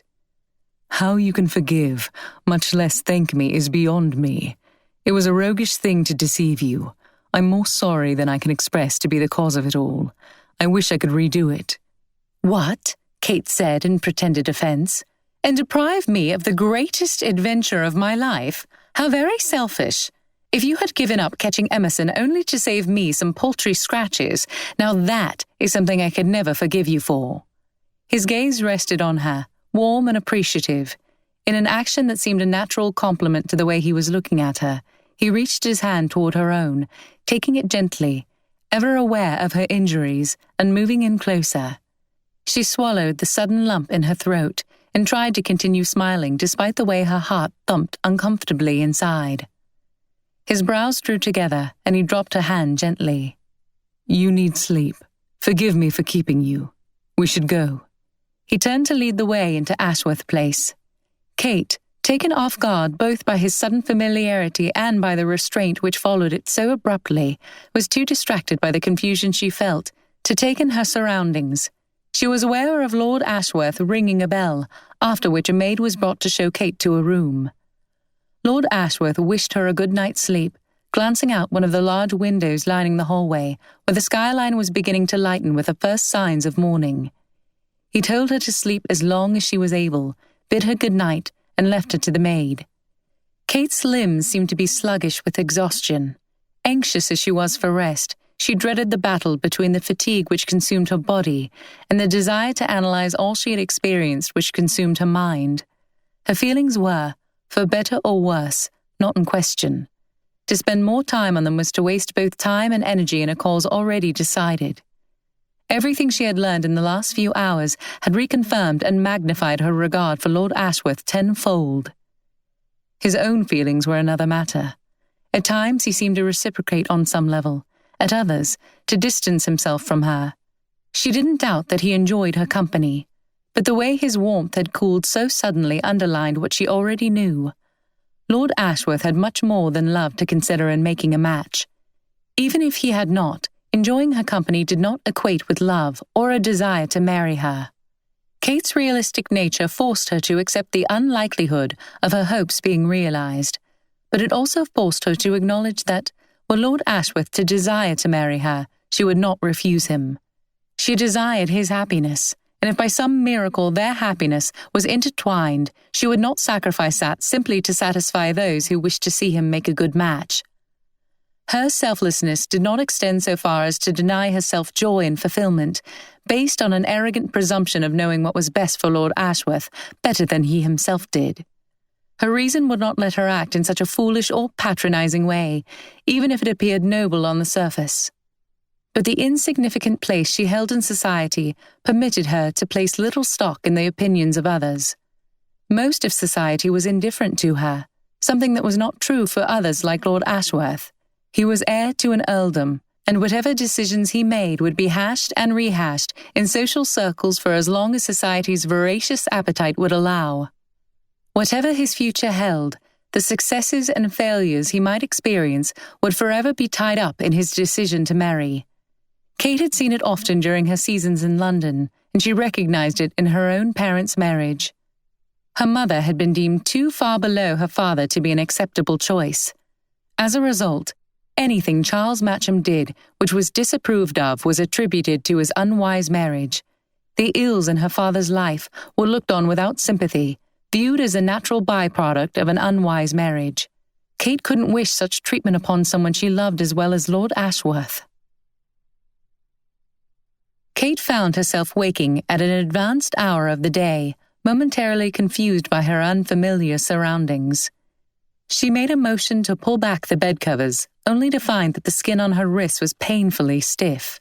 A flood of memories from the night before explained her discomfort, and she examined her wrist for a moment, pursing her lips at the ugly sight of her scabbed and red skin. A knock sounded on the door. Kate rose from the bed and cracked the door, expecting to see the kind maid from the night before. She found herself facing her own maid, Lindley. "Lindley!" she exclaimed, opening the door for Lindley to pass through. "Miss," Lindley said, her eyes darting to Kate's cheek. Kate put a hand to her sore cheek and shook her head with a reassuring smile. "It's nothing. I am well, Lindley. But how do you come to be here?" "Yes, you may well ask," Lindley sniffed. "And it's no thanks to you that I'm here. Worried sick is what I've been." She sniffed loudly, setting down a portmanteau full of Kate's belongings. "Oh, indeed, I am so sorry, Lindley. But I can tell you that there hasn't been even a moment when I could have written to you. How in the world did you know to come?" "His lordship was good enough to send word over early this morning, and my mind couldn't rest until I'd seen you myself." The words came out as a strange mix of chastisement and hurt, interspersed with sniffs and huffs. Realizing how upset her maid was, Kate led her to the window seat, where they sat together while Lindley gave vent to her emotions. She recounted her hours of concern over Kate's whereabouts when Cleopatra was found wandering the grounds riderless, the return soon thereafter of Clara, who was too hysterical between fits of crying and terror to speak a coherent thought, and finally the intervention of Sir Richard, who was forced to pour the nearest vase of water over his daughter's head and talk sense into her before she could be brought to tell what she knew. But even once Clara had recounted all, they had no way of knowing where Kate might be found. Too much time had passed since Clara had last seen her. Sir Richard had sent out 2 servants to search for Kate, but Lindley hadn't slept a wink for worry. She herself had been very near going out to search when she had received the missive from Lord Ashworth. When Lindley spoke of the note and of his behaviour to her on her arrival at Ashworth Place, she always referred to him as "that angel of a man," or "your guardian angel." She became noticeably calmer as she spoke of her conversation with him, and did it with such a light in her eyes that Kate was made to wonder if her own maid hadn't fallen victim to his charms as well. Lindley had much to say when the subject of Clara and the Croft family arose. "Saving Sir Richard, if you please, miss, for a more decent man I've never met. Even if he was dreadfully oblivious to what was happening under his own roof, which I do believe he was.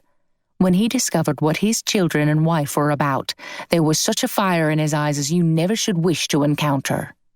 Once Lindley had exhausted her stream of talk, she insisted on attending to Kate's mutilated wrists, all the while detailing the events of the preceding day. Kate listened patiently, but was relieved when Lindley pushed her out of the bedroom door to go see to her hosts. She was met in the hallway by Mary, the maid from the previous evening, who informed her that the ladies were partaking of a luncheon outdoors. Kate thanked her and breathed deeply, wondering what to expect from her hosts. The circumstances of her stay were so peculiar, after all. But Lady Anne and Lady Purbeck were all consideration, expressing surprise that Kate should already be awake and dressed after such an evening as she had passed. Lady Purbeck's eyes fell on Kate's cheek and then her bandaged wrists. "Good heavens," she said, her eyes wide and horrified. "William mentioned that you had been injured, my dear, but—" She let out a gush of air, her mouth drew into a tight line. "I should very much like to box his ears." Kate smiled appreciatively, aware of the way her heart felt light at Lady Purbeck's concern for her. "I hope you will not," she said, "for I assure you that I feel nothing but gratitude to your son. Bruised wrists would have been the least of my worries had he not come to my rescue." Lady Purbeck seemed gratified by Kate's professions of appreciation, though she continued to glance at Kate's injuries and shake her head in mute disapproval. Kate couldn't help thinking that Lady Purbeck was everything one could hope for in a mother. Her genuine concern for someone she knew as little as Kate was a clear manifestation of her nurturing nature. Kate partook as politely as she could manage given the ravenous hunger she felt. As the three of them were finishing the luncheon, Lord Ashworth approached from the house. Inhaling a deep breath to stabilize her nerves, Kate focused on the sandwiches. She wasn't at all sure how to act in front of Lord Ashworth, given the events of the night before. He greeted them, kissing his mother on the forehead and commenting on how well she looked, before asking if he might have a word with Kate regarding a few items of business. Kate thanked Lady Anne and Lady Purbeck before excusing herself to join Lord Ashworth. They walked slowly toward the small pond on the east side of Ashworth Place, Kate admiring her first views of the grounds. They came upon a small pond covered in large lily pads whose white flowers were open and soaking in the early afternoon sun. Lord Ashworth inquired after Kate's rest, wondering if she had been able to sleep after such a disturbing evening. She allayed his fears on that score and thanked him for his thoughtfulness in sending word to Lindley. He brushed her thanks aside, insisting it had been no trouble. "Miss Matcham," he said, "the timing of all this has obviously been less than ideal in that your visit to the Crofts has coincided with this entire affair. I think that it will be best if you remain here at Ashworth Place for the present. The Crofts will be much occupied for some time with the mess they are in. I don't think, and your capable maid agrees with me, that it is a suitable situation for you. I am exercising the small influence I have to soften the blow to the Crofts, but I'm afraid it will take time for everything to be ironed out." He watched for her reaction as they strolled. Kate inhaled and nodded her understanding. "Thank you for your kindness and trouble." She smiled up at him, hoping he would understand that she meant it. "I appreciate your willingness to entertain a visitor who has been as good as thrust upon you, but I shan't impose upon you. I am sure my Uncle John would be happy to welcome me at Combe Park until I go to Brighton." The words were said in a confident tone, but Kate thought it just as likely that her uncle would shut the door in her face. She would take the mail coach to Fanny in Brighton if she had to, but she would not oblige Lord Ashworth's family to host her indefinitely, however awkward her situation might be. Lord Ashworth's eyebrows knit together, and he stopped walking, pushing down an errant patch of grass with his boot toe before looking at Kate and quoting, "But then begins a journey in my head, to work my mind when body's work's expired. For then my thoughts, from far where I abide, intend a zealous pilgrimage to thee, and keep my drooping eyelids open wide." Kate felt her cheeks redden in embarrassment, but she attempted an air of nonchalance when she spoke. "Ah, you have remembered the lines," she said, seeking out the small ripples in the pond to avoid looking him in the eye. He smiled wryly. "I'm afraid that memory played no part in it. I was far too curious, though, to leave it to memory, and I sought Shakespeare out before I did haste me to my bed, as a sonnet says." Kate was silent, so unsure what he had inferred from their interaction the night before, and from his reading of the sonnet, that she could think of nothing to say that would not give her feelings away entirely. "Kate," he said, stepping closer to her and causing her heart to thud with such force that she was sure he could hear it. "I must ask you, when you smiled in such a way while thinking on those words last night, were you thinking of Mr. Hartley?" Kate looked up at him, the surprise visible on her face. Simon Hartley? The nerves she had been feeling, the relief she felt to know he had cared enough to seek out the sonnet, even before sleep, and the hope she felt at his question collided, eliciting a shaky laugh from her. She looked up to his eyes, where she thought she recognized the same doubtful hope she herself had been feeling for an age. Was that what he was feeling? "I had no thought of Simon Hartley," she said, looking back to the pond. She couldn't bear to see his reaction. She felt his eyes trained on her, as if he were waiting for her to finish. Quiet reigned, and she turned to meet his eyes, willing him to break the silence, to take her meaning without requiring her to speak the words. But he would not. She laughed again. "You will insist that I say it, won't you?" His half-smile appeared, and the accompanying twinkle replaced the doubt which had been so apparent before. She looked down, smiling, as she gathered the courage to speak. She could lie or try to conceal the truth, but then she might always wonder what he would have said had she been completely honest. But lying and telling all were two ends of a spectrum, with an infinite number of choices between, and he had not asked her to tell all. He had asked a simple question, and only a simple answer was required of her. When she looked up, her expression was sincere and devoid of its customary humor. "I thought only of you."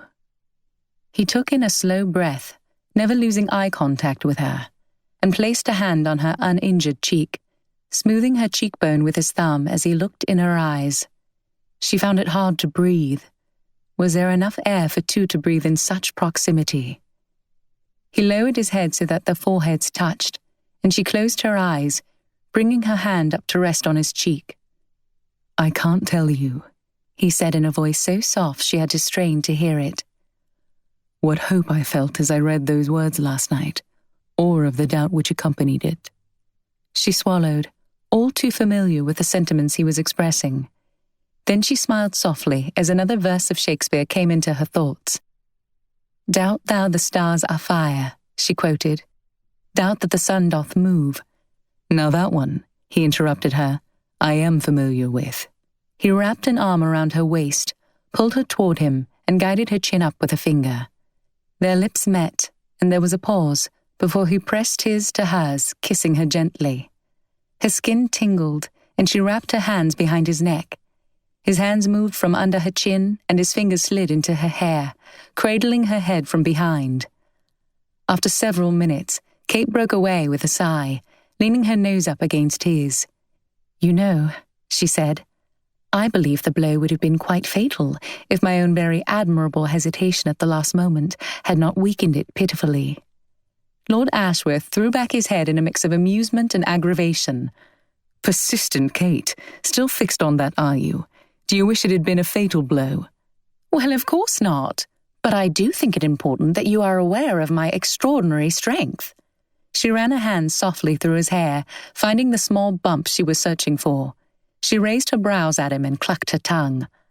What a blow. He grabbed at her hand playfully, pulling it away from his head and holding it between his own hands. "Despite what you believe, love, I am rather glad to know that my wife will not be capable of killing me with her bare hands, even if she should wish to do so." Kate considered his words for a moment with a furrowed brow, but ended up shaking her head. "But I'm convinced it could be quite an asset." "If you insist upon speaking such nonsense," he said, pulling her closer, I have no choice but to put a stop to it the only way I have available to me." He kissed her again through laughing lips. "Well," she said, smiling back at him until the skin around her eyes wrinkled, "that is hardly an inducement for me to stop speaking nonsense, is it?"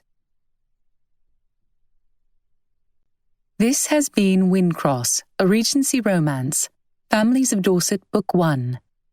Written by Martha Keyes. Narrated by Eleanor Cardill. Copyright 2019 by Martha Keyes. Production copyright by Martha Keyes.